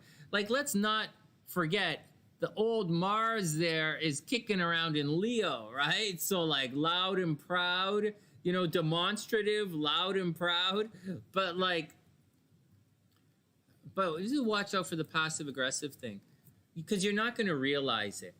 In addition to that, but you come across as a leader and you come across as very controlled and very disciplined, a controlled, disciplined leader, and people will want to follow you. So that's a good thing. In addition to that, what you might have to watch out for with Mercury in the first house, there's a possibility of especially in Libra. Come on, guys, Mercury and Libra in the first house. You know, that's a person who might spend a lot of time thinking about their looks. So watch out about it. You know, maybe you're happy with your looks or not happy with your looks. I don't know. But with Mercury there, a lot of time spent focusing on your looks. So watch out. But what? hey, Rebix. Is that the track around where you guys live? Rebix down? That's really cute. Now, Sarah is obviously a brainer. Obviously, right here. When you're looking for brainer in a chart, you're looking for planets that aspect the Mercury. And well, her Jupiter very clearly aspects to Mercury. So she's very good at big thoughts, big, expansive thoughts. She is a brainer, whether she realizes she's a brainer or she is. But she might have had problems at school. She might have had problems at school, even though she's a brainer. Hey, as we're working through the chart, so Jupiter in the first house, watch out for your weight. You know, Sarah, watch out for weight gain. You're only in 81, so you're still really young. Watch out for weight gain. Watch out for weight gain. I can't say it enough. Watch out for your weight. As we move forward, everyone take a chill for a second. You have a legitimate yod in your chart, and it's exact. And the yod is between Pluto, Neptune, and Chiron, with Chiron being the anchor point of the yod, or the fulcrum, if you want to say, or whatever. So, like, you have the potential in your chart for some incredible things in this lifetime.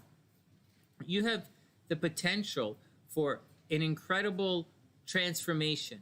Like, you could maybe make a lot of money in this lifetime. You might be highly philanthropic. You might donate a lot of money. You might travel a lot. You know, someone from a distance or higher learning. Maybe higher learning or a distance thing wasn't your thing. You know, maybe you had problems at school. Like, it doesn't say that you couldn't have gone on to get your master's degree or your PhD, but it says it's going to be painful for you. The same with traveling or doing things at a distance. There's going to be some kind of pain involved in there. And it is because it's right on the cusp, right? It's right here underneath on the cusp. There's going to be a financial quality to it. Maybe other people, maybe you were supposed to inherit some money, or you were supposed to win a legal battle, and there's something about it which is causing you a lot of pain. And the pain goes down to your brothers and sisters, and your pain also involves money. So you got to watch out.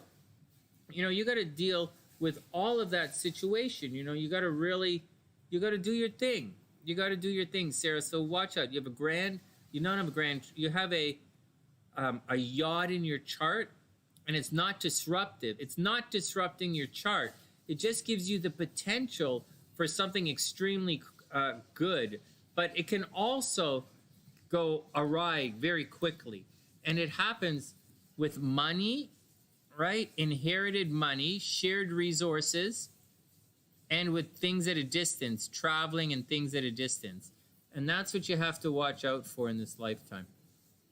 On top of all of that, you should always have money for everything you want to do. Always, always, always have money for everything you want to do. You shouldn't worry about that. Moving along, goofy stuff with your brothers and sisters, but I don't really see a problem. No big problems at home. You're obviously super duper romantic, and you probably love kids. Super romantic. You probably love kids. And if you could work with kids, that would be like a dream come true for you. But super romantic. On top of everything, you probably put a lot of energy into being high visibility and being very public. A lot of energy into publicity. All right, next, let's look at your transits and see what's going on. So you have the potential for something really cool, Sarah. So definitely do your thing. Definitely work it, right? You don't overly trust your destiny. You know, trust your destiny. Where are your nodes? Yeah, public is okay. Like, you're just gonna have to roll with it. A lot of energy into publicity. You probably get into very public fights, right? Like when you argue or you get into fights, everybody knows or everybody hears about it. So watch out for very public arguments. What the fuck is with this thing? All right, let's see what the transits are going on. What's going to happen to you this year? So, first, maybe you're getting a new car, computer, or cell phone right now. So you might get a car for Christmas. Someone might give you a car. Maybe you're going to get a cell phone for Christmas, or maybe you're going to get a new computer or an iPad or something for Christmas. It's pretty good. And good things should be happening with your brothers and sisters. Okay, so that's the first step. Second, you are right now, big change is happening in your destiny right now. Something from your past having to do with something at home. Watch out. This is all related. Watch out. You might be in line to inherit some money right now.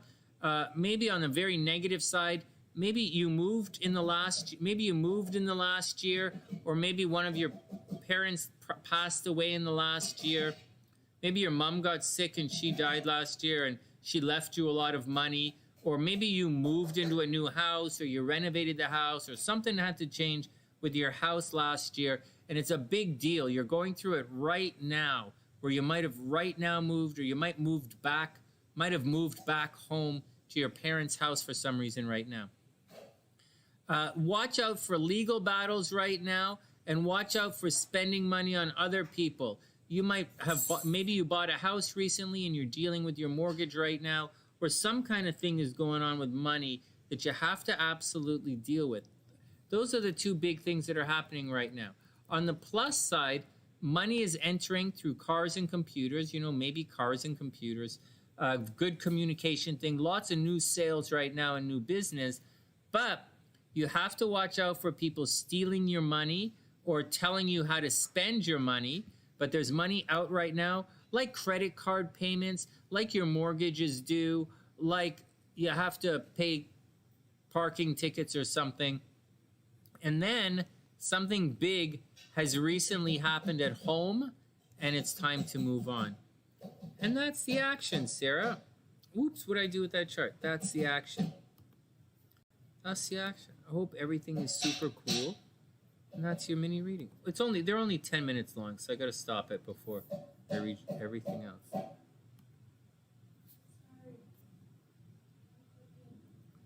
All right.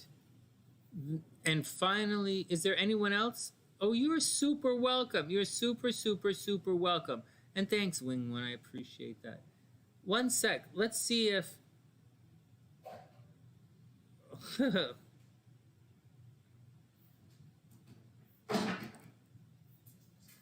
All right. I was just checking to see if Daniela snuck in. I got to get going, guys. Daniela, what's up? Daniela, do you still want a reading? I got to get going shortly. It's 5:30 here. I got to get going. Rubik's Downs. I got you. Rubik's Down is a new subscriber. All right, here we go. Let's do it. You got it. It's all cool. Rubik's Down is right here. Let me do Rubik's Down, and then I got to take off. So here we go. One more, and then we're going to get out of here. Let me write down Daniela, let me write down Rubik's, because there's a thing I'm doing right now. I'm trying to do there's a thing. All right, Daniela, Nadia, have a super, super Merry Christmas. Super Merry Christmas. I'm doing a thing where I'm giving free mini tarot readings for all the new subs. I saw another tarot channel do that, and it was really neat. They were really helping along. It was growing, which was neat to see, but they weren't they don't really have a lot of subs. But you can see how doing that was helping the channel. But I think it's really neat. Tulip D. All right, tulips up. Tulips down is up, and then we got to get out of here. You got it. No, man, it's a thing. Daniela, first, it's my pleasure. And secondly, I'm trying something here to see how it works out. All right, tulip is up, and then we're going to hit the boogie. I can imagine it's crazy. You're a Gemini. I'm a Gemini rising. I know the deal. Okay. Next.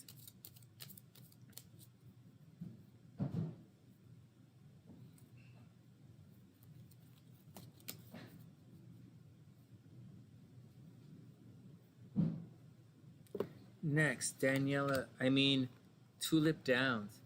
Oh my God! Oh my God!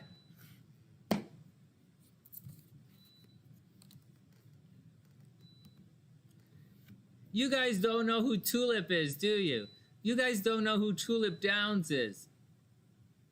That's Daniela's dog. Don't you guys? Tulip Down is Daniela's dog. I saw the word Downs and I thought it was the track, but it's Tulip. It's Mr. Tulip. Is it Mr. Tulip? Is that your dog's? Oh, sorry, it's Petal. Sorry. Your name is Petal. Oh, my bad. I apologize. Is that it? Is Mr. Sorry, Tulip's not your dog's name. It's Petal is your dog's name. But you guys get it? Petal, Tulip. Is Tulip down the track? All right, fuck, I can't remember. Let me drink my water. Get out. All right, just like Baby Doggy. I tease Baby Doggy all the time. Baby Doggy's rap name is B Diddy. Oh shit, she heard me. Oh fuck. Oh my god, I called the Baby Doggy. Oh, don't wreck this sweater. God, stop wrecking my clothes. What are you freaking out? Did she go whiz? Did you put her in the box? Yeah. Come here. God, don't wreck my clothes. God. All right. Baby Doggy's rap name, when we get really urban around here and I'm dressed in all black and I got my fingernails and I'm about to do some heavy music stuff, her name, she transforms into B Diddy. Yeah, B Diddy. How's B Diddy the rapper? Oh yeah, yo B Diddy. Bark doggy dog. Uh-huh. All right, bark doggy, down you go. Down you go, poop doggy. Down you go. Down you go. Down you go. Ah, be a good girl. Off you go. Vas-y. Ah. Oh, is this the guy? Oh, it's a guy. Okay, hold on.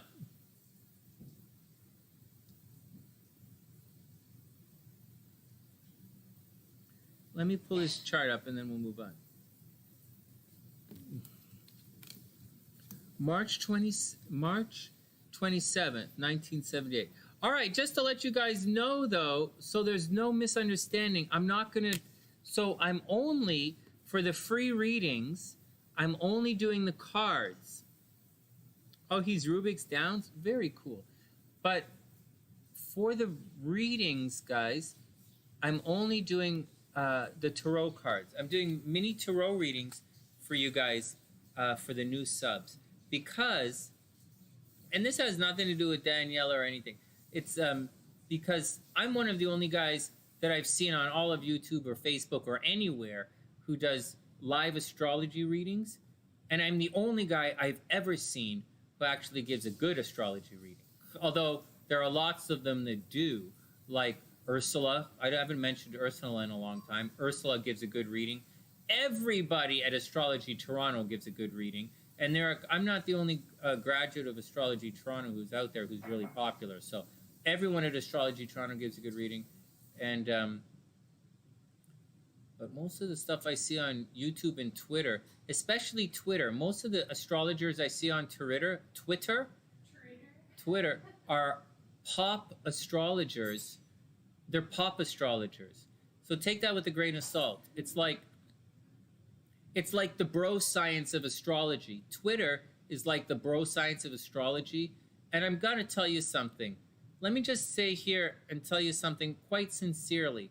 As a guy who studied music at one of the, at two of some of the most extremely prestigious music schools, and then I traveled around a little bit talking to people at other music schools and universities, I realized there's a difference. And I realized with all the pop astrologers and the Twitter astrologers and stuff, or all the bro science astrology, you can read all of the books in the world. And you see it a lot on not just fitness videos on YouTube, but I see it in fitness videos, and I see it in, and we're not talking bullshitters. I'm just talking about the guys who don't know. And I see it a lot in guitar lessons on YouTube. There are a lot of guitar teachers on YouTube who didn't go to music school, and you can see that they're figuring it out as they go along, which is different than someone like who went I'm like sitting there watching the video and I'm like, how the fuck do you not know this? This is like I knew this. I was taught this at like when I was 8 years old. How you don't know this at 35? What kind of shit fucking musician are you? And so I'm like, but astrology is the same way. There are a lot of people who read a shit fuck ton of astrology books, but that doesn't necessarily make you good. It kind of reinforces the pop culture bro science of your astrology. A lot, like hundreds of thousands. I'm in Scribd, right? So I see hundreds of thousands. You pull it up, you get 100,000 books there easily. I think it's like 300,000 or 400,000 books if you type in astrology. And most of them are written from the same bullshit pop perspective, because they gotta sell the fucking book to someone who can understand what's being written. And obviously, popular goes with popular. So take it all with a grain of salt. But at the same time, have fun with it out there. Just like it's okay to eat at McDonald's. McDonald's is fun. It's okay to have like a Sara Lee cheesecake. It's kind of fun. But it's not the same as like going to Dimitri's for dessert. It's just keep that in mind. You guys might like Wonder Bread, and Wonder Bread tastes good with peanut butter, but it's not the same as going to the bakery. All right, next. All right, don't anyone take this the wrong way. Don't anyone take this the wrong way. Don't anyone take this the wrong way. It's the deal. And of all the things that I'm changing in this world, I'm not going to stop being grouchy about certain things. I'm actually going to teach a lot more. In January, I start teaching you guys a lot more. I'm just going to tell you guys what's going on before I read these cards and then get out of here. I was asked to go on Skillshare. I didn't do it. I was asked to go on a couple of different teaching channels, and I didn't do it. Because I don't want to sit there and promote this shit. I already know what it's like to be really good at something and to not make any money at it. So fuck it. I'm not wasting my fucking time with all those fuckers. The same thing holds true on YouTube today as it did at the very beginning. YouTube is my journey. The sunny side is my journey, and I'm here to tell you things on my journey. Along the way, I'm going to share my gifts with you, but that's the deal. So I'm going to continue, and I like to teach and to tell people what I've learned and what I see. So I'm going to do, and that's the deal with the sunny side. It shines light on things in a very analytical way. And so that's what I'm going to do moving forward. Although I like to have a lot of fun, it doesn't translate the best on this channel. All right, next. Oh, thanks, Daniela. That's really sweet. And so hopefully I'll be teaching for free for you guys more astrology and more tarot. And I'm going to do it live. I'll teach it live. Or if there's a problem or it's not really doing anything, I might do a thing where we're going to have YouTube memberships. So I might do a thing where I'm only answering astrology questions from either you members, right, SunnySide members, or for paid questions, because I don't want to have situations like I had in the last 2 weeks on as I returned to YouTube with fuckery and stupid shit dragging down and wasting time on the show. So there's one thing if I get sidetracked myself, but there's another thing to put a lot of energy into people, because once you answer a question, it's fine, but sometimes people don't want the answer. They want the emotion surrounding the question. So you give them all the information, because that's all I can do is give information. But what they want is comfort and reassurance that the rapport of asking the question and conversing with someone has, not necessarily the comfort of the answer. And I don't really have time for that in a live situation. All right, next. So heads up with all of that. But we have to find a way to make the classes somewhat profitable. And if it doesn't work, I'll stick them on Skillshare or whatever. All right, Wing One, have a super amazing night. All right, Santa Claus Parade, nice. All right, Daniela, first up, the Devil card. Oh, geez, where'd it go? The Devil card. Watch out, watch out, watch out. Somebody's trying to control somebody with sex. Or this is for Tulip. Yo, Tulip. Someone's trying to control somebody with sex.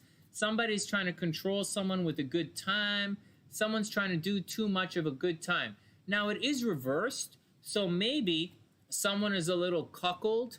You know, like you're expecting a good time, or you're expecting lots of drugs, and you're expecting lots of drugs and sex and a good time, and you're not getting it. So you're kind of locked in the friend zone. That would suck ass.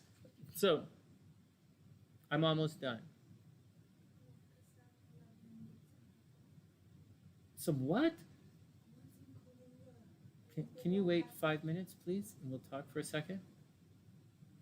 Just wait 5 minutes. All right. Okay. What sec? Dope, I'm almost done. All right, one more reading. Dope, if you want a reading, no problem. Sweetheart. Then you better go. At 7-Eleven, go get whatever you want. At 7-Eleven, is there anything else here that we... Yeah, we don't have any dessert. Pick up some dessert. Pick up a cheesecake. You like cheesecake? If they got a cheesecake, yeah, your lips look nice. You've been like doing that exercise? I do that at the gym with my bum to make my bum look bigger. I go I do it with my gym. Oh. Hey, pick up some dessert from, because it's Christmas and I ate our dessert yesterday. Oh, nothing's open. At 7-Eleven.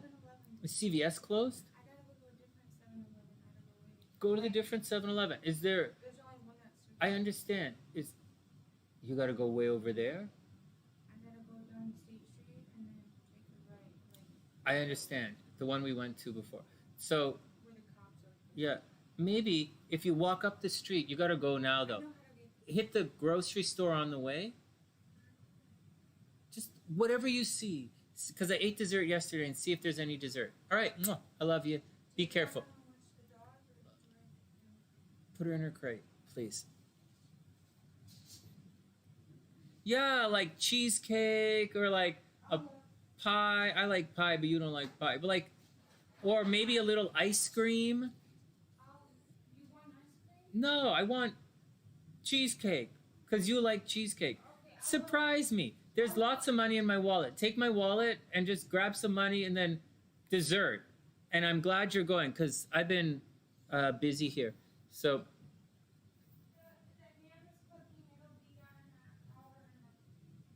Okay, you got it. 1 sec. In an hour and a half? Great. Okay, hold on. I'm not finished. Sorry, guys. Dope. You're going to get it in 1 sec. Yeah, Daniela, we'll have a reading next time. Although Dope is on the list, so I'll plow through Dope. And it looks like I'm waiting for SLC. So if you want the reading, we'll stick around, Daniela, and we'll do the reading as well if you want a reading. No, they're waiting for something else. Dope, can you enter in your birth information, please? And we'll add you in a sec. Let me just finish Tulip's reading here. So the Devil card is up. So Tulip, watch out that you're like, you know, it could be like you could be locked in the friend zone. You're supposed to have fun. You know, the Devil card is about having fun. It's drugs and alcohol and sex and having fun and the whole deal. But like and sweetheart, if you get ice cream would be cool too. And don't worry about it. You know, I just, you know, just for today and maybe a little tomorrow, and then I'll be back on my diet and I won't worry about it. All right. Thanks, sweetheart. I love you. Be careful. It's really cold outside. So that's the deal, Tulip. Watch out. You know, you're supposed to have a lot of fun, but you might not be. That's my monitor. It's why I'm staring over there now. Then the King of Wands. Well, Tulip, it looks like you're going to be responsible for something. It's kind of like being the captain of your team. You're going to have to put your foot down.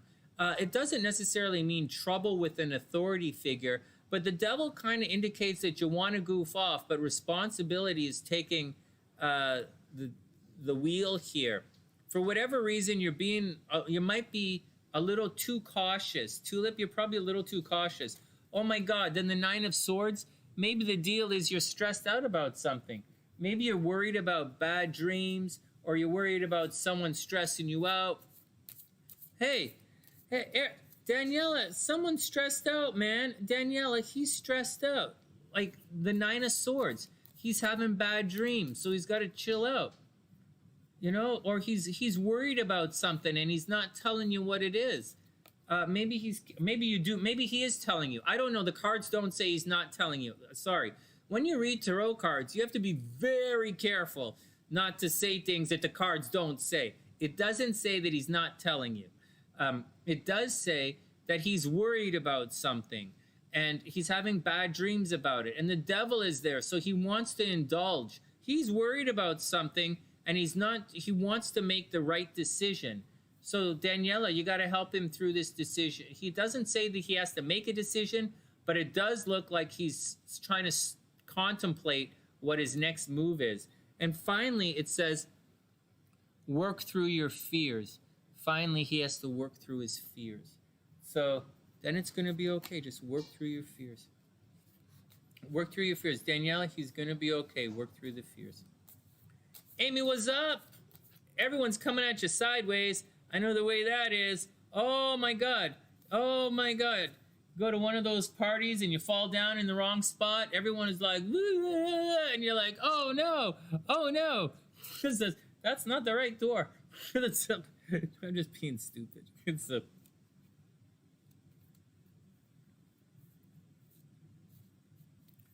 All right, next. Deep Dope Soul is up. I was gonna go to the store for SLC, but like, she's off.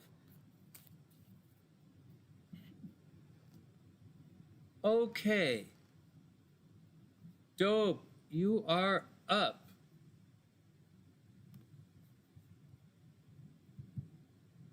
And thanks, Daniela. I hope he's okay. Seriously, I hope your buddy's okay.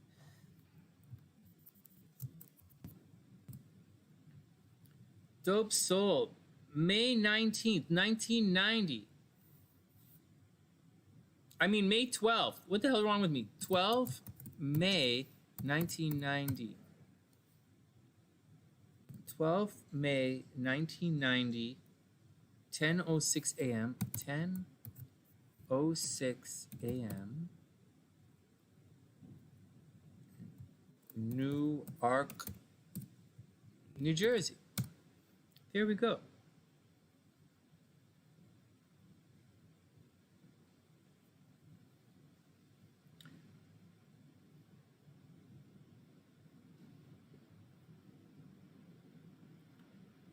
Daniela, I'll do it right now. I have to stay here and wait for SLC. I have to stay here and wait for SLC to come back. So if you want, now would be a good time for me to read your cards. I'll read your cards. Sorry, to do the charts, I'll do them right after Dope Soul. May 12th, 1990, 10:06 a.m. Here we go.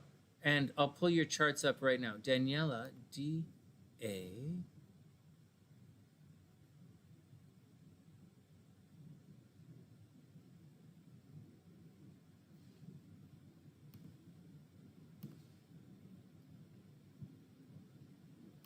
All right, Daniela's up.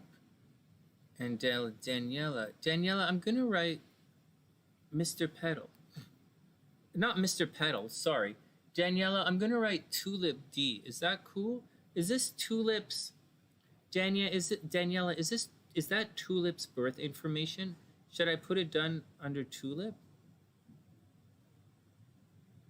Me too. What did I say? Yeah, no, let's do it right now. This is, so we have your chart, and then let's say BFF.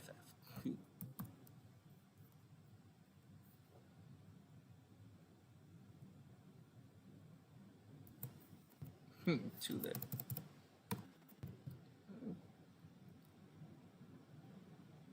No, you're not that old. Seriously, 70. Okay, hold on. March 27th, 78. 27 MAR March 27th, 78. 6 a.m. Burlington, Wisconsin. Got it. March 27th, 78. Burlington, Wisconsin, 6 a.m. Got it. Compatibility. You got it. All right, dope is up, and then we'll do your compatibility. Let me just write it on the screen here.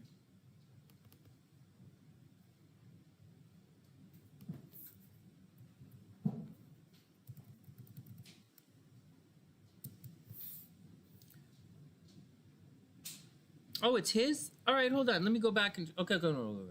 Okay. So, dope. And then, actually, we'll read Daniela's chart right away while we're at it. Because, like, we're in the mood... We're in the groove of Daniela, and we just read the cards. So, let's do it. Tulip for the read. We'll do it right now. To you... Tulip. Compatibility. Okay. Okay, dope. Just give us a second. We're going to read Tulip's chart and the compatibility, and then we're going to come make a zip back around. So,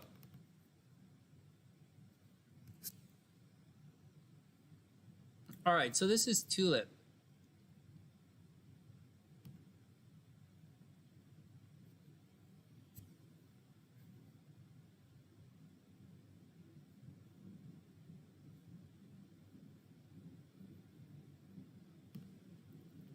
Well, there we go. That looks worked out fairly well. I'll get better at this as we go along. I'm using multiple screens here, right? So it's gonna, just a learning curve for me. All right, Tulip's up.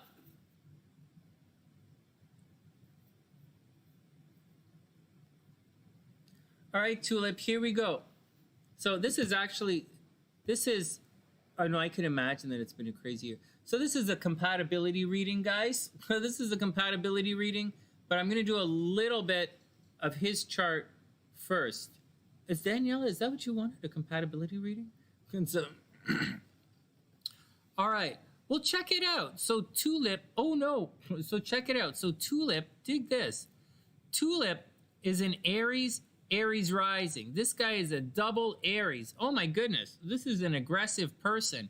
Daniela, your sun is right here. I think your sun is at 20, is it 11 degrees maybe? We'll know for certain. But if your sun is right here, then it highly resonates with his finances, meaning you bring a lot of money into Tulip's chart. Just saying, you, Daniela, bring a lot of money into Tulip's chart. Or you really push hard for Tulip to work hard for money. Just saying. Tulip's an Aries rising, so he's obviously a competitive person. The sun is on the south node, so the guy has in the 12th house. Maybe he has bad dreams. Just going to say maybe he has bad dreams. Maybe he spends a lot of time worried about his childhood. Doesn't spend time worried about it, but he might be quite nostalgic, especially for an Aries who's like a charge ahead kind of guy. But you know, he focuses on behind the scenes stuff, and he's always looking behind the scenes. I don't know if he's a quality person, but he's probably like checking out labels on clothes, or he wants to know the real answer about what's going on, or he maybe doesn't shy away. He's an Aries, but he might do stuff behind the scenes, very sincerely do stuff behind the scenes. With Venus in the first house, he easily could be the boss, like seriously, and Mercury's here. So he's obviously a brainer. We've had this happen several times tonight, but Mercury, when applied to different planets, it highlights the intelligence. And with Venus here, it means that Tulip has a natural aesthetic to him. He attracts good-looking things, and he is probably good-looking himself. And he has a natural a nice aesthetic quality about him. With Venus in the first house, he probably has a mole. His mole is probably, he might have a mole on his face, a mole or a birthmark on his face or his neck. I would say pretty strongly has a mole on his face somewhere. And that's the deal. He probably spends a lot of time looking in the mirror and checking himself out. Just saying, he probably spends a lot of time checking himself out in the mirror. He is a major communication guy. This guy easily could have been a computer programmer. Again, he's probably an entrepreneur, but he could have easily been a computer programmer. He easily could have lots of brothers and sisters. He easily could do very, very well in sales. He could make a lot of money in sales, a lot of money in communications, a lot of money in computer programming. He could make money on the internet as well. Over here, he absolutely had a lot of energy going on in his house as a child. Maybe there are lots of people at his home as a child coming and going. Maybe there was violence at his house. Maybe his parents used to yell and scream. Maybe the police used to come by the house, but there was some kind of violence and yelling and screaming and bullshit happening at his house when he was growing up. And there's some kind of concern or energy that he's not entirely, there's some kind of fucked upness happening at his home. He has something in his chart that you absolutely have to watch out for, and I wouldn't flinch on this. He has Venus, Mercury square his Mars. This is someone who is always going to have problems in relationships. Someone whose Venus is square their Mars. Now, it's not exact, but it is 3 degrees. This is someone who's going to spend a lot of time arguing with their partners in relationships. There's a strong possibility when you put that together with some of this other stuff in the 7th house that whoever he marries is going to die very sincerely. He's probably going to end up a widower. He's going to be a widower, and I almost guarantee this guy gets divorced. I almost guarantee this guy's wife dies. But there's going to be arguing in relationships. And hey, Tulip is right there. Oh my God, pause it up. Tulip, you've been talking all day, man. You know what? Tulip's been here all day, and I just clued in. Hey, Tulip, what's up, playa? Have you been... Hold on a second. I just clued in. Did I get this right, or am I confusing Tulip with someone else? Tulips has been talking with... he's been hanging out all day with everybody, and I just clued in that this is Tulip that I'm reading. You got it, Tulip. Here, I'm going on. Let me go on. Detailed stuff. If you want a personal reading, just go ahead and set it up, and I'll do all this stuff with you. I'll do, on the regular read, on the personal reading, I'll answer personal stuff. But for now, we'll just keep going through. This is timed here. I just clued in. Well, guys, there's like a lot of stuff and different platforms I'm trying to keep track of. So, all right. So Tulip, watch out that your partner doesn't die. Seriously, watch out that your relationship doesn't die. Watch out that your partner wasn't die. No, it's not you that's going to die. It's not you that's going to die. It's your partnerships are going to die. You're always going to have some kind of major fucked up shit happen in your relationship. So you're going to have to deal with it. Problems at home as well. All right, continuing on. I wouldn't be quick to think that you're going to have any kids. I've seen this in charts. Saturn retrograde in the 5th house is going to cause romantic problems. It's going to cause control issues in romance. It's going to cause problem with children. It might cause accidental pregnancies. Not really, but it usually causes a delay in having kids. But it's making such a really nice aspect of Venus. Maybe there's a possibility that you end up adopting. Maybe Tulip ends up adopting. Maybe you get divorced and you have the kids taken away. Tulip, maybe you get divorced and you have the kids taken away from you. Or maybe the kids always stress you out. It doesn't say that the kids cost you a lot of money, but obviously it's making a thing here, so the kid's going to cost you a lot of money. But there is a problem in your life with you and kids. Whether you have kids or whether they're taken away from you, something screwy is going to happen with that. So relationship problems and problems with kids and creative projects. Like I said, I fully expect you to get divorced and one of your partners to die sometime in this lifetime. But you are a people person, and that's the deal. The last thing I'm going to say for this, and then we'll do the compatibility, is there's you probably see the dead people. You probably have a really close association to the occult. You probably see dead people. You might talk to spirits. You might do the Ouija board or tarot card on your own, and you're very strong with that particular energy. All right, next. Wait, let me just look to see if we have to do the transits. We don't really have to do the transits. You don't have any major thing coming up. You're coming out of a major thing.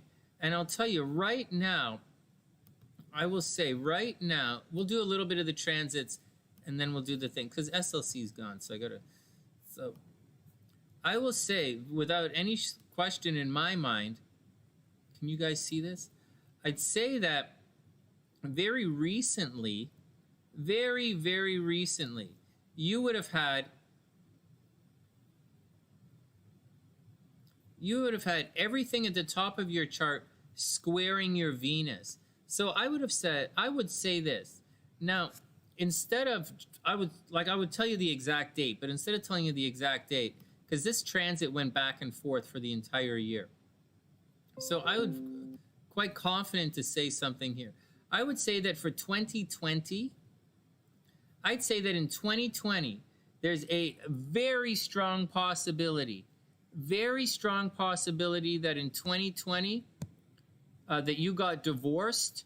You might have got divorced. You might have lost your job, or you might have got really sick. You might have become really sick in 2020. High possibility that you might have got divorced or lost your job, and it would have been a very difficult year for you for love and money without any question. And I do believe you're still going through it right now. But I think for the most part, you're almost completely out of it. It would have been the biggest tug of the step on your dick like you would have had in your entire lifetime. And you would have just, like I would say like last week, you finally moving away from all this bullshit that you're going through in your life. Any more bullshit going on in your life? I say you're probably out of most of the bullshit. Money is probably pretty good right now. That's all right. And you're probably in a very fighty mood right now. Watch out for hitting your face. Watch out for banging your head. All right, next. Let's look at, this is supposed to be a compatibility reading. Let's look at the compatibility. So we have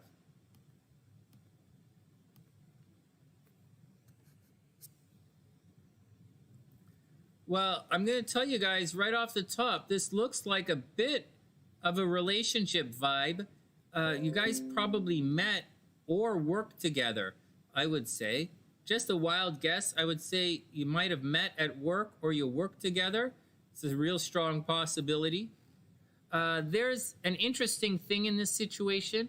There's a possibility for this to be a very secret romance. Like I would imagine that like for Tulip, I would imagine that nobody knows about this relationship. I imagine that Daniela knows about it, but I would imagine that Tulip doesn't tell anybody that he's hanging out with Daniela. I bet it's a very behind-the-scenes situation, maybe a secretive kind of relationship, but I bet this is a secretive kind of relationship or just hanging out kind of thing. It's probably a friends kind of thing. It's probably a friends kind of relationship, so that's pretty chill. Now, Daniela is a Gemini, right? A high visibility Gemini for moon in the sun in the first house. Now, his Aries is at the same degree as her Gemini. No way. Well, you guys could be awesome friends. Holy crap, Ola. You guys could be super amazing friends. Seriously. What else is going on? You guys might work together. Watch out. There are car problems. It's really funny. There are car problems and arguments here, so watch out for it. Car problems, communication problems and arguments. Watch out for it. Like Tulip is quite a nurturing kind of guy. I mean, he has a good heart. He's got a very good heart. He's nurturing, and he clearly likes to take care of people, which is nice. It's a nice thing to be nurturing and taking care of people. But for Daniela, it might come across as a little bit argumentative, so watch out. So what's going on with these moon things? So his moon is at 12 degrees. Does Daniela have anything at 12 degrees? I guess the Pluto. I guess there's obsession in this relationship. You guys might be obsessed with each other. You might argue a lot at certain times, right? Because it's Pluto, moon Pluto. The moon Pluto is a tricky kind of thing. There's an intensity that comes with this that you guys are just, hey guys, you guys are going to have to take everything with a grain of salt. Yeah, I've got it. This reading is from March 27, 78. Yeah. The yeah, March 27th. You guys can't see it, but it's over here, March 27th, 78. It's the it is it says Daniela, but it's Daniela BFF. And so this, when you have a moon conjunct someone's Pluto, and it's not exact, but it's pretty close, you're gonna, one, have a very psychic connection. That's the first thing. Second thing that's gonna happen is you're gonna get under each other's skin. So be prepared to fight a lot, and you're not gonna be able to control it. So watch out for fighting, watch out for stressing each other out, watch out for little things, watch out for watch out for a very psychic connection, knowing what each other is going to say before the other person says it. It can be a little spooky at times, so watch out for it. Okay, so watch out for that, right? That can get a little intense, and I don't know that everybody can handle it. On the major plus side, you guys are supposed to make a ton of money together. A ton of money. Hey, Daniela, you know, your Venus is retrograde, right? But this guy's Jupiter should bring out a lot. You guys should make a lot of money together, Daniela. Keep this guy around. You know, I wouldn't worry about, like, you don't ever have to worry about love. So don't worry about love, and get out there and make as much money as you can. Just watch out. This guy is going to be great for you financially. You guys are good for each other financially. And you just have to watch out that you don't get under each other's skin. If you can pull that off, I think you guys are going to be aces. Seriously. Just watch out that you don't get under each other's skin, and everything is going to be okay. Does it make sense? Do you guys do that? You guys make a lot of money together? All right, cool. Next, I got to go on to the next one. That was about 15 minutes. I know my readings are long today. I apologize, everyone. I didn't really mean to make them this long, but they are. Okay, one more reading, and then I got to take off. I got to go find SLC, and then we'll get on with it. All right, so dope is up. And thanks, Daniela. This guy looks pretty cool. This guy's going to be I think you guys make an awesome team to seriously make a shit ton of money together. Seriously. I wonder if you guys make a shit ton of money together with. All right, next. All right, dope is up. Yo, DS, here we go. Dope is up.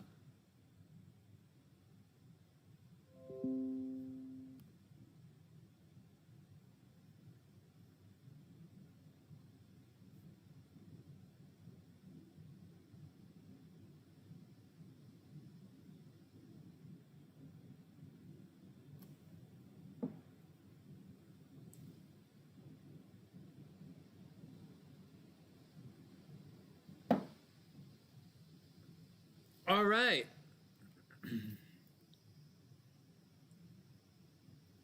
Hey, Lustrous, you're right there. Where'd you go? You're super welcome. Hey, right on, Lustrous. I hope everything is cool. Thanks for joining the Sunny Side. It's great to see you. I super thank you. You know, for all the new Sunny Siders, please download our app. There's a phone app. It's for free. You know, so download the app if you're into that. And there's some astrology, you know, obviously astrology and tarot stuff on the app. And if you want to join our Sunny Side group on Facebook, go ahead and do that. You never know who you're going to meet.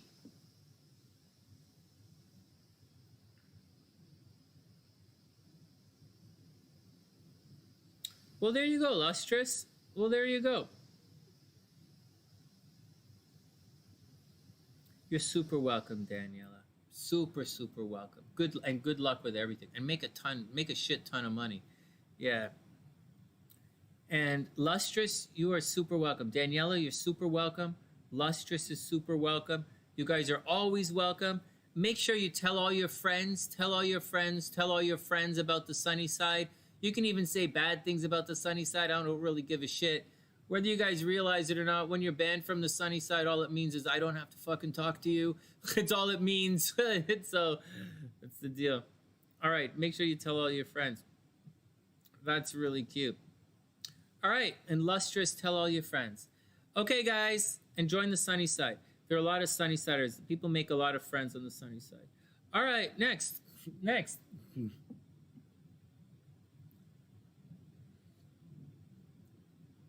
Oh yeah, you wouldn't honestly think that when you ban someone from YouTube, and the thing is, when you ban someone from YouTube, you ban them from your channel. For 9 times out of 10, they don't even know they're banned. They're sitting there making comment after comment, and nobody sees it except them. It's really fun. It's really funny.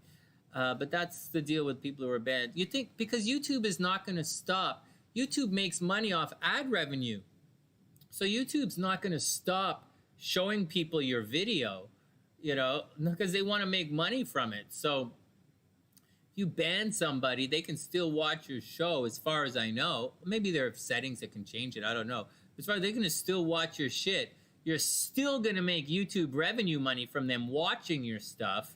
But you don't have to talk to them, which is the best thing about banning motherfuckers. All right, next. Dope, my man. You are up, playa. Dope. Let's do it. Dope. Let me change this, and then we'll do dope, and then we'll go get ready for Christmas.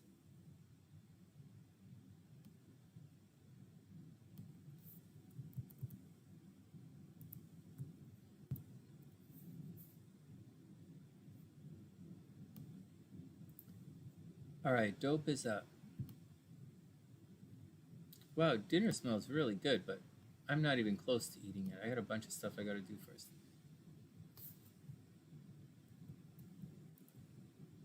All right, dope, here we go. Let me start the stopwatch. Let's see your chart. Oh my God, your chart is totally different from a lot of the charts we've seen today. And dope, I think you could be super famous. I think some of the other charts, no, but for you, dope, you could be really fit. Oh, son of a gun. So let's start from the beginning, and we'll do it sequentially here. So dope is a Taurus, Cancer rising. Oh, wow. Have we had a Taurus, Cancer? We had Taurus, Cancer energy several times today. So dope, Taurus, Cancer rising. And so what's the deal? So dope's a Taurus with Mercury in Taurus. Okay. But the moon is in Aries. I was going to say that dope could be, you know, might come across as someone who speaks slowly or someone who speaks with measured words.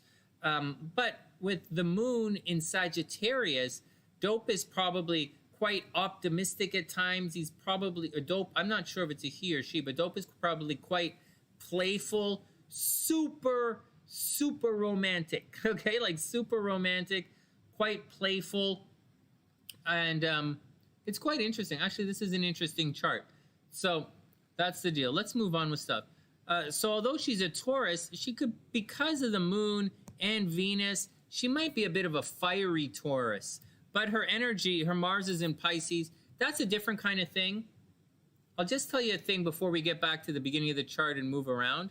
Mars in Pisces in the 9th house. This is going to, you know, maybe you fought with people at school all the time. Maybe you like to travel. Maybe dope likes to travel. Maybe they want to spend a lot of time at school. Maybe they they used to fight at school all the time. Maybe they put a lot of energy into studying. Maybe dope is very spiritual. But Mars in this position, it's sticking up for the underdog.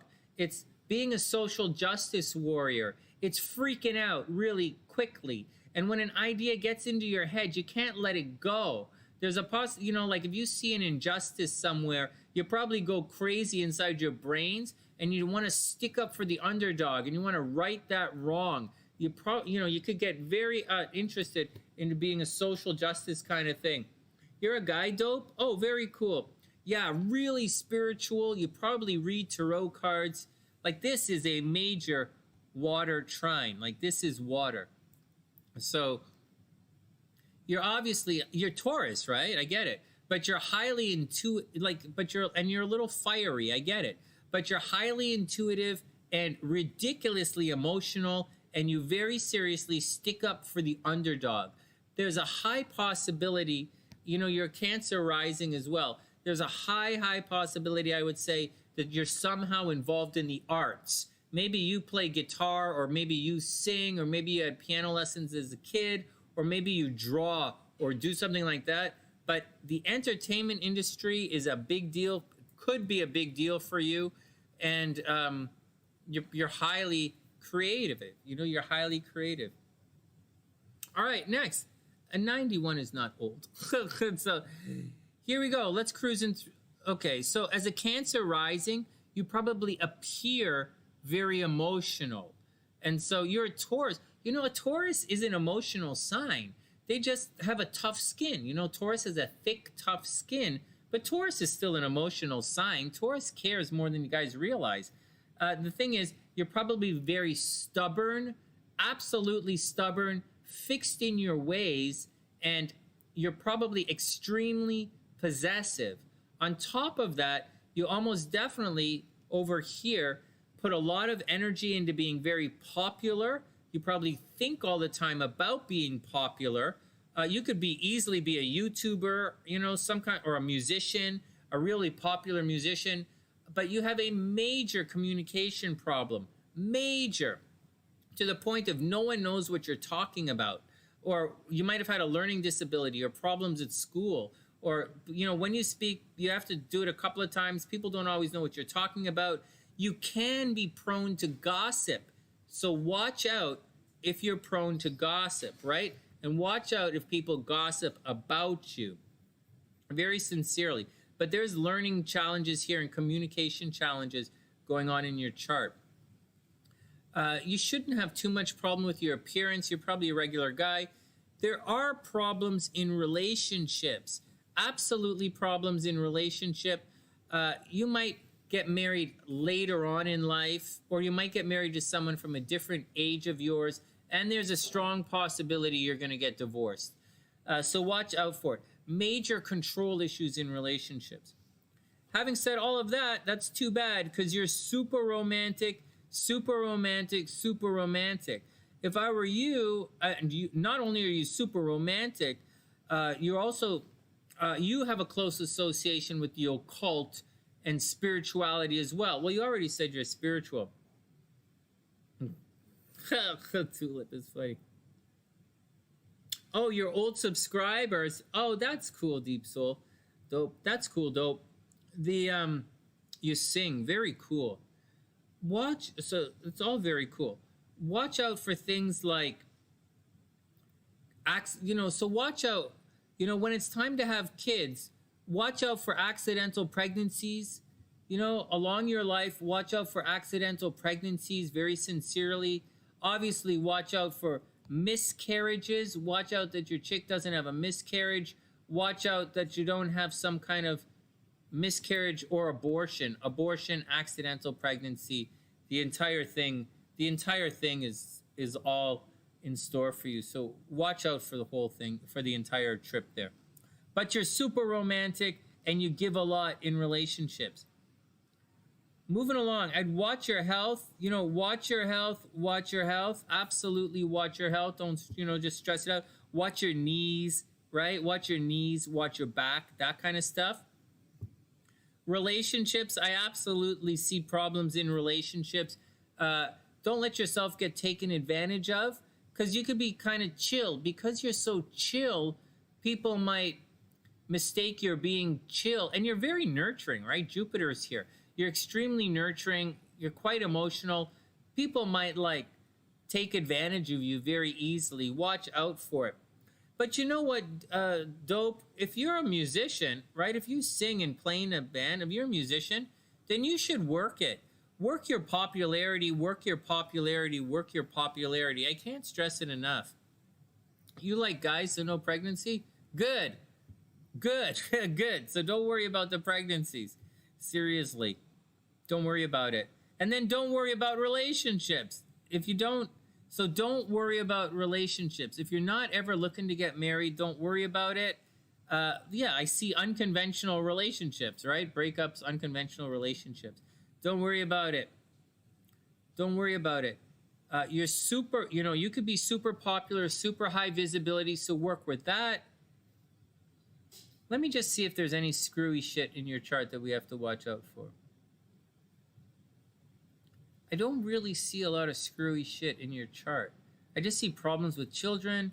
I see problem with communication, problem with children. You have a lot of support behind the scenes. So a lot of support behind the scenes. I think it's going to be okay. Let me check your transits and see what's going on. Hey, Wing One, what's up? I'm sorry, Wing One. I mean, Crystal. Hey, Crystal, what's up? I hope you're having a super, super amazing day. Okay, one more. Let's check Dope's transits and see what's going on.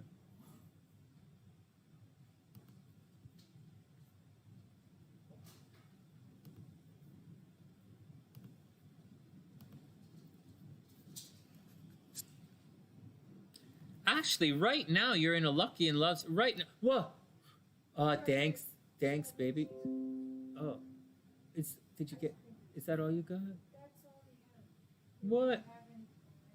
No, nothing. 7-Eleven. Phone DoorDash and all that stuff. Phone DoorDash are the thing. Come on, before it gets too late. Oh, you're cool? Everything is cool? And we'll have that for dessert? That's cool. All right, thanks, sweetheart. It's my fault. I ate all the pie yesterday. And I went out this morning too, but I've been busy. It smells very good. Okay, moving forward. So what's going on here? So Dope went through their Saturn return last year. So you should be entering into a new period in your life. Like maybe last year you would have received a new job. Actually, it would have been totally brutal for you. You would have just come out of it in the last couple of weeks. And you're not totally out of it. Pluto is still going to cross here. So Pluto is still going to cross your Saturn. So you're not entirely out of it. 2020 would have been an interesting year for you, Dope. As you went through your Saturn return, you might have, maybe 2019 was the year for you, really? 2019 was the year for the big change for you? No, it would have crossed this thing. Saturn hit 25 degrees in like February, so maybe February, this was a big year, a big turning point for you. Maybe you kicked out your roommate, maybe you bought a house, maybe you started a new job, but you should have gone through a big change in your life.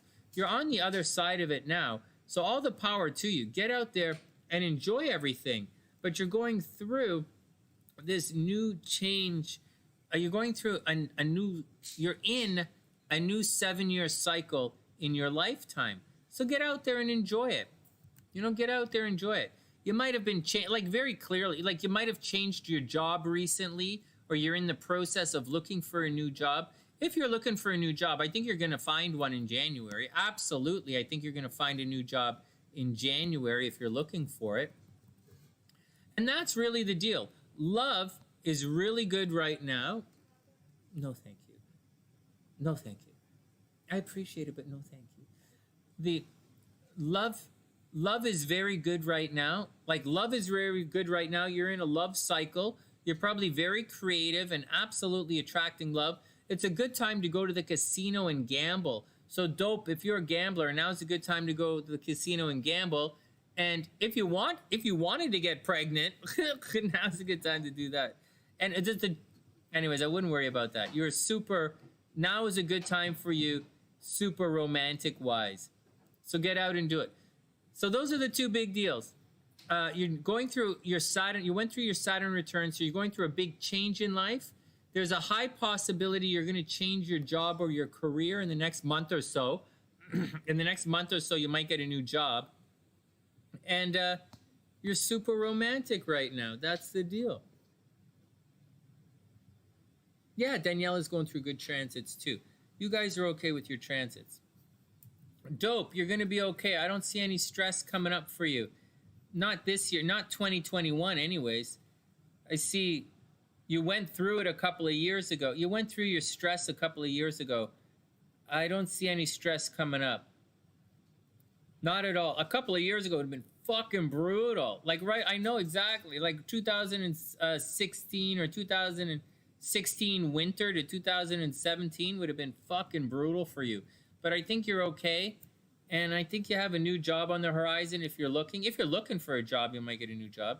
And romance looks really good right now. All right. Next.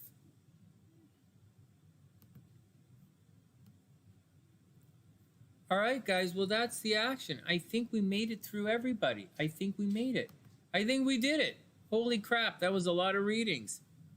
We did it. We made it. Let me check and see if anyone else snuck in. I think we did Sarah's chart.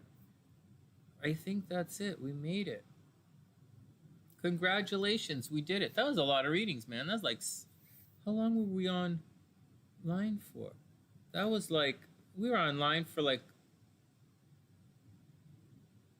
5 hours. Holy smokes. All right, guys. Well, it's time to hit the boogie. Super Merry Christmas to everybody.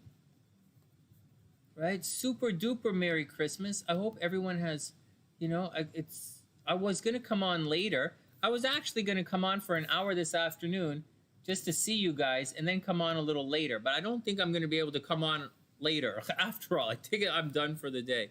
But I hope everyone has a super amazing day. I hope everyone has a super Merry Christmas. Dope. Just be careful. Make sure.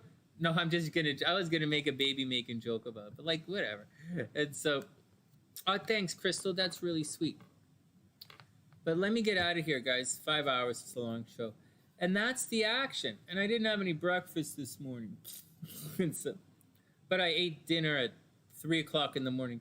Last night, in the middle of the night, I pigged out. I drank rum, eggnog, and then I went and ate our Christmas dessert last night. I couldn't handle it. But people who live here should know better than to buy dessert a day early. Just saying. All right, that's the action. I hope everyone has a super Merry Christmas, guys. I really do. I hope everyone has a Merry Christmas, and I'll see everybody soon. From TheSunnySide.net, I'm Sonny, wishing everyone the absolute best of a super beautiful day. Merry Christmas,